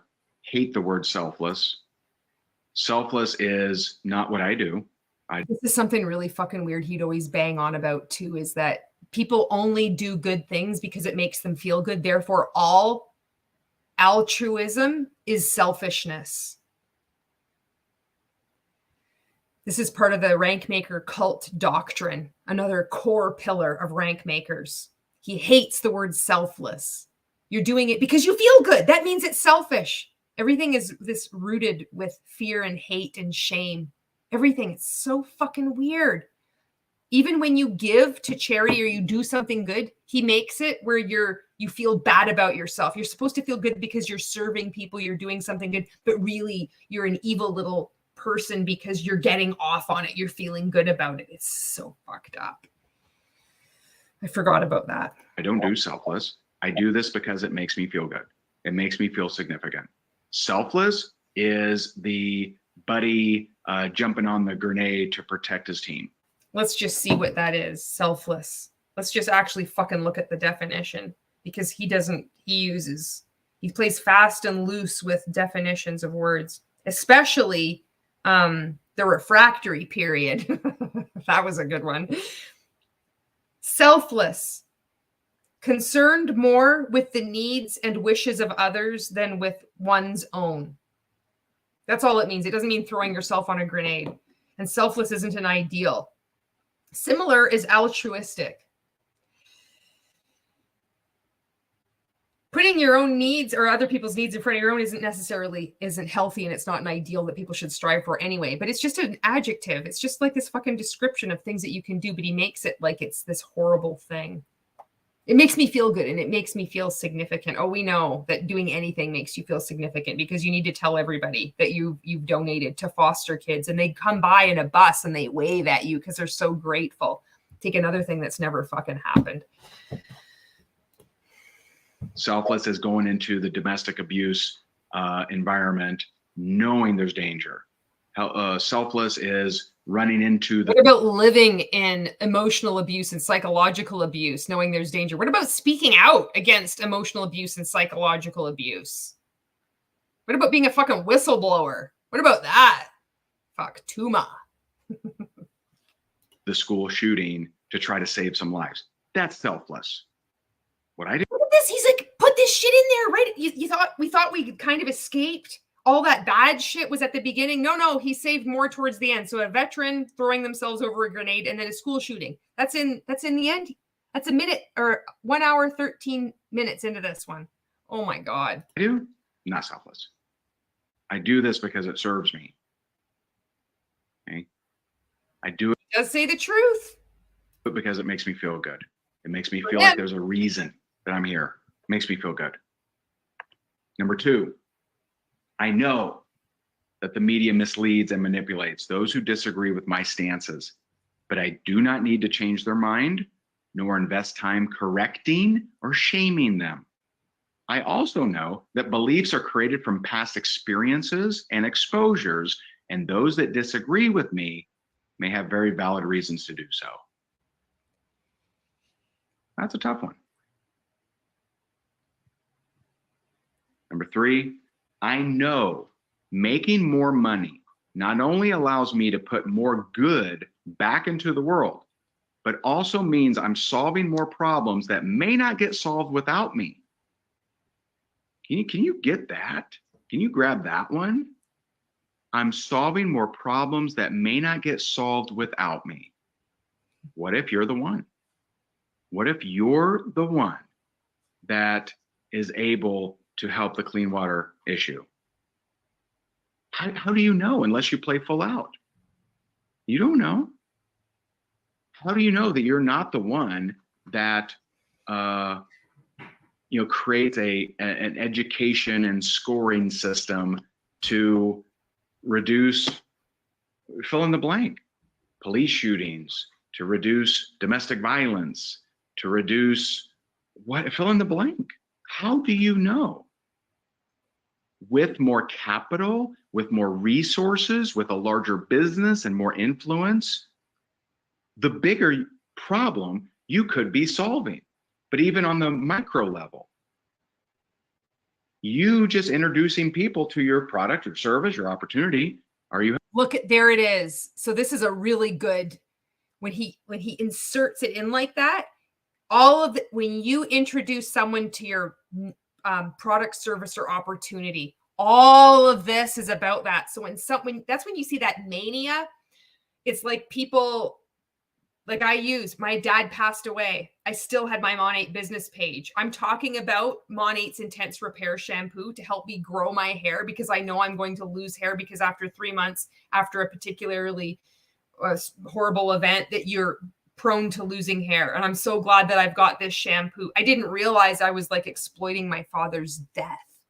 This shit happens all the time. When I go on to like anti-MLM Reddit, that was part of me like waking up too. I would go on, I'm like looking at this shit. I'm like, oh my God, I've done this, but I still didn't understand why.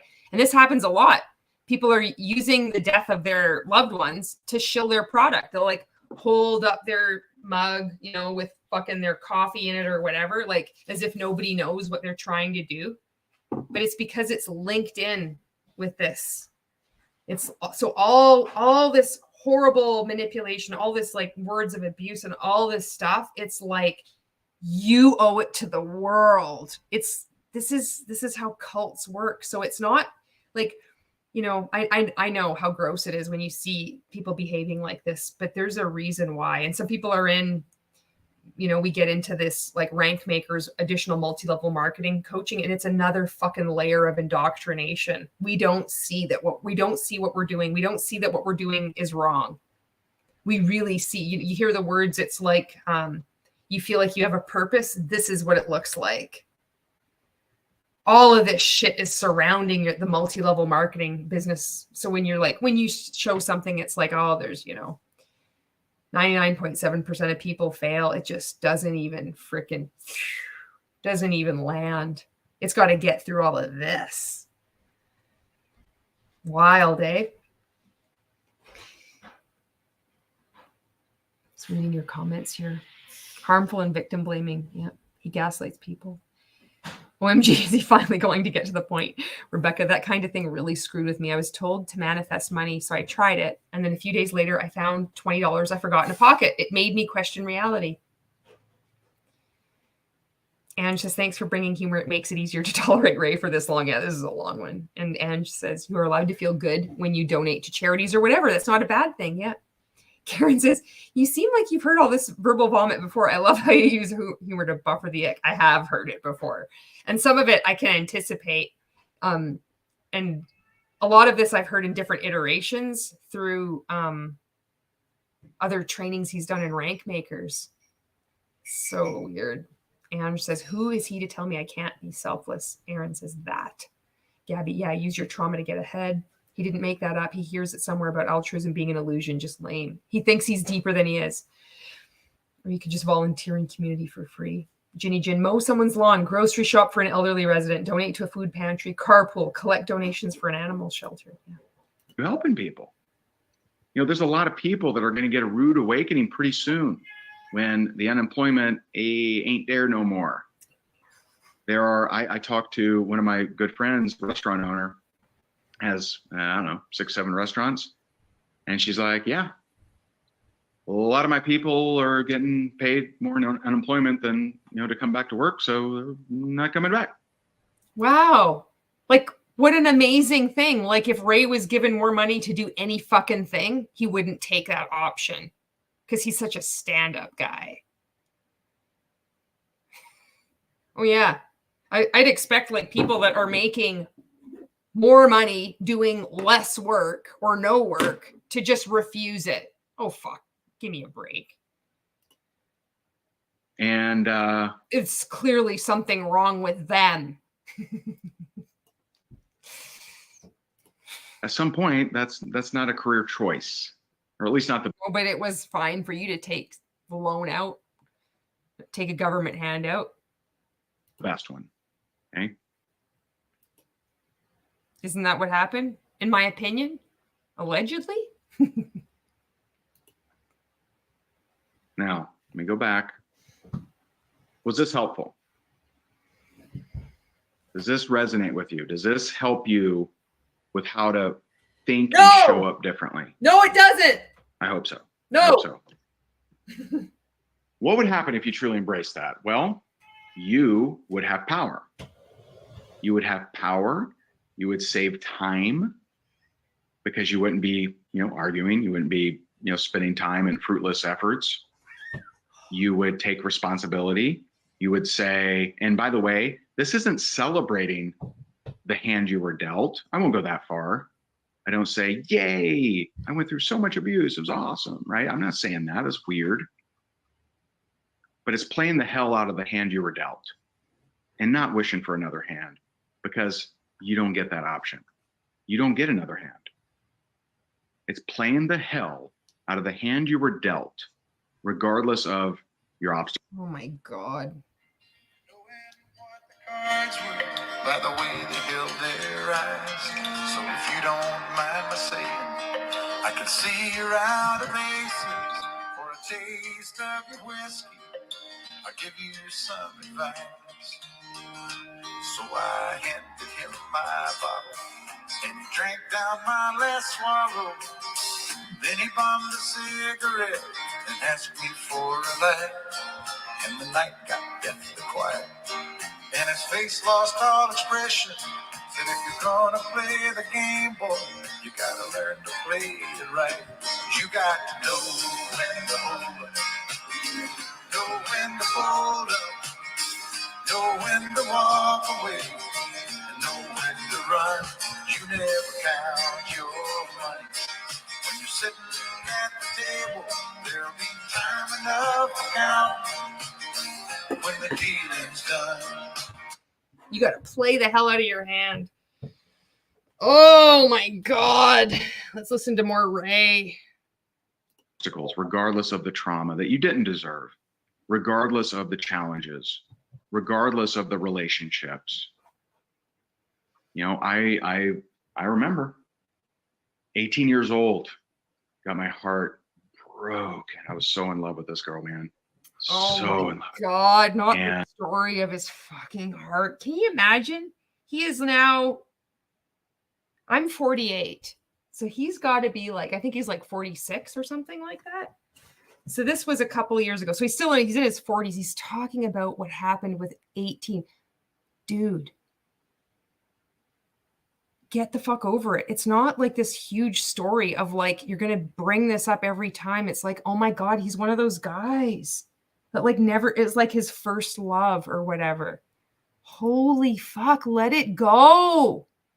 You were 18. Your brain isn't like fully developed until like what, 25 or 27? In your case, it's fucking definitely not developed still.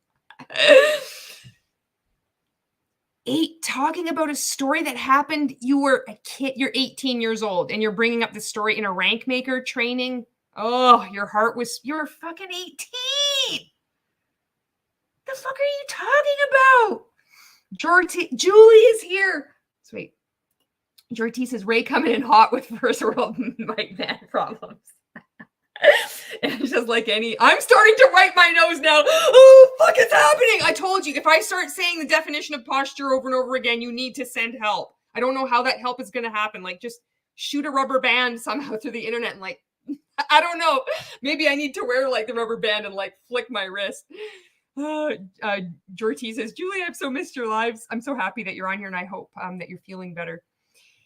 Rebecca says, if he's not about to talk about how he got together with his wife, this is really disrespectful to her. Oh yeah, this isn't about his wife. This is about this other story of this other woman. His first love, 18, just crushed his heart. Oh, it's so horrible. And he's like, and I deserved it. Fuck, we all heard this. Any fucking rank maker can recite this story. I deserved it. I deserved it. I was a jerk, and it was with my best friend. And so fuck, here we go.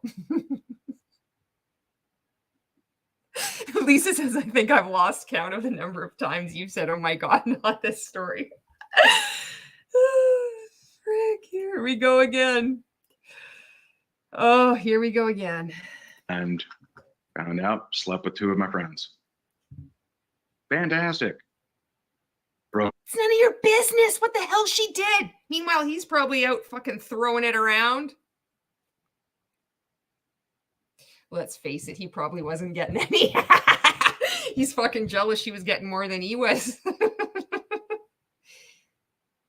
She slept with 2 of my friends. Well, were you exclusive? She doesn't fucking, you don't own her? Maybe you have a problem.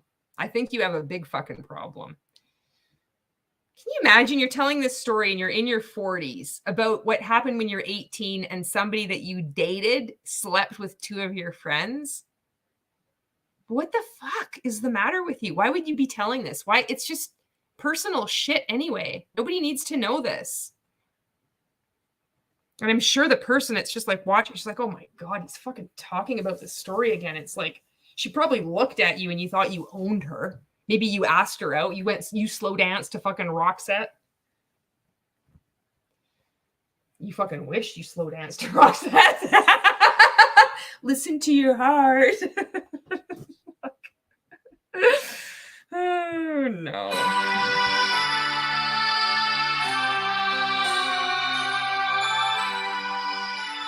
You don't understand. He was alone. He had this girlfriend. He was 18.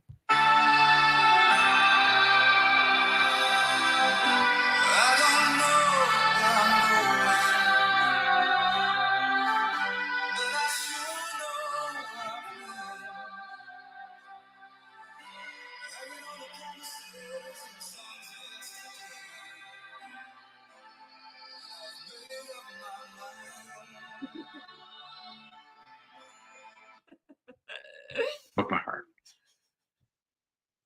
And I tried to kill myself. Oh, fuck. Look at that. He just put it right in there. Again, right near the end like this. And that. Jesus. No wonder I was so screwed up, especially when I started like speaking out. Look at this stuff.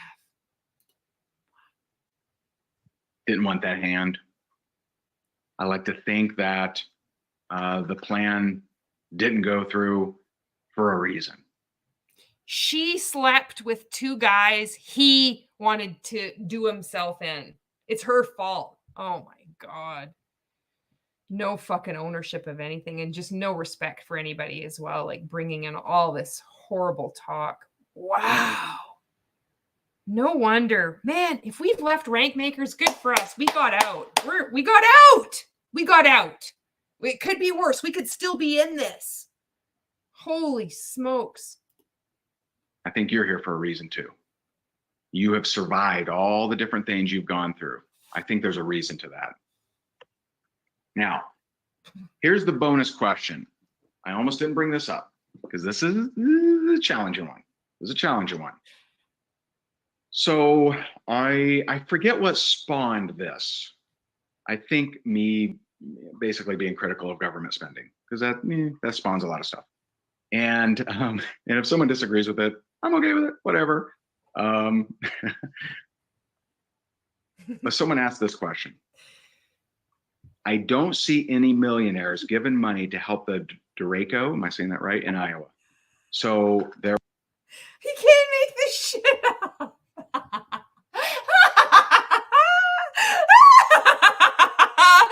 Oh my God. Oh my God. Holy shit. Look at this. This is the oh, how is this reality?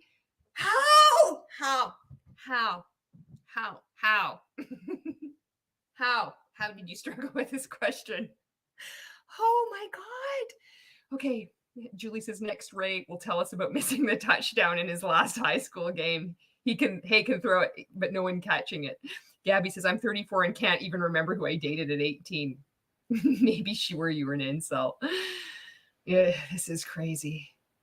There was a, very major natural disaster happened in Iowa, destroyed a lot of crops, really ruined a lot of farmers. And for whatever reason, right? Maybe you have a great response to it, but they said, "Hey, I don't see any millionaires lining up to help the good people of Iowa." And I thought about that, and it's like, you got this major problem, right? You got high net worth individuals, I'm sure. Is it their duty? Should they? I mean, is she right? Is she right? Is that unacceptable that someone that has so much doesn't give to a worthy cause like this? And here's the problem that I see is that there's an expectation that they have the responsibility to give money to it. Now, hold on. Hold on. Because I'm sure you're like, what? What? Aren't I my brother's keeper? Aren't I here for, It's a wrong way. It's a wrong way to think that because I didn't know how many of these religious references that he was making even then. This is in 2020. So this is just, it's odd, And he does name, this is like other like cult shit that I've seen, is they cut off dissent by addressing the problem with what they're saying from the beginning. And then making it that if you do say, well, you're right, that's really fucked up to say. It's like, oh, see, I told you there's gonna be people that say this is messed up. Wait. You're like, yeah, it is messed up. But when you're under the spell, you're like, oh, you're like, I would never say that. If even like a little bit of dissent rises or like a little bit of critical thinking rises, it's just like, no, it puts it back down. That's how he does it. It's so obvious now. Because they should give to this. Which one shouldn't they give to? And how much do we take? Do we take it all and just knock out, okay, that person has 5 billion. That'll knock out 3 problems. Mine. So it begs the question, okay, so if I am the observer, very different way to think here. If I am the observer of a wrong, whether it's natural disaster, whether it's a worthy cause, I'm sure, prayers for anyone being affected by, the hurricanes, right? If I'm the observer of a cause that is meaningful to me, what should I do? Well, this option is be angry that millionaires of unnamed whatever aren't given more money. What's wrong with that? There's many problems with that. Number one, do you want to be the millionaire that was shamed into giving? Would that feel nice to you? Would that feel good? Isn't this it just doesn't make any sense. Would you want to be the millionaire that was shamed into giving? How horrible is that? Are you suffering? Has your house been destroyed? Have you lost everything? Stop thinking about yourself. This is limiting your potential. Think of how horrible it would feel to be a millionaire and be shamed into giving money to help someone like you out. That's right. I'm glad you're back on track now that we're on the same page. You can buy my new money mindset course for only $97. Price goes up tonight to $197. So be sure to click this timing counter, buy the course right now. You're going to get 3 bonuses included. We always over deliver at the Higdon group. You get much more value than you expected. Where you're just, they surround the house with pitchforks and fire and brimstone and, hey, you selfish bastard, you should give some of your money to us. Would that feel good? Would that feel good? Okay, guys. Yeah, you're right. I have some and, you guys don't. Here, He looks in the mirror and he calls himself a selfish bastard. It's like he has these like I kind of think of it like Jekyll and Hyde kind of thing, that kind of weird switching off. It's like, you're a selfish bastard. It's like, no, I'm not. I'm showing up powerfully. I'm not playing small. I'm playing big. His reflection like talks back to him. His reflection comes in as like, Ray, you're being a selfish bastard. No, I'm not. I was abused. Stop using that story. You know it's wrong and messed up. You don't understand what I've had to put up with. You don't have to agree with me. Not everybody has to agree with you. I've heard that line before. Here you go. Wouldn't feel good. At what point is it scalable? Can we just demand anyone of money to give any amount that we think? Okay. That's one way to think. Here's the other way. He does this at Rank Makers live events. Go to the back, hurry now, and give to March of Dimes, to my charity that we like raise money for and we link arms with to give ourselves legitimacy as if we're a really helpful organization. He expects that. He demands that of people. No problem. People that don't even have any money. If I see a worthy cause, might I get on the phone and start calling millionaires and pitching my cause? Might I go a step further and say, hey, I'm calling you. I don't know if you're open to this. I know that you're well off. And oh my God, I don't know. Hey, just call a millionaire. You know what? Instead of complaining, just get on the phone and call some millionaires. Just get on the phone. Might I get on the phone and call a millionaire and say, hey, I know we don't know each other, but I see that you're a millionaire. Would you be open to giving some money to help with this natural disaster? If not, no big deal. I don't know. I don't know if you'd be open to doing this. You may or may not be. This may or may not be a fit for you. But I'm just curious. Do you keep your options open when looking for charitable opportunities to grow your brand? If not, no big deal. No worries. congratulations on your well-deserved success. Oh my God. Hi.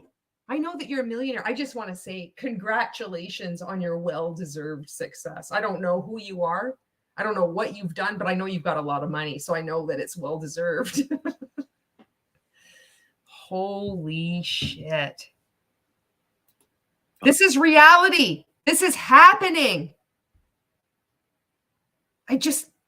What the hell? Listen, this thing going on in Iowa, it's terrible, man. This hurricane, it's horrible. I don't know if you know who's impacted, but man, if you can give anything, we would be so appreciative. We would really, you certainly don't have to. No disrespect. Totally understand if you can't. Wow, that would just be so amazing. I bet you Ray does that all the time and everybody just forks over dough. He's an amazing recruiter, don't you know? He does this all the time. All the stuff that he's training on, he's totally done. That's why you hear examples of it. Not from like 20 years ago, but like currently. That's what he would do. He would just get on the phone. That's exactly what he would say. And all these millionaires would just give him money because he said it in this way. Spoiler alert, it doesn't fucking work because nobody would talk like that. And they'd see right through him. It's like, oh my God, he's calling again, this scam. Oh, fuck, it's Higdon again. What does he want? Oh, he's doing the, appreciative, like, oh, I love you so much. You're fucking, my silo is bending in my direction. Can you give me some money? I'm really appreciative. And no problem. No problem. I totally understand. He's doing that thing again. All the millionaires have their little phone. They're like, they're on speed dial. Their name are millionaires, millionaire 1, millionaire 2, all the way millionaire 69. And then it starts at billionaire 1, billionaire 2, and so on. And they all are on each other's phone list because they're nameless people. They just have all this money and it's all well-deserved. And they just call each other. They have a phone tree. This is all they do. It's well-deserved. They're like, they have passive residual income. And so they just like call each other and they're like, they give each other the heads up about Ray's calling him again. It's like, oh shit. Fuck, what did you tell him? Oh, I gave him $5,000. Okay. All right. I'll do the same. He'll get off my back. But man, if you could, it'd be awesome. And you know what? My son is an article writer. He would write you the most beautiful article. I just see someone's leaving. Karen's leaving. Need to get up to 5 hours. So I'm off, but I do love your content. Thanks for sharing this. Thank you for being on, Karen. And have a good rest of your day. Go to sleep. Have a good sleep. Kelgore! Yes! Kelgore says, didn't this stream start 4.5 hours ago? LOL, I just got off work and was not expecting this pleasant surprise. Oh, yeah. It's still going. And Ange says, did you donate, Ray? Karen says he's back to being deliberately shocking. Yeah. And Julie says, so Ray, a lot of people donate anonymously because they are giving, not trying to get a pat on the back for what a great person they are. That's what my Catholic school taught me. Ange says, but I thought Christianity tells us to be selfless and help each other. Oh yeah, but you know that he's redefined the definition of selfless. Ange says he teaches religion, but then tells us not to help other people. Exactly. What make it make sense? Yeah, it's so good. That's a good point. No one will shame anyone for donating or helping. Julie says, wait, didn't Ray waste like $100,000 on personal coaching? Yeah, from Grant Cardone. That could have helped a lot of people. Or sweet cats.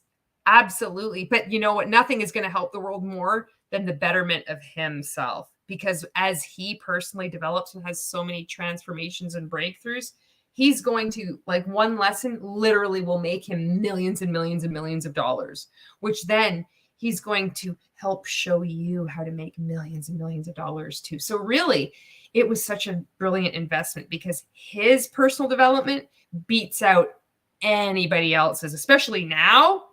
And anybody else's welfare, just well-being, not even like their personal development, but especially now being chosen by God, everybody should give him even more money. I mean, it's well-deserved. Let him know how well-deserved that money is. He is unhinged. Lisa says, sure, I'll just pull up my list of millionaires and start making calls. Yeah. But wait a minute. What about the time and rank makers that you told us he would teach you guys to put money in an envelope and give it to strangers? Yeah. Or hide money and let people find it. Wealth Wednesday. And it might still be going on for all I know.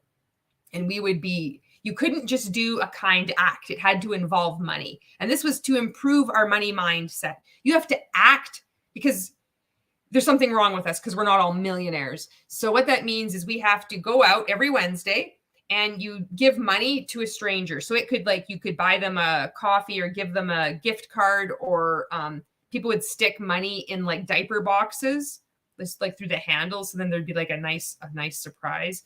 Or they started to sell Wealth Wednesday cards that was branded fucking rank makers.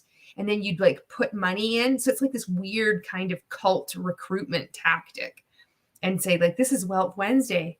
It's like, I go to people. It's like, oh, I do this every Wednesday. I just give money to a random stranger. And I mean, you'd feel good to like give money to someone, or you could like pay for someone's shit at the grocery store, whatever. But it had to involve money. It couldn't be like mowing a lawn. It couldn't be doing something like an act. It had to involve money because this was to improve your money mindset.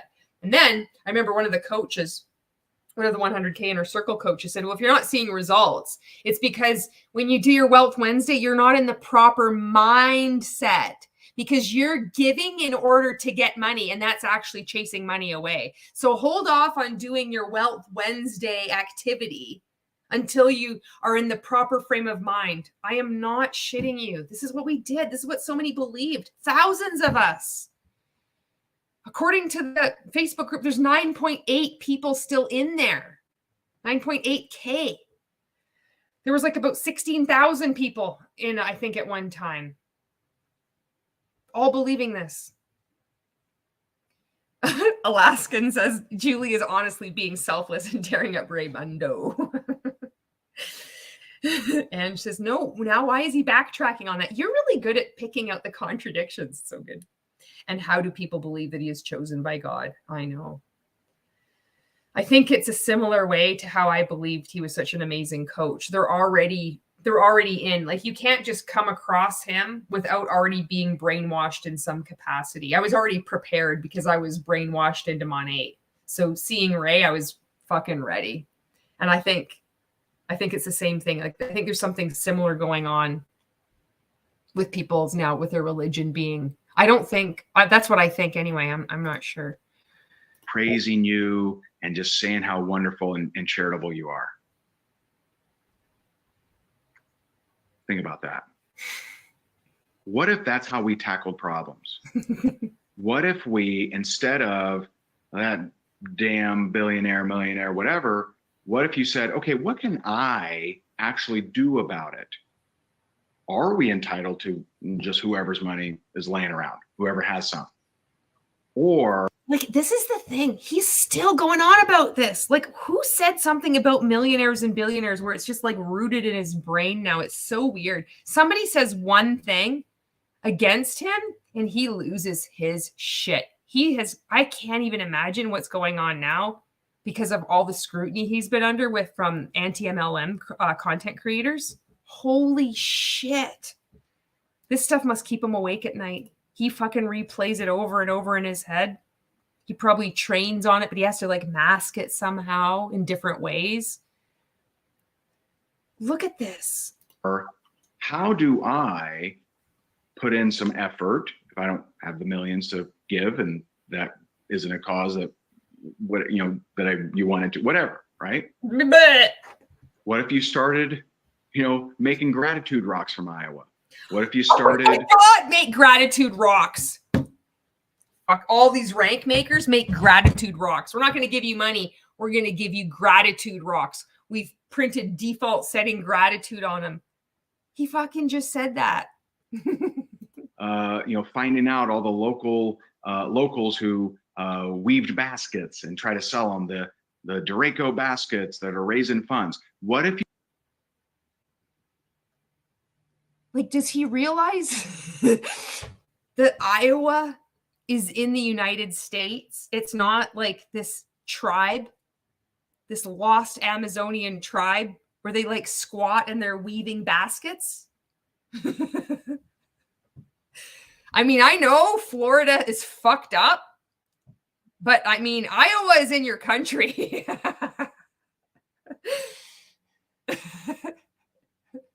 I don't know about the basket weavers of Iowa.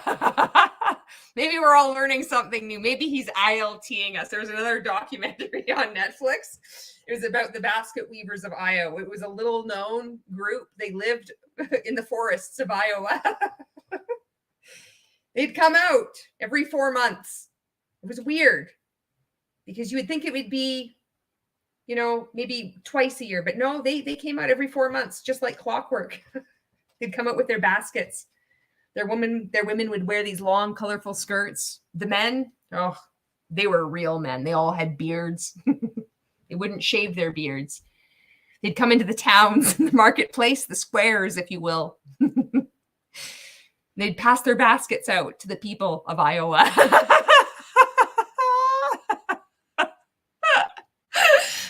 If you started asking different questions instead of who should be doing something about this, what can I do about it?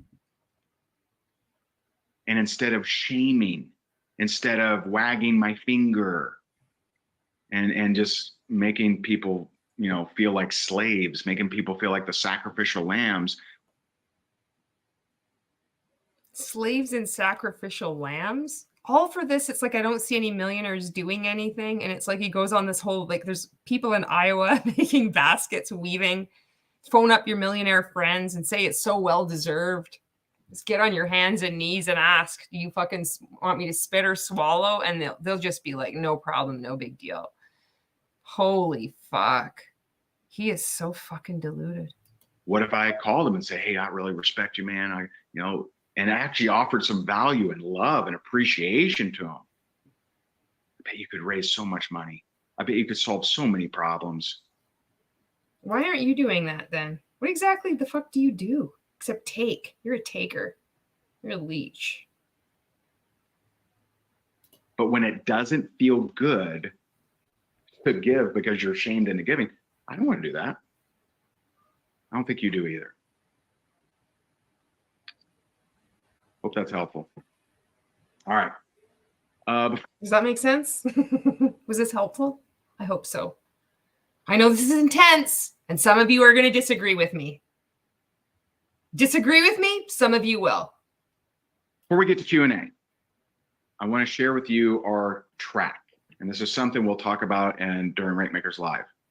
Our Achievers track these are for the. Now he's going to sell shit. Rank Makers. This is the group you would pay. Oh my God, I'm already forgetting what it was. That's good. I think it was like $19.99 US a month. Now it's gone up. And then Inner Circle Coaching, that was like anybody, the rates varied, you know, what you'd pay per month for that is $800 US a month for that. Leaders League, I don't know. This is something. And then here's the Top Earner Club. I think these things have changed.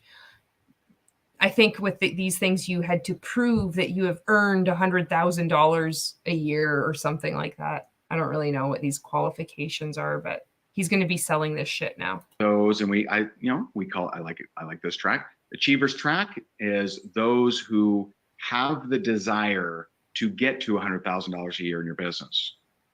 Rank Makers, Inner Circle. Now, obviously, you should attend Rank Makers Live, the virtual experience. It'll be October 8th through 10th. Leaders track. Maybe you're on here and you already have a team.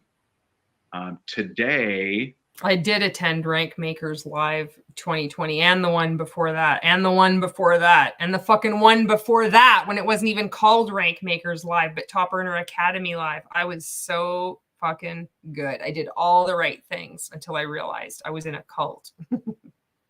And I love them. I don't know if they're on here, Brittany and Michelle, but I did a hot seat for 2 $1 million a year earners and gave them some good feedback that they found very useful. You imagine his feedback. If you've seen any of my 14-day challenge videos, you know, it's like there's just a little tweaks, just a bit of tweaks. You have a really good presence on camera with just a few little tweaks. Whoo! You'd be a force to be reckoned with. He hasn't told them anything. They say the same things over and over again. And we all thought it was like amazing. Like, wow, what an amazing coach. What I wouldn't do to get a 10-minute coaching call with Ray. He'd just talk about himself and then I'd be like, I'm so happy and grateful I got this. And so our leaders track, we have our Leaders League group, and our highest tier of coaching is our Top Earner Club. If you would like more info, I'm not pitching you here tonight, but I'm just making you aware. If you like the kind of stuff I shared tonight and you would like to go further down the rabbit hole with us, just shoot an email, support@higdongroup.com. And this worked. Everybody that watched this a lot of people would inquire and they would funnel people in deeper in. And he says, you want to go deeper down the rabbit hole. This is wild. Tell them what you'd like to know more about. We'll send it over to you. I don't have a website or a link or sales page or anything for you, but you want to dive deeper with us, there you go.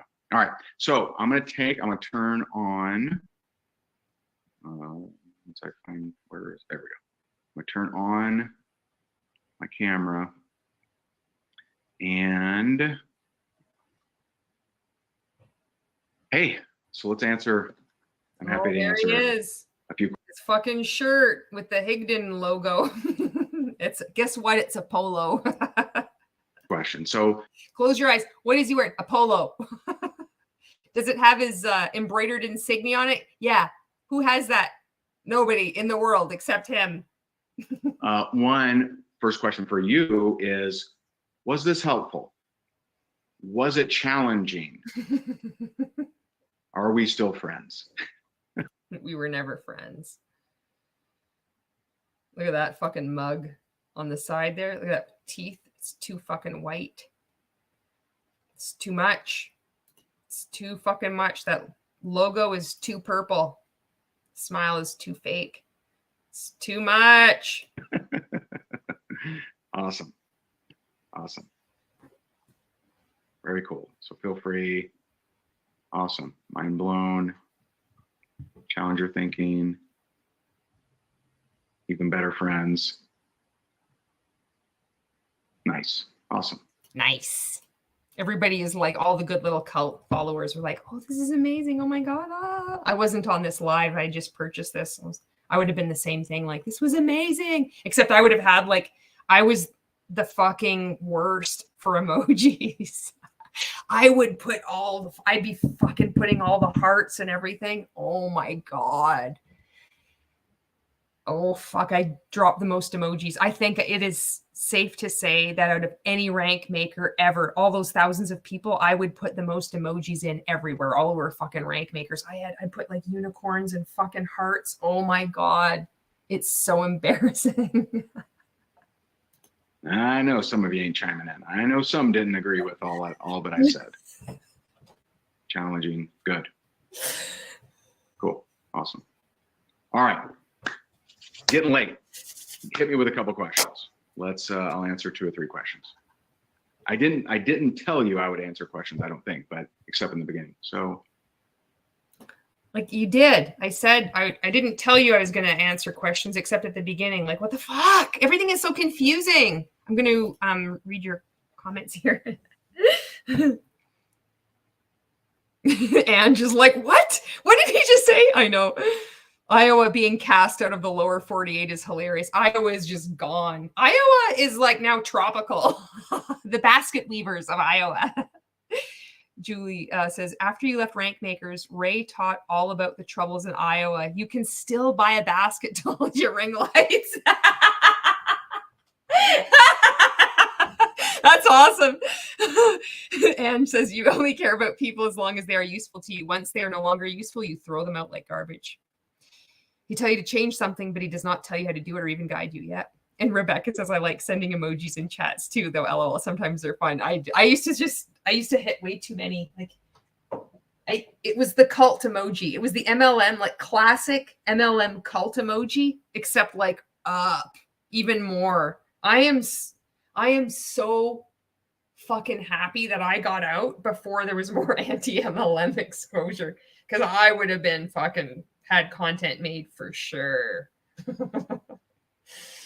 I see my memories come up on Facebook, my videos. I'm still thinking like, well, maybe I'll do a reaction to one of them. And I can't. I'm just like, oh, not this one, not today. I can't do this one. It's so weird. And she says, hit him with the questions he wants. If you send him critical good questions, he will not answer them. Exactly. That's exactly it. yeah, Deneen, appreciate you. TUMA is the name of the course. It's the Unmessable Mindset Agreement. That's what that is.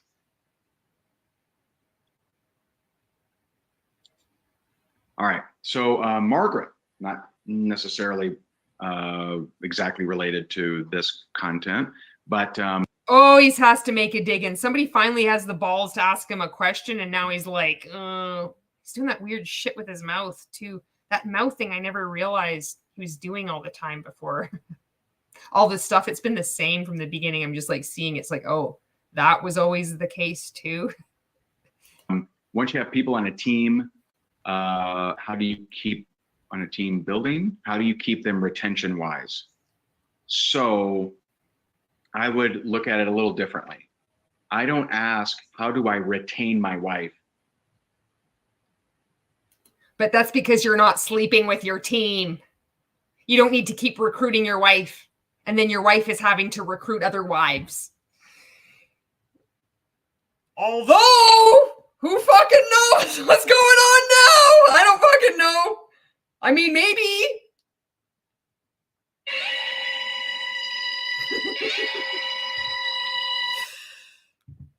So your team isn't somebody that you sleep with and you have children with and that you make a lifelong commitment to because you're married to. It's something completely different. It's a business. So when you're retaining your team, because this person is concerned about the high churn rate, that's 50 to 80% per year in each multi-level marketing company. They're like, how do I keep these people? You can't, because you're all in a pyramid scheme. But I don't ask that question. I just like say, how do I retain my wife? Well, I just show up powerfully every day in my Tesla and my fucking silo with my new baskets that I got woven especially from Iowa. How do I retain or restrain her? It's how do I delight her? How do I spoil her? How do I make her feel so appreciated? So that's what you do for your team in network marketing, how you delight them. So you're serving them. But then on the same token, you're saying that you can't make them reliant on you. This is just, this isn't actual advice. This doesn't help you grow your multi-level marketing business because it's not a business. It's fraud. But this is fucking weird. I delight them. You just when you think it couldn't get worse. It's right at the end here and it's coming in at the Q&A. Delight. How do I make her feel amazing? Every way. You make her s'mores. Any rank maker knows this. So I think much more about how do I surprise and delight her? How do I appreciate her? How do I make her feel like $1 million? How do I, and I may mess up the quote, but I heard a quote of what most men don't understand is, wow, this is going to be great. I wish I could blow up this, like his face explaining this. This is going to be some manly advice about women from Ray. Oh, fuck. Let's do this. I can't fucking wait. when you put your woman on a pedestal, it makes it much harder for anyone else to get to her. and not in some kind of weird restraining way or whatever way. This is like, I've heard narcissists or like people talking like they're like a narcissist on like TikTok, right? And they're like been diagnosed and they say they would put people on a pedestal and then they would resent them for not acting in the way that they should react or whatever. That's really fucking interesting. But most people do not leave a relationship where they're really appreciated. Putting someone on a pedestal is not healthy. Fuck, this is weird. Restrain. Freudian slip. Am I even using that word right? I might not be. Feel free to correct me. I'll just gaslight you. No, I won't. And so that's what I do. So how do you translate that to team? I make them s'mores, delight them, put them on a pedestal, make sure nobody else ever gets to them, except if you're Megan Dessart, and just take your team from fucking one multi-level marketing company to another, to another, to another. Or any of these other people in multi-level marketing. What about fucking Garrett McGraw? He's an interesting character, isn't he? President of the ANMP. So the company that was called the Happy Company, it was actually like 3 companies, Elevacity, Ellepreneur, and then the Happy Company. Then there was like another company before that called Evolve. He was like the president and CEO of all of them. And then when he was in Happy Company, all these people were saying, we're so happy, we're so grateful. We've got the president of the ANMP in our company, the Happy Coffee Company. He looked at over 100 different multi-level marketing companies. Him and his wife, Sylvia, they chose us only to have the next year. All these people are saying the exact same fucking thing, but in Bravenly. That's odd. Except the story that you see now from Bravenly representatives are like, him and his wife looked at over 40 different multi-level marketing companies and they chose Bravenly. Like, that's fucking weird. He said the exact same thing. These are the same posts from different companies. He just moves. He just slithers from one company to another to another. And he's the MC at this Rank Makers event. He's also going to be he's going to be the MC at this Faith Over Fear event, which Bravenly Global keeps using faith over fear. So you start seeing this faith over fear. They're all tied together. It's so gross. I would highly suggest, if you don't have it, apparently I don't have it. Where the hell is it? Oh, here we go. Oh my God. Is he going to grab the ring light? What is he going to grab? The ring light, the prospecting journal, time, money, freedom. Oh, I hope it's the ring light. I'd highly suggest. Oh no, freakishly effective leadership for network marketers. You know what's funny? Savvy Write Books had done a review on this, but I was still deep in multi-level marketing. I had no clue. I think it was like in 2020 that video was made. And so then like when I left, I think it was last year, It was last year. I came across the video. And I'm seeing like all these comments or people like, oh, you know, I'm like, fuck, I was still in and thinking this book was amazing. It's such a weird experience to see it. You know, people have made content like just like even content creators now that I see, like they were already out and speaking out when I was still deep in. I didn't even know them. And like now we're friends. Like, fuck, it's so weird. If you don't have it, get our leadership book. Talks about culture, the making of people to feel good, regardless of the level of desire or level of result. So that's not the definition of culture. The making, so his definition of culture is the making of people to feel good regardless. Let's see what the real definition is. Culture definition: the arts and other manifestations of human intellectual achievement. The customs, arts, social institutions, and achievements of a particular nation, people, or other social group. Culture is not the making of people to feel good. That's another fucking word he's redefined. So that will help. I want to over appreciate people. Oh, I want to oversell. You know what? He's the fucking guy. This is it. He's the guy. Gen X, schoolyard, Red Rover. Fucking Red Rover, send Ray over. And you know what would happen? He'd be clotheslined. He'd fucking hit the deck so hard. We would fucking Red Rover Ray for sure. Celebrate people. I'm going to celebrate publicly, criticize privately, and with an asterisk. Criticize privately. He does the opposite. He criticizes publicly and he does it passive aggressively too. And he does it so everybody in the group knows who he's talking about, like every cult leader does. And only for those that actually want the criticism. Bullshit. He criticizes everybody. And it's like, because if you're not coachable, that's what he's going to lead into. So he's gone on this whole fucking like spiel because he only has the same spiel. And it's just like, he'll go off in these different directions, but it's the same answer for every single question. So the one is, how do I retain my team? He talks about delighting his wife and putting her on a pedestal so nobody else can get her. You're going to restrain her. Oh, I mean, retain her. And then now he starts talking about culture. Nothing's worse than unsolicited advice to hurt your relationship. No shit. If you've seen that video where he starts like losing his shit because of my shower rod in the background of my video. You got your shower rod, Julie. He fucking lost his shit. That I had he could see my shower rod. You can't make this shit up. Okay, I got to read your comments here. Okay. And says, hit him with the questions he wants if you send him critical. Oh, yeah, I'd said that one. Melissa says, I could go for s'mores. Well, I hear Ray makes good s'mores. Julie says it's not a ring light now. It's a halo with a candle. Melissa says Savvy's book reviews are fire. Yep.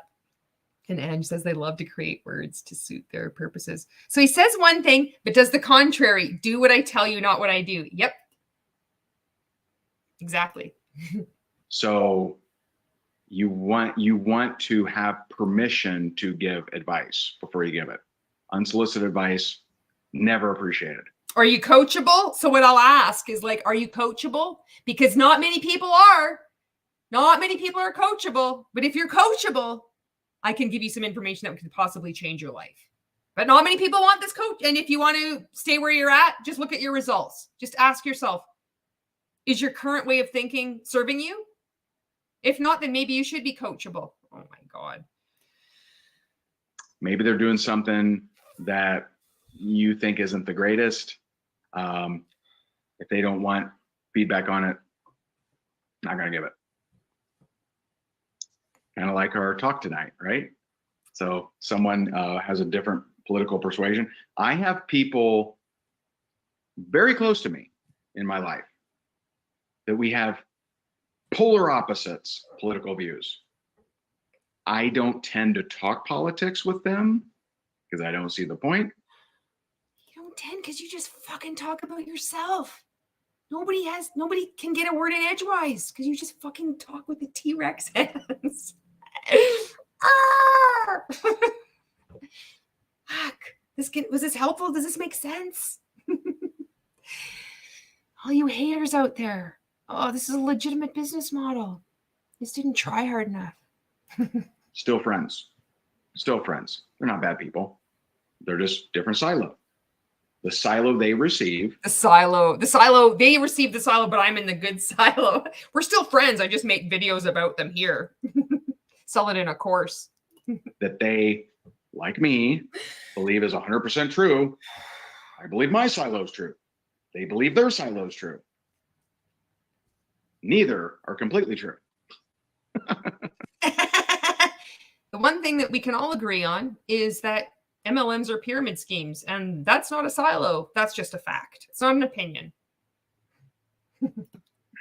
And so I don't need to hate them because they're in a different silo. Always with the Hope it hate. helps.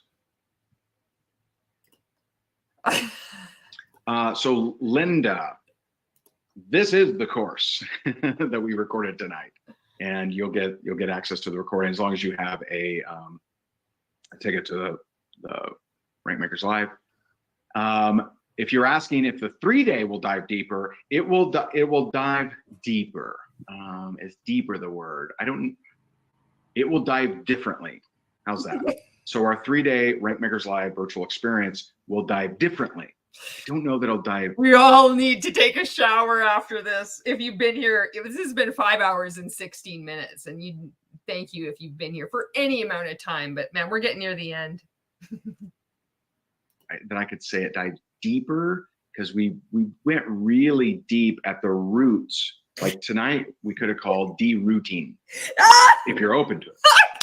What the fuck is this derooting? We didn't deroot everyone, but some of this stuff is deeply seated stuff. I mean, who the hell would get on here and say, I don't think that millionaire should have to give to that natural disaster? You would. We all know that. Who the hell would say that? That's an unpopular opinion. That's borderline crazy. But I explained. I'm starting to lose it. It's getting to be late. But I want to see this through to the end here. To think differently about it. Where the wealthy whatever doesn't feel shamed or pushed around or whatever. You give them the opportunity to feel great about it. I bet they give more. And I bet you could get a lot more people giving more if you thought differently about it. If we all thought differently. So that's the problem. It's not the problem that millionaires should just, or people with money should just be helping out natural disasters, victims of natural disasters. It's that the victims aren't thinking, kindly enough and being gracious and telling all these millionaires that they have on their speed dial how grateful they are that their wealth is well deserved, and like they just give them more money. Like, you need to think, what could I do to make my reality better? And it makes way more sense for me to do this instead of just expect someone to help me out. Okay, Hadas, I hear you. Appreciate your honesty. Awesome.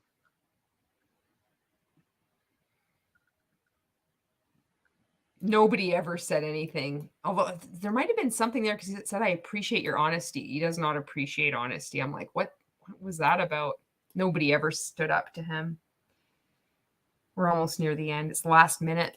Can I show the agreement again? Yeah. All right. We'll end with that. I'm going to turn my camera off so I can get back to it.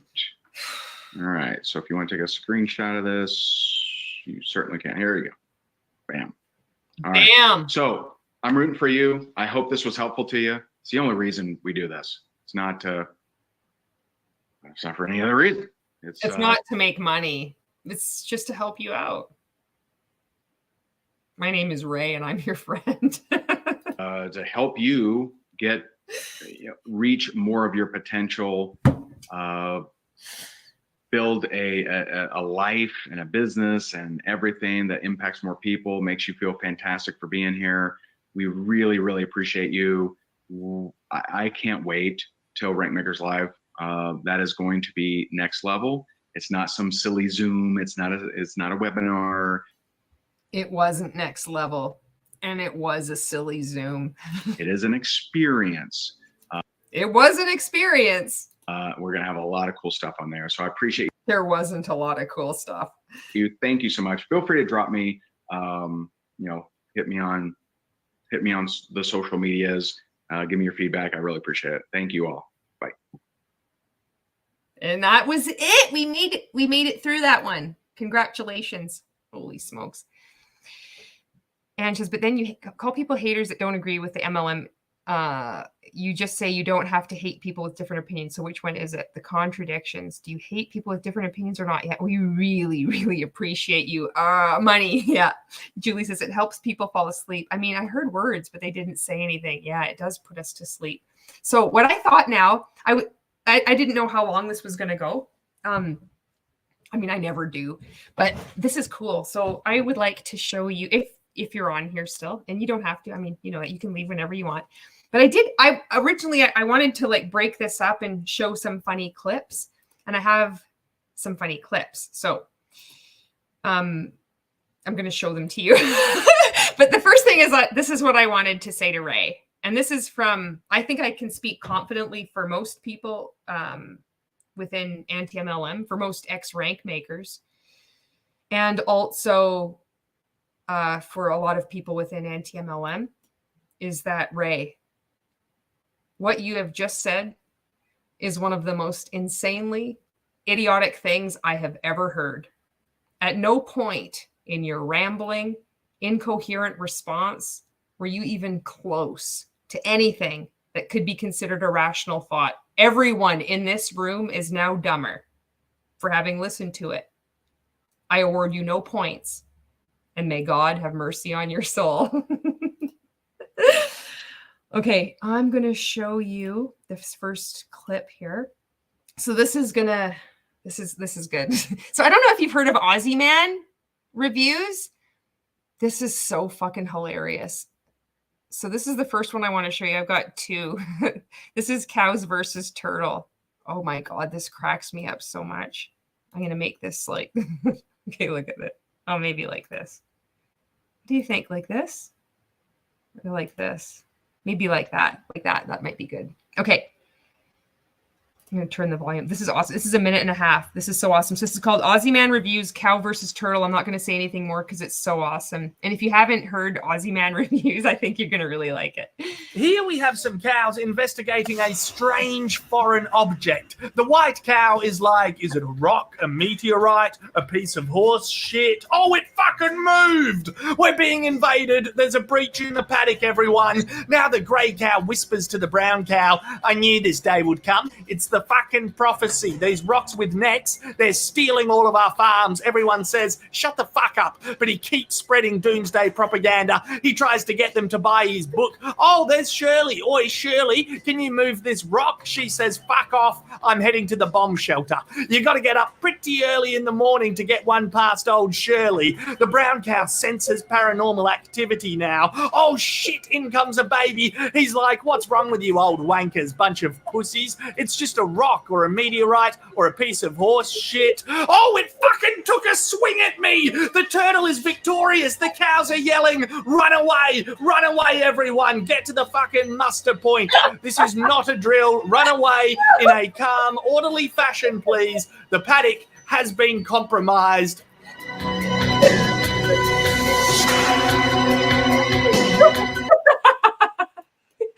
Oh, God.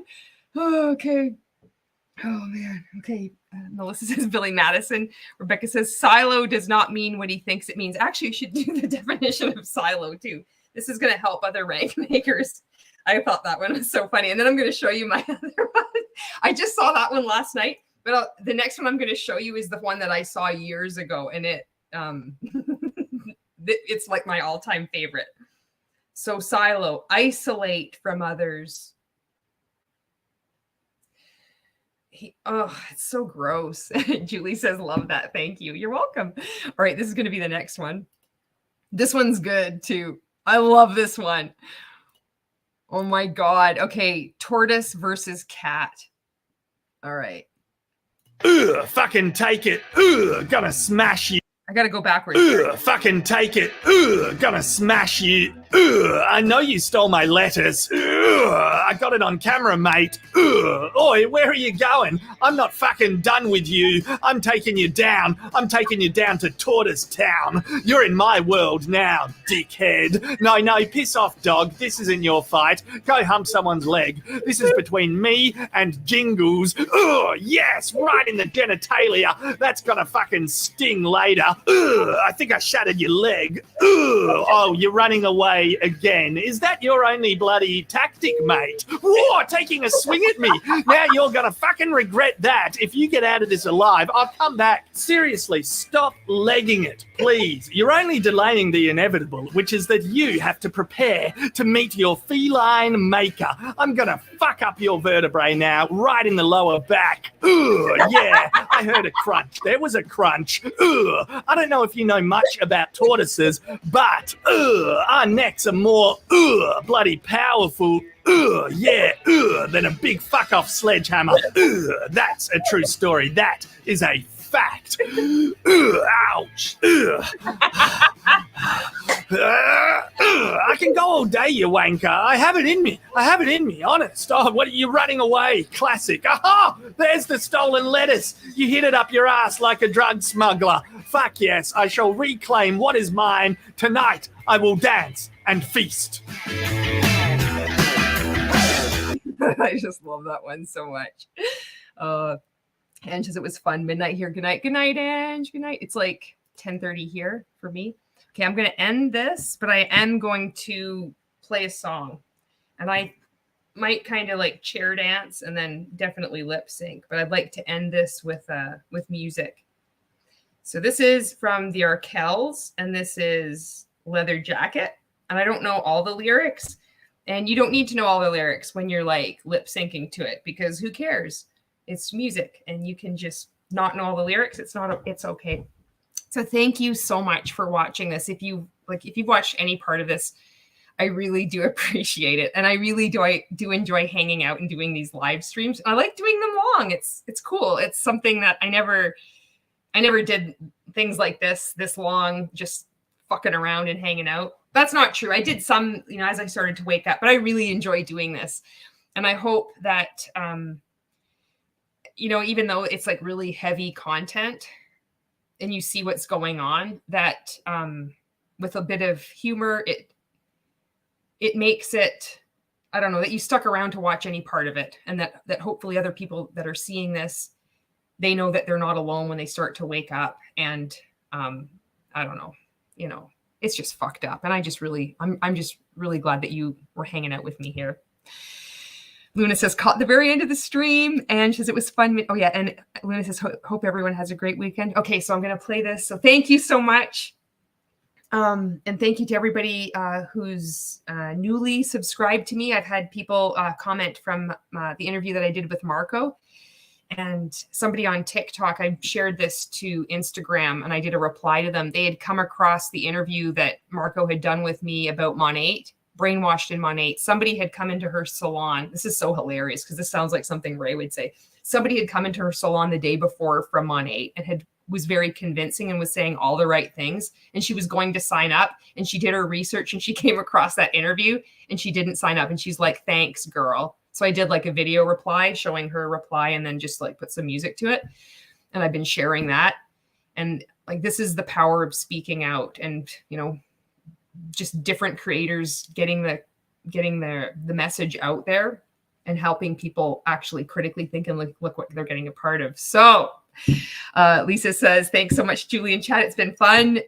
Julie says, so glad I got to catch some of this. Look forward to watching the first hours I missed over the weekend. You were awesome and fun. And this is Leather Jacket from the Arkells. I really like this song.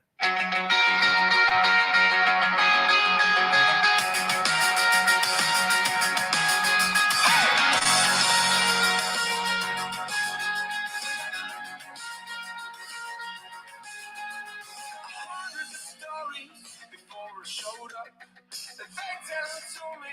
and pull photos up. And they're connected like a pair of handcuffs. No one seemed expected that everyone is fucked. But there was a softness, some kind of understanding. It was 2 a.m. decisions, always shaking lead. And no one ever knew what could be demanded. It's the card that she was handed. You call me up from a payphone. I said, hang tight, I can drive you home. I put on up with the southern accent. I bet you my dad's leather jacket.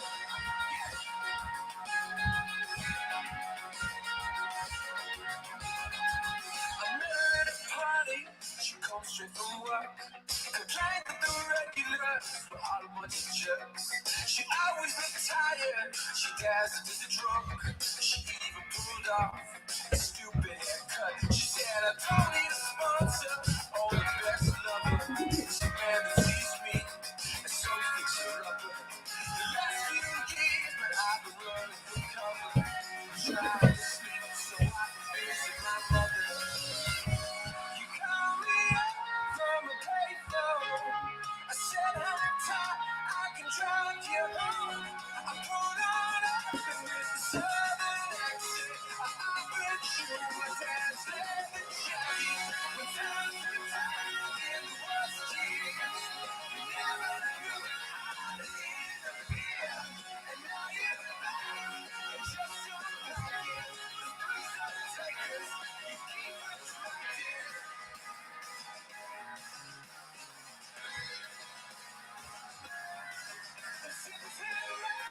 When it goes on, there's some goddamn enough. And it hits hard like a third shot.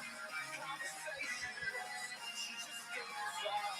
There's no longer a voice calling when she goes on. Saying, waiting for you.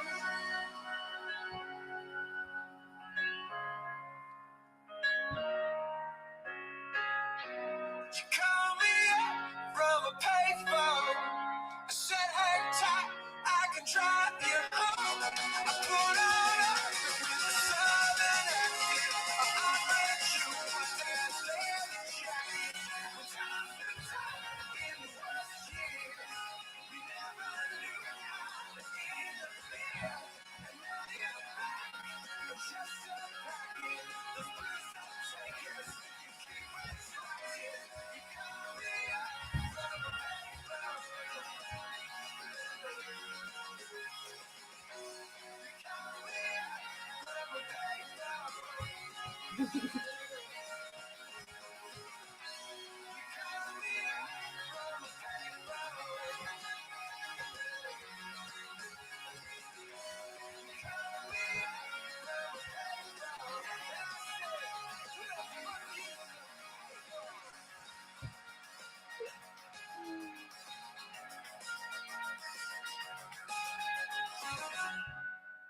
And that's it. Thank you so much. And Rose says, people 2 years younger than me, what's a payphone? Oh no, we got to start teaching. Got to start talking about the past. Otherwise, it's going to be just lost in the annals of history. Did it really exist, or was it just a myth? T-Rex did, and so did payphones. Thank you so much for watching, and I will see you in the next video.